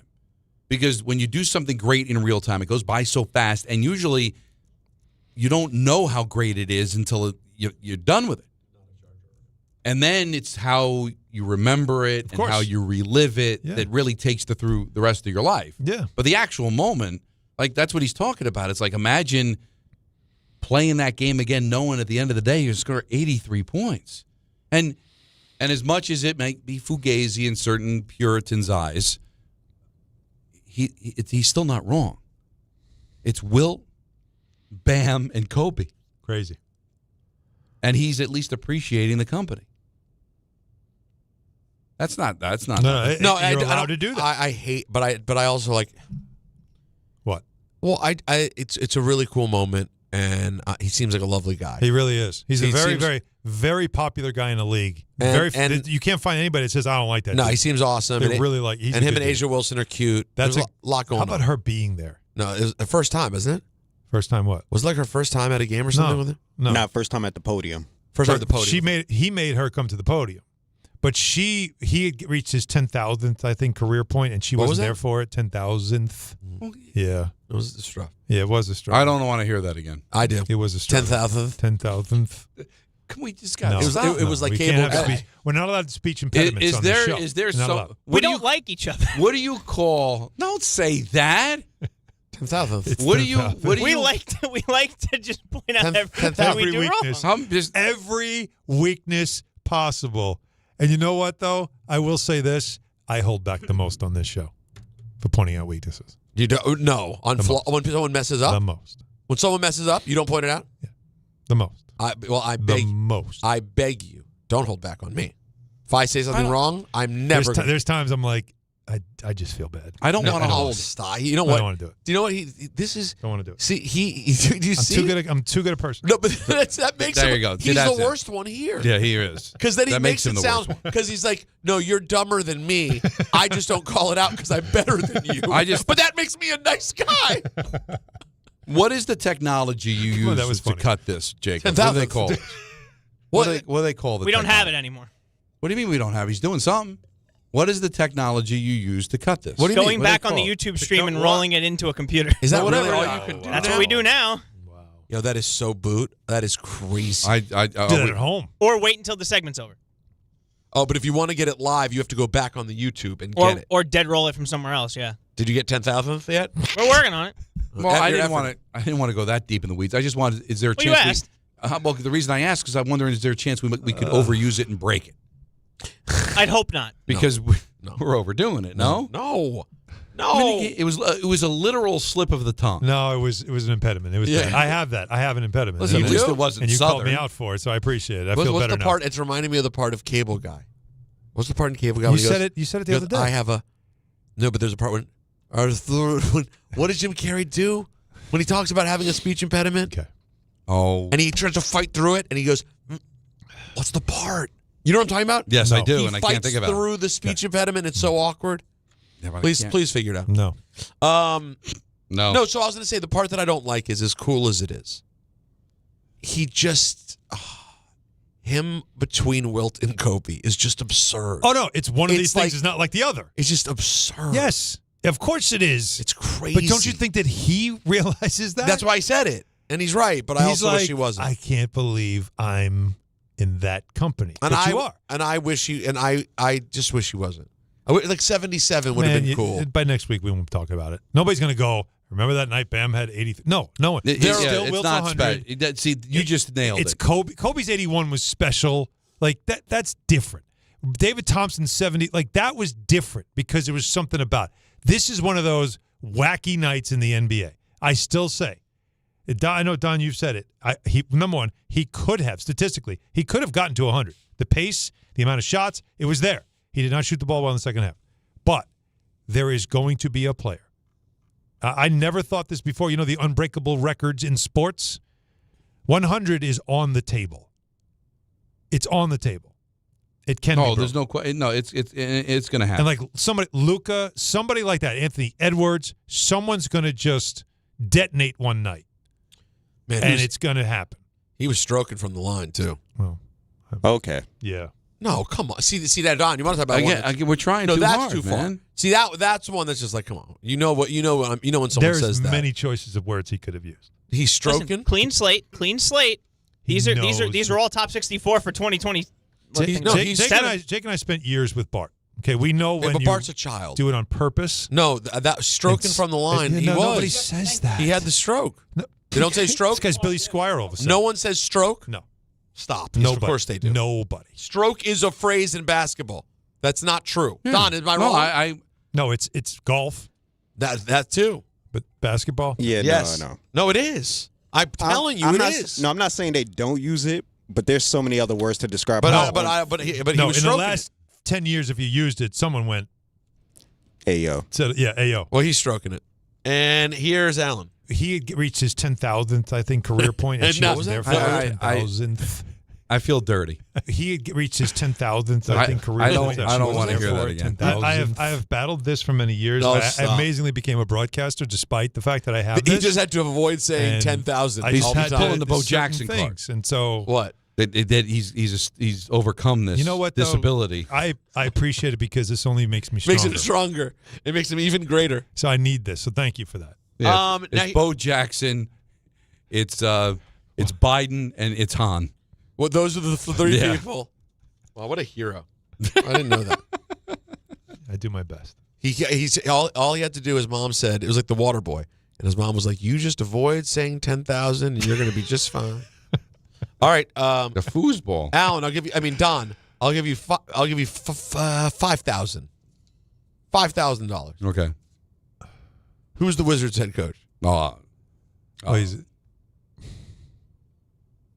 No, because he just passed. I was going to joke around about Mo. He's a friend of mine, so I'm out. On Marty Lyons. No, it's not Marty Lyons. At Hospodar. It's not at Hospodar. Benny Agbayani. No. Luis Oosterhuizen. It's not even his first name. So again, by the way, that drop again. Doug Mo. It's Brian Keefe. Yeah, he was a former Knicks assistant. No, and he was also in what was the name of this show? The Lost Boys. I just first thing that came to mind. What was that? I'm just throwing out random things. I can't even think of the theme song. Da da da da. Da na na na. Da na na na. What was that show? What show was that? It was a single father. He had a couple. Yeah, My Three Sons. No, not My Three. No, that's a different what song. we're doing. It's a different show. He's a dad. He's got sons. My Three Sons. No, that's not it. What other show is it? Could be a drop of me and Alan yelling "My Three Sons." No, I gotta. No, I'll tell you that right now. It's gonna bother me now. All right, well, hold on while you look it up. But the fact that we both had the theme song and the name and nailed it, and I've never seen an episode of it in full. Why would you? But that, for the record, is that drop that we just played of Michael was, again, one of the great nonsense BS that I have to deal with on this show, on this radio station. I, for years, will get called a moron who doesn't know sports. I'm just a casual. I don't enjoy sports, and I get things wrong, and I'm an idiot. And in the middle of the prime of his career, Michael had no idea who Louis Oosthuizen was and literally completely misread his name. And what did he say again? Play the way that Michael said his name again. Louis Oosthuizen. And nothing. There's no repercussion. None. Zero. If I make a mistake on a random baseball player who's not that big a star, I recall you making a mistake on not a random baseball player. Well, that was a long time ago. You're talking Casey Stengel? Yeah. The name of the show is Family Affair. Oh, Family Affair. Not ringing a bell. That had Brian Keefe. Yeah. He was also in the original Parent Trap. But that's Brian Keefe. We're talking about Brian Keefe. Keefe. Listen. Chief I'm Keefe. sorry. I got something going here. All right, here's the Wizards head coach speaking some about the fourth quarter yesterday. Yeah. Turnovers, offensive rebounds, the possession game was definitely the key, and we only lost the game by 7 in the second half, and the fourth quarter just turned into not a real basketball game, but we got to be better with our ball security, and we got to own the fact that we let this guy get hot, and that's on us. First quarter. Well, who else is it going to be on? I take no issue with what he said. No, he.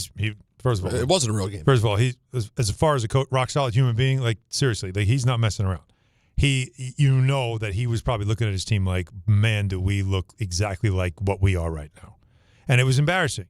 And they were bad. But he's right. The game wasn't completely out of hand until it was time for him to get to how many points can you score. The first quarter, Bam had 31. But he and Alex Sarr, the young center for the Wizards, were going mano a mano, like back and forth at each other. And Sarr had like 9 quick points against Bam. And it was like, okay, this looks like fun. And then Sarr realized, oh, there's levels to this. And he couldn't get to that level. And that that seemed to get Bam going early, and that set it off. Let's see how far off I was with the song.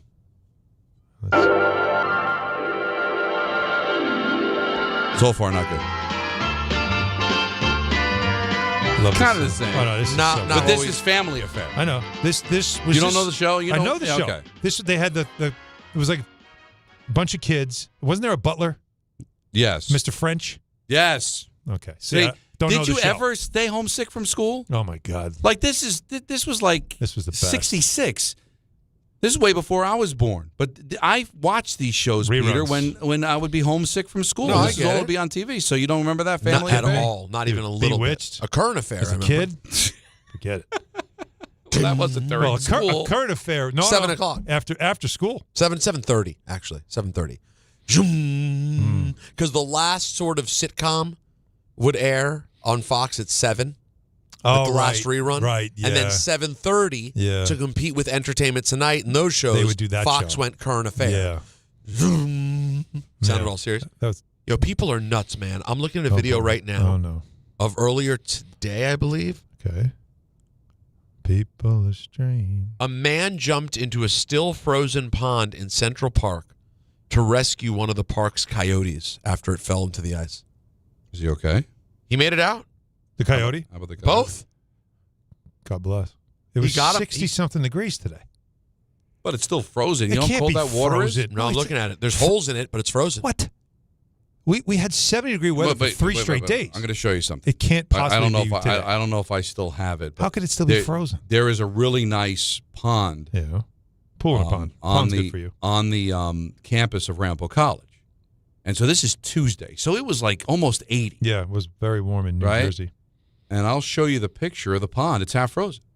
But now the people are standing around the pond in Central Park trying to help get the coyote now to leave and not keep walking on the ice because the coyote's scared. Coyote in Manhattan. Crazy, right? How'd you get there? They live there. There's a family of coyotes there in Central Park. The pack, as they're called. I believe that's correct. I believe they're the bullpen coyotes. Oh, well. They don't have jobs, so they're in No, Central that's Park. where they train. We train them. We train them in Central Park. Yeah, and then when they're ready, trying to find their way to the Bronx, but whoever finds their way to the Bronx gets to join the team. They get the job. And if you don't, you got to live. Here's there. So you see, I'm walking with the president, and that's the pond, and it's frozen, and it was warm. Well, it takes some time to thaw. The ODR is frozen. Is all water, by the way, boys. No more. Oh, it's done. All gone. That's you. That's you walking with the That's just me president. walking with the president. Wow, President, look at you. Cindy Jebb. Walking with people like this. No, don't. No. Every time you say walking just- with the president, I want to yeah. make a Trump joke. Yeah. But it's not. Why? It's not because you say all you've said every Walking time with you've said. the president. I spent some time with the president. Yeah. I interviewed the Hung out with the president. president. I sat out with the president. But I'm like, oh, walking very with Jack Cindy- Hughes of you. It does. Well, wait a it does minute. right away. But make we're you talking think. about. I said Ramapo. Right. Well, you think the president's above Ramapo? Oh, That's wow. not true. He's a Jersey guy. But then, Fake but there would be news. context. If I was like, I was at the White House and I'm walking with the president. That's right. I said I was at Ramapo. Every college or university has a president. University president. And if I say I'm walking with Cindy Jebb, you're like, okay. No, you got to say I was walking with President Cindy Jebb. There you go. Nice lady. Terrific. Older or younger than you? Older. Older than you. Huh? But former military. Army. Good for her. All right. That's nice. Thank you for your service, Miss Jebb. Right. Sergeant Jebb. Keeps that To place. talk about going full circle, in line. I went to the radio station because I was cut my freshman year from the baseball team because 3 pitchers from Army transferred to Ramapo. Oh no. Did you in? West Point. But it worked out because then I walked right into the radio station. And said, "This is my real home. This is where I'm supposed to be." Right. See, unanswered prayers, Don. Yep. Unanswered prayers. Love unanswered. Nah, you want to talk about another great song? Yeah. Oh yeah. I'm aware. I'll weep. I'll weep right now. Now, I'd say I'd play for her on Spotify, but guess what? Not there. Why? Garth's not on Spotify. Why? Because he's better than that. Is that true? He's the only one. He will not do streaming.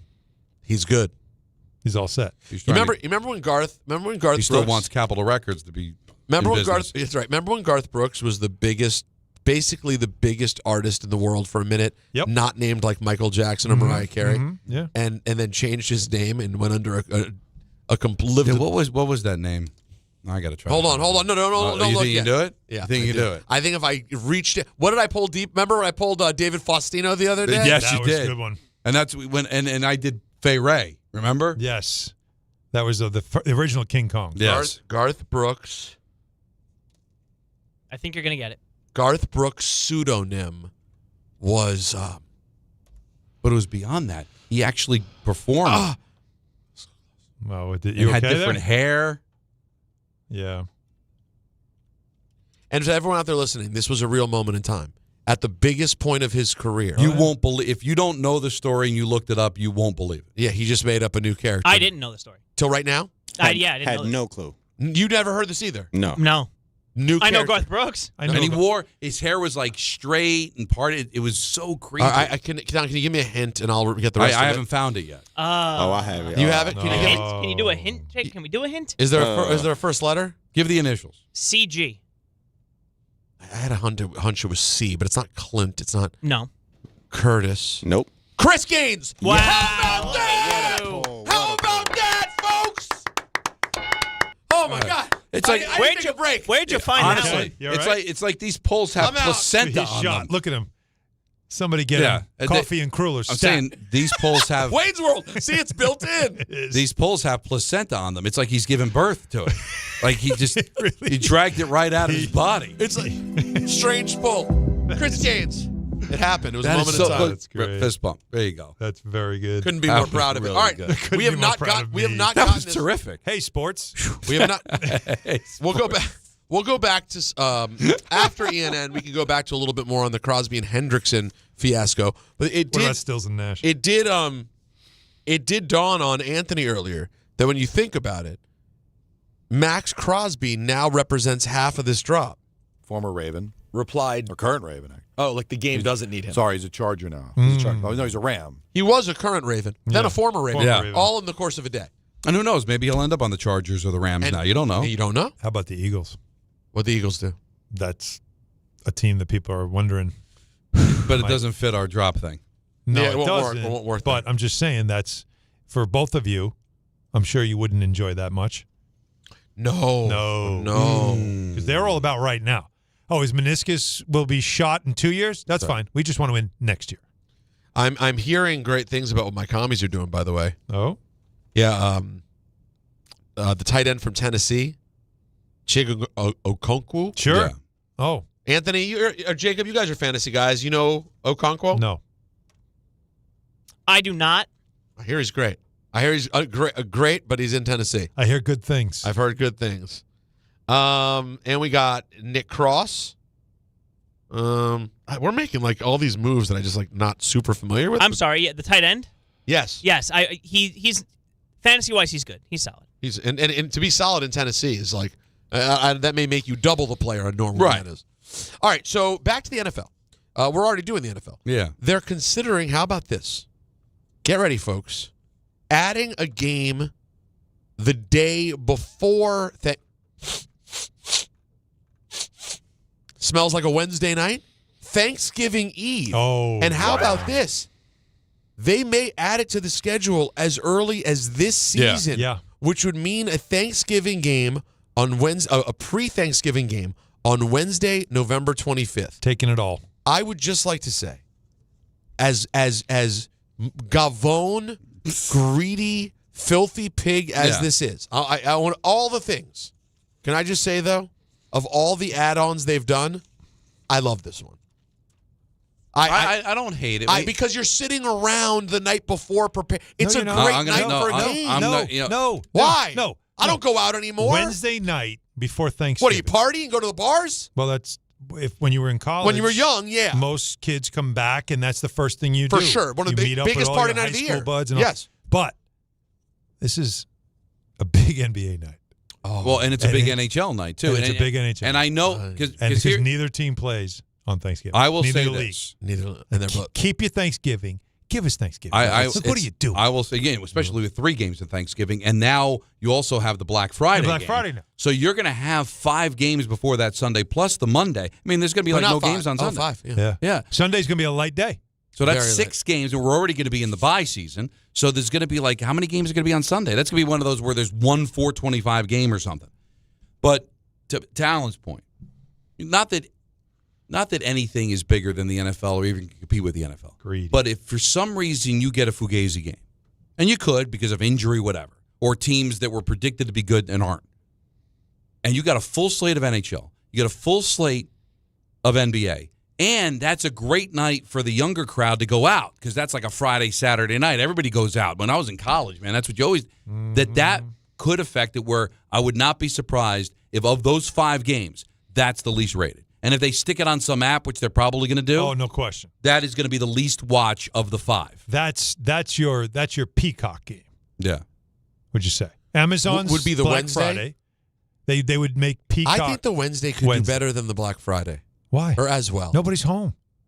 Nobody's home. But people go out on Black Friday too, don't they? Well, remember, don't forget, the Black Friday is usually like a 3:30 kickoff. Yeah, it's not at night. No. I'm telling you, Wednesday. Who's home? First of all, I am. All right. Well, because you got a 1-year, soon to be 2-year-old. Yeah. Well, not soon. No, but yeah, I hear what you're saying. On the day before Thanksgiving, she will be. All right. So now that we've got Monday, we know there's a Friday. We know there's going to be a Wednesday, and obviously Thursday's the big day. Thanksgiving week. How do we get 7 straight days of football? How do we do it? What's that Tuesday? What are we doing that Tuesday? Come on. No. I'm not kidding. I know. Think about it. I know. They'll call it Thanksgiving week. You can't do it a Tuesday game. It's the previous week is what I'm saying. You finish out the last week. Finish out the previous week Tuesday. That team either has a bye or plays the following Monday. Yeah. They're sniffing around. And they're going, can we get the whole Thanksgiving week? Why not? Hold on. Sunday, they can't Monday, get it Saturday because of college Tuesday, football. Wednesday, Thursday, Friday, the Saturday. And that game will be streamed on Fortnite. Yeah, no, that's true. true. You can only watch it if you have Fortnite. No, it's on MySpace. No way. Yeah, you'll have to watch it. No, it's going to be. This is going to be the big moment. This is going to be the big moment for you. It's going to be on Tubi. Oh, Tubi. Fine. Maybe I can call this game. That'll do it for ENM Like You Dream About. All right. Brought to you by Ramsey Mazda. I do have to ask you both a question based off of Get this more game. for your money at Ramsey Mazda. Like a new 2026 Mazda CX-50 or Mazda CX-90. Choose wisely. Choose Ramsey Mazda. Of course. Sorry, I thought it was just Ramsey Mazda and we keep it moving. There is something off this I do have to ask you because somebody I have great respect for told me there's something about that night that we're talking about. All right, Thanksgiving Eve? Yeah, that he's never heard of before. Really? And I'm like, how have you never heard of this? All right. I'm intrigued, and I'm also intrigued to tell you about how FanDuel customers, if you're new, you can get up to $300 in bonus bets every day for 10 days. If your bet loses, here's how it works. You place a tournament bet using the token, and if it doesn't win, you'll get up to $300 back in bonus bets every single day for 10 days. That's 10 chances to play all tourney long, from game props and money lines to spreads, totals, futures, and more. You can even mix things up with same-game parlays for a shot at a bigger payout. However you want to fill out your bracket, FanDuel makes it easy to stay in the action day after day. So visit FanDuel.com/local to sign up today. FanDuel, it's time to dance. 21 and over, physically present in New York. Must apply, select token each day. Bonus bets are non-withdrawable, expire 7 days after receipt. Tokens are received in increments of 1 per day. Restrictions apply. See terms at sportsbook.fanduel.com. For help with a gambling problem, call 877-OPEN-WIRE. Text OPEN-WIRE 467-369.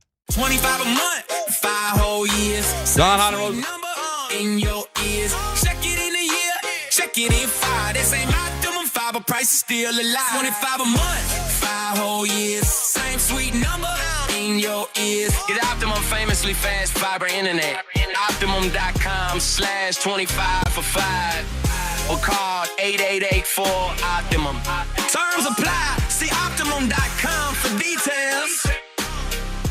Hi, this is Don LaGreca. Just like the New Jersey Devils protect their home ice, Viking Pest Control protects your home. And I know because I use Viking at my own place. As the pest control provider and proud partner of the New Jersey Devils, Viking brings 45 years of trusted experience and expert service to keep ants, cockroaches, stinging insects, rodents, and even mosquitoes out of your zone. Their local team builds a personalized game plan that actually works. And when you bundle pest control and mosquito services, you score big savings. One call, one company, total peace of mind. Visit VikingPest.com. Protecting your home inside and out.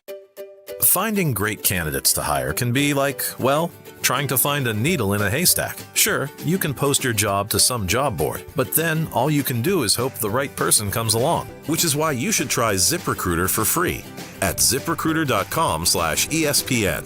ZipRecruiter doesn't depend on candidates finding you. It finds them for you. Its powerful technology identifies people with the right experience and actively invites them to apply to your job. You get qualified candidates fast. So while other companies might deliver a lot of hay, ZipRecruiter finds you what you're looking for. The needle in the haystack. See why 4 out of 5 employers who post a job on ZipRecruiter get a quality candidate within the first day. ZipRecruiter, the smartest way to hire. And right now, you can try ZipRecruiter for free. That's right, free at ZipRecruiter.com/ESPN. That's ZipRecruiter.com/ESPN. ZipRecruiter.com/ESPN. ZipRecruiter. At City Harvest, we believe no New Yorker has to go hungry. With your help, we're on the road 365 days a year, rescuing over 77 million pounds of nutritious food and delivering it free to millions of New Yorkers, transforming surplus food into sustenance, sustainability, and smiles, rallying thousands of New Yorkers to power a network of nourishment across our city. One day, one meal, and one New Yorker at a time. That's how we feed good. Donate at cityharvest.org. At Uline, the prevailing opinion is, if you don't live it, you don't believe it. The people at Uline believe in hard work, and they live it by being there 24/7 to answer your call, having 41,000 items in stock, and offering same-day shipping from 12 locations across North America. Business owners, sellers, buyers, shippers, and packers believe it. Uline is the hard-working, dependable source for your shipping and industrial supplies. Visit uline.com. I'm Boomer Esiason. My mom died from cancer. She was only 37 years old. She didn't have life insurance, and that was devastating for my family. That's why having life insurance is so important to me. Ethos makes it fast and easy. Get a quote in seconds, apply in minutes, and get same-day coverage. You can get up to $3 million in coverage with no medical exam. Get your free quote at ethos.com/play. That's ethos.com/play. Paid spokesperson. Time spent on application may vary. Online health questions required. We expect our information in real time. US Med carries continuous glucose monitors, which provide real-time readings of blood glucose levels. US Med is an approved provider for Medicare and over 500 private insurers. So call 888-665-0696 today for a free insurance and Medicare benefits check as easy as... That's 888-665-0696.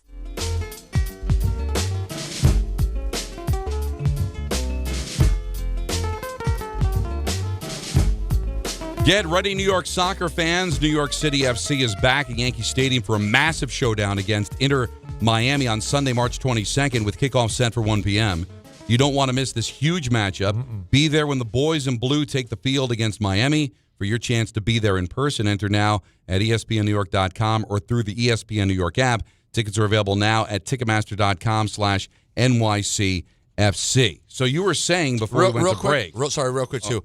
Props to Jacob, who went a different direction. He's always thinking, and threw on to Zion, which is a Lauryn Hill song about her son. Yes. So you went mother-son. Don, a whole other genre. Oh, wow. Mother-son genre. Yeah.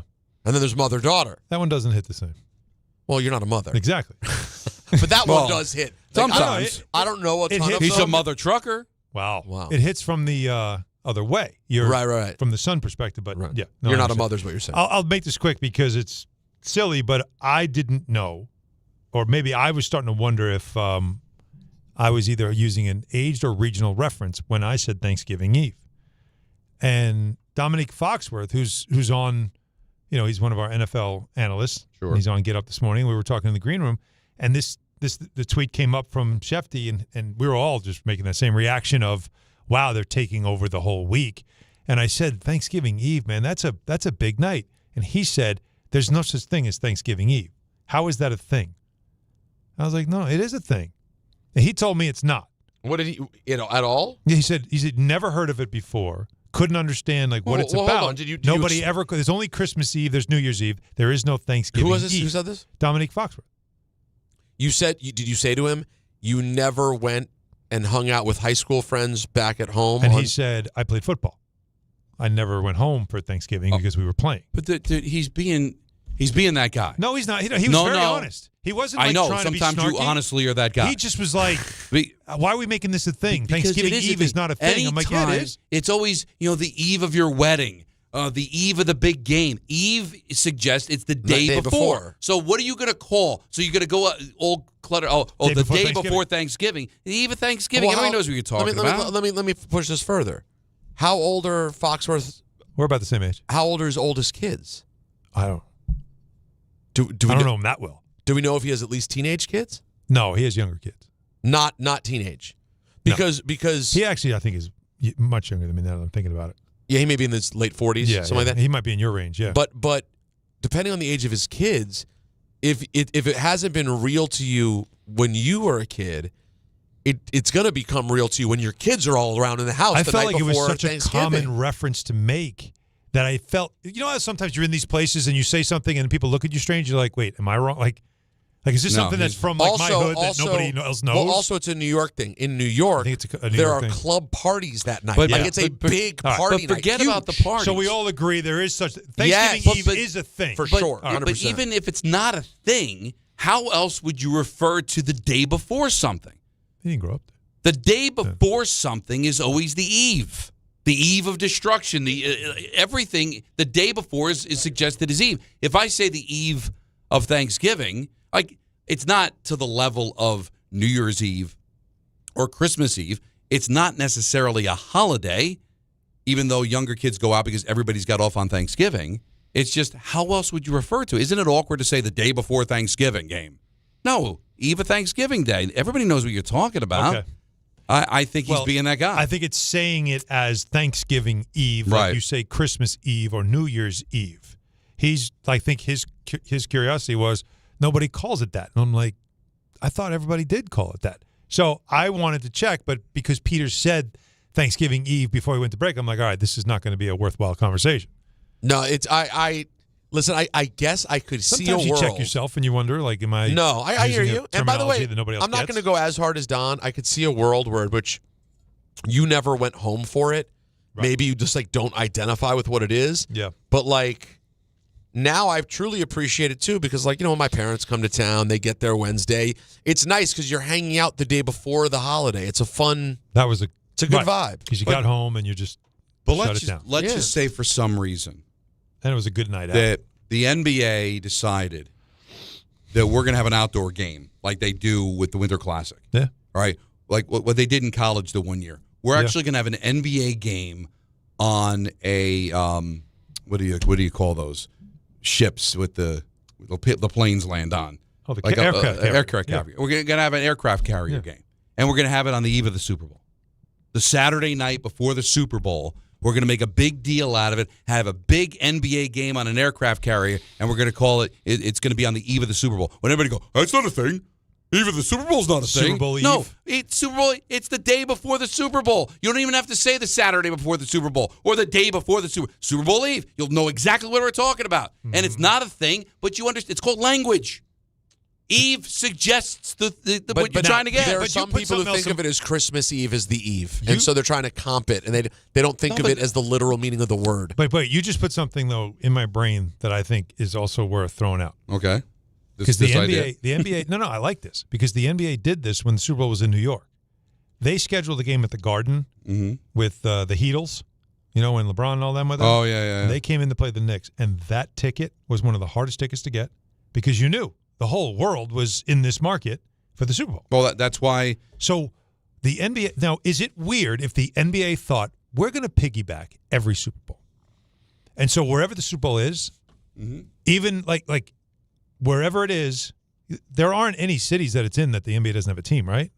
I mean, it's in Tampa, so fine. So we'll play where the Lightning play. We'll put a court in there, and it'll be Magic versus whomever, because we'll just. Yeah. But we're gonna play a game the night before the Super Bowl because we know that building will be packed with celebrities. Everybody's gonna be there the day before. And the you'll Super make Bowl. sure a marquee team, at least one, if not two, are playing.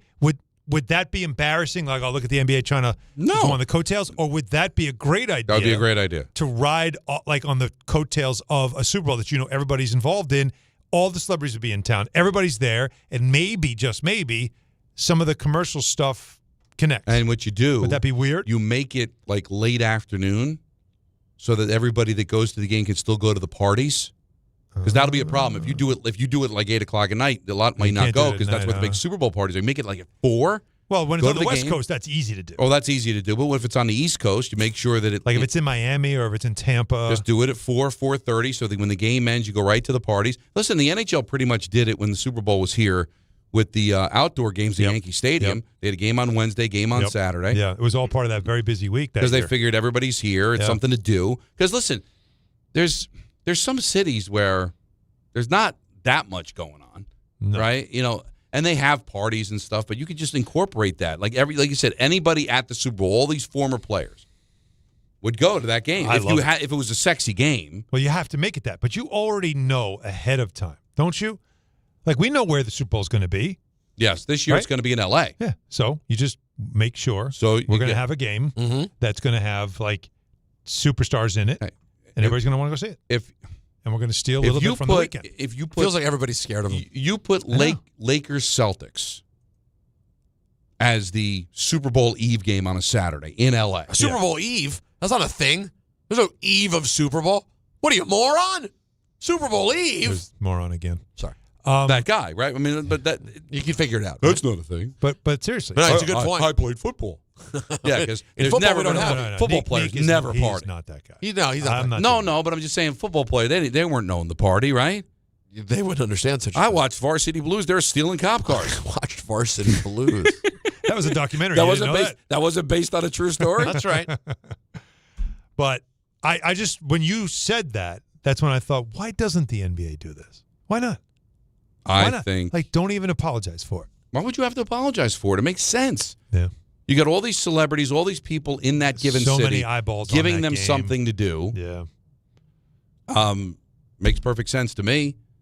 And if people at the NBA, just give me credit. Yeah, I will. That's all I am. I'll make sure that you get a piece of it. All right, last call crew coming up next. 1-800-919-3776 Don on the Rosenberg on ESPN New York. If you've been injured in an accident that wasn't your fault, then you need a lawyer who knows New York's unique personal injury and workers' compensation laws. At the Parisman Firm, they have decades of experience handling all types of accident cases and a proven track record of delivering huge results. Their team has already recovered nearly $1 billion for injured New Yorkers. From construction to car accidents and slips and falls, they've got you covered. Call the Parisman Firm now at 718-WORKERS, where your case is their cause. Get the justice you deserve today. Attention New York Verizon mobile customers. Score a massive win with award-winning Fios Home Internet for an incredible $20 a month guaranteed for 3 years. Switch today for savings you can count on. Call 1-800-VERIZON now. For new Fios customers with AutoPay, mobile and home discount enrollment required. 3-year price guarantee applies to the Fios-based monthly rate only. Additional terms apply.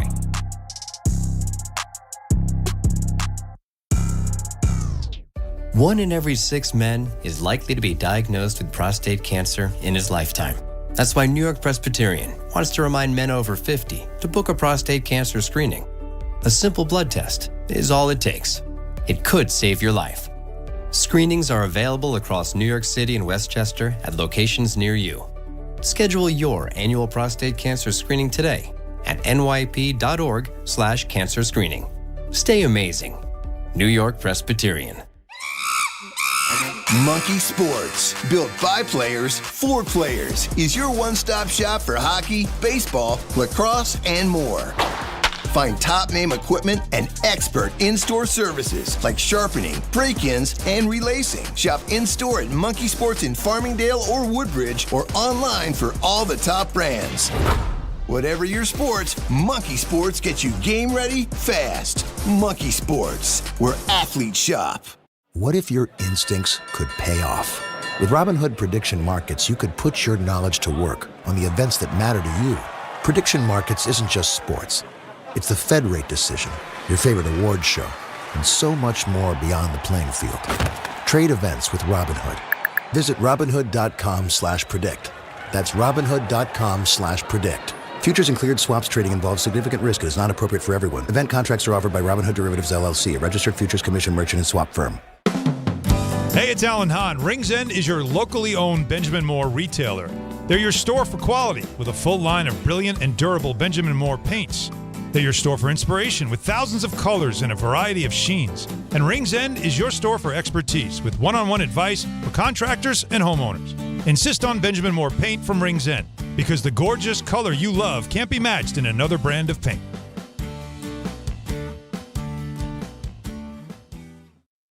Become a Yankees Universe Fan Club member today. The Rookie and Explorer packages are now available.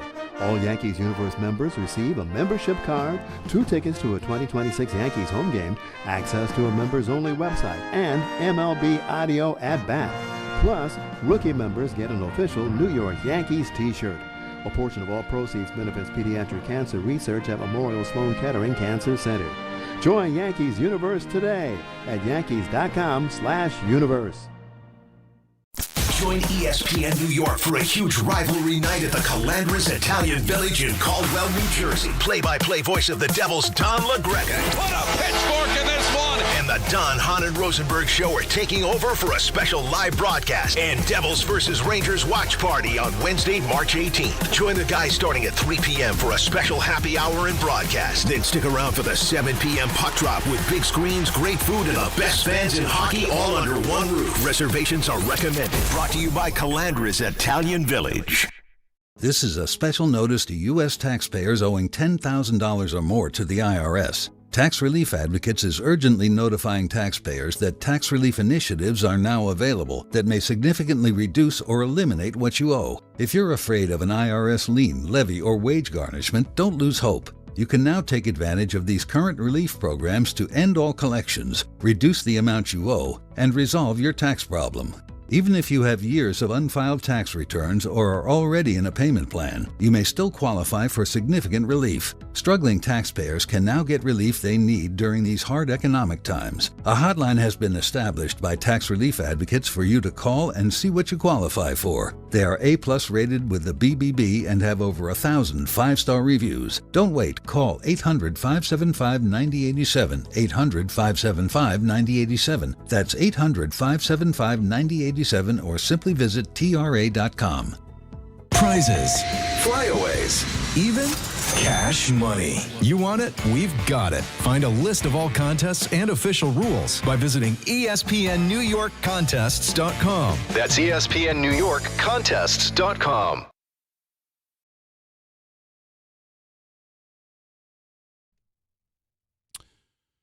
Last call, crew, 1-800-919-3776. We got up until the top of the hour to get this done, so let's go. Let's talk to Jonathan in L.A. You're on ESPN New York. What's up, Jonathan? Hi, guys. Hi. Fellas, regarding the WBC, I was actually there on Monday for Mexico's U.S. game, And let me tell you guys, I mean, being there, it's a totally different vibe. I was there at the World Series game 2 years ago, and it's just something different. It's culture. It's something pretty cool going on right there. And I think it does mean something. It's not just an exhibition game. I think these countries want the bragging rights on what country has the best players out there, especially that when you see players like Judge, Harper, Soto, everyone going to their own and playing for their country. And I think the more years it is, the more it happens, the more it's going to grow on it. I want to see what you guys think. Well, you need... Great show as always, fellas. Thank you. Yeah, and listen, they lost to Japan last year, right? So now if they were to... And the situation, in case you missed it, if Mexico wins over Italy by 4 and they score 4 or less runs, the United States isn't going. So they'll have a chip on their shoulder in 3 years, I would think, because now they've been beaten a couple of times, once in the championship game, and then they're not even going... moving on out of their pool. That would be, a major embarrassment for them, you would think. Hey, I went to the Arizona ones. I went to 2 games. The United States was playing Italy. I walked up day of the game. Got tickets first row behind home plate for $20. There was nobody in the building. The next night, Mexico was playing, I forget who. Might have been Puerto Rico, the DR. I got tickets upstairs, full house, 50,000 people. That makes sense. It matters to them because you as an American, when you play Major League Baseball, you feel like you're representing your country because it's our game and we're playing, with the exception of Toronto, in our country. But you can understand those other countries feeling like this is my chance to represent my flag, my country. Yeah. And it becomes a big deal. So yeah. I understand that. For it to catch on, I just think it is what it is. I do think the Olympics could feel different. No? What do you mean? If baseball was in the Olympics? I know they tried it once, and I guess it didn't hit, but if the Major League players play in the Olympics, if the league does what the NHL does and stops the season for 2 weeks and lets them just go and play, like it's not like you need a training camp. You're in the middle of your season. Just go. Just go play. Right?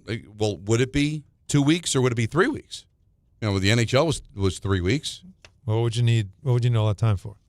Well, because you're going to have to go out there. Like, all right, so where's the Summer Olympics this year? Is in Los Angeles. That's not a right, big deal. Los Angeles. Yeah. But when it's in Australia, well, yes, of course. Now you're going to need like 2-3 days That'd be off more to go difficult. out there, and then you need a couple of more days to Fair come enough. back. Fair enough. Listen, I think if they were in the Olympics, because the Olympics I think are different. it would bring a different energy. Right. Right? But because it's the Olympics. Yes. That's why I think comparing the Olympics to the WBC is so unfair. And would we have the guy who's the manager now, or would we have somebody with a little more something Yeah, to it? we wouldn't be messing around. Right? We would not be messing Thank around. you. Because you'd be playing for a gold medal, not something that was kind of created right to generate interest overseas. Right. Let's go to piece of tin. Alex in Limbrook. You're on ESPN New York.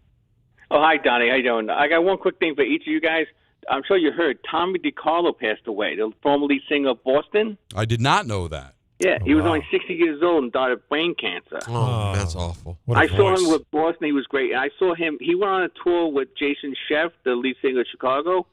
It was called the Lead Singers of Classic Rock and Roll, and it was great. It was at the Tilly Center. Mr. Hahn knows where it is. Yeah. And it was a great show. And I can't believe he's gone already. He's 60. Wow. I'm going to be 61 next week. I'm like, Mr. Hahn. Well, if he was 60, he wasn't an original member of Boston then, because Boston's No, first he album was came with out in them 78. Yeah, he was with them Right. since, I think, 2006. Okay. Oh, okay. And Mr. Hahn, if Steve Kerr wants to be a 70-game season, why doesn't he just schedule him and the staff sit down and they schedule each player 12 games off during the season? Okay, you're not playing Monday. Okay, you're not playing Thursday, and you get it down to 70 games. Why does he want the NBA to do his job for him? Well, that's the thing is they kind of do that already, but that's his way of not taking accountability for doing that, because he knows that when you say, "Oh, he's not playing tonight," load management, he knows it's a dirty word, and then it's the players who then get blamed. Oh, you don't want to play, or the team won't play him. This is a way of taking away the accountability. No, Oh, you're taking the players off the hook. We only play 70 games, so that's what that's about. He doesn't like the criticism that comes the way of the players in the league because of the reality of how players aren't playing full seasons. Just enough time to close it out with Richard in Manhattan. You're on ESPN New York. What's up? Hi, Don, Peter Island. Hey, do you guys know who Lauren Chapin was? Lauren Chapin. Related to Yeah, Harry she Chapin? was Kathy. the youngest girl on Father Knows Best. She just passed away, 81 years old this year. Doing a lot of this today. It was tragic after she left the show. She fell into a really, really bad place. But she was the first one. She started in 1954, 9 years old. She was one of 3 kids, Robert Young's kids. Father Knows Best. She was good, very good. Fellas, what a day. Geno Smith. Then we have Matt Snell dying. You know, Matt Snell was from Carl Place, Long Island, and from Ohio State. You know who replaced him at Ohio State? From Brooklyn, Jefferson High School, John Brockington. Then we have LIU and Hofstra, Long Island schools with 2 New York coaches making the NCAA tournament the same day. Yeah. Then you got Puerto Rico, baseball country, losing to Canada, a hockey country. USA, a baseball country, losing to Italy, soccer country. You can't make this stuff up. And finally, Adebayo, 83 points. The guy's got to change his number to 83. I think that'd be the perfect thing. Alan, one thing. I think you can pitch something to ESPN. The day that changed Northeast college basketball. As you know, from 1954, when LaSalle won it, to 1984, when Georgetown won it, no Northeastern school won the NCAA tournament. Now, you had nice runs, Rutgers, St. Bonaventure. They had nice runs. Providence with Ernie D. and Marvin Barnes. Couldn't do it. But the day that changed it all was Black Sunday. 47 years ago today, 47 years ago, St. John's and Penn went down to Greensboro, and they beat Spinacle and O'Corin. That changed everything in Northeast basketball. The kids started coming here. Billy Cunningham, O'Corin, all those kids, Spinacle. They didn't go to the Midwest schools. They stayed in New York. And that day in 1979. I was about to say to him, wait a minute, Villanova won national championships Northeast, but the Big East. The formation of the Big East and that turning into the big media thing that it was, being in the Northeast, that changed college basketball. And again, Requiem for the Big East is definitely worth your time, the 30 for 30. It is phenomenal. All right, listen, we had a great show. We're back with you again tomorrow at 3 o'clock. Another full vehicle tomorrow. Recap the Knicks and the Jazz. Get you set up for the weekend coming up. Our big remote on Friday. Yeah, come out and see us. And Moynihan. Peter is going to have his top 5 emotional hip hop songs. We are really in one. Dan Gross is next, ESPN New York.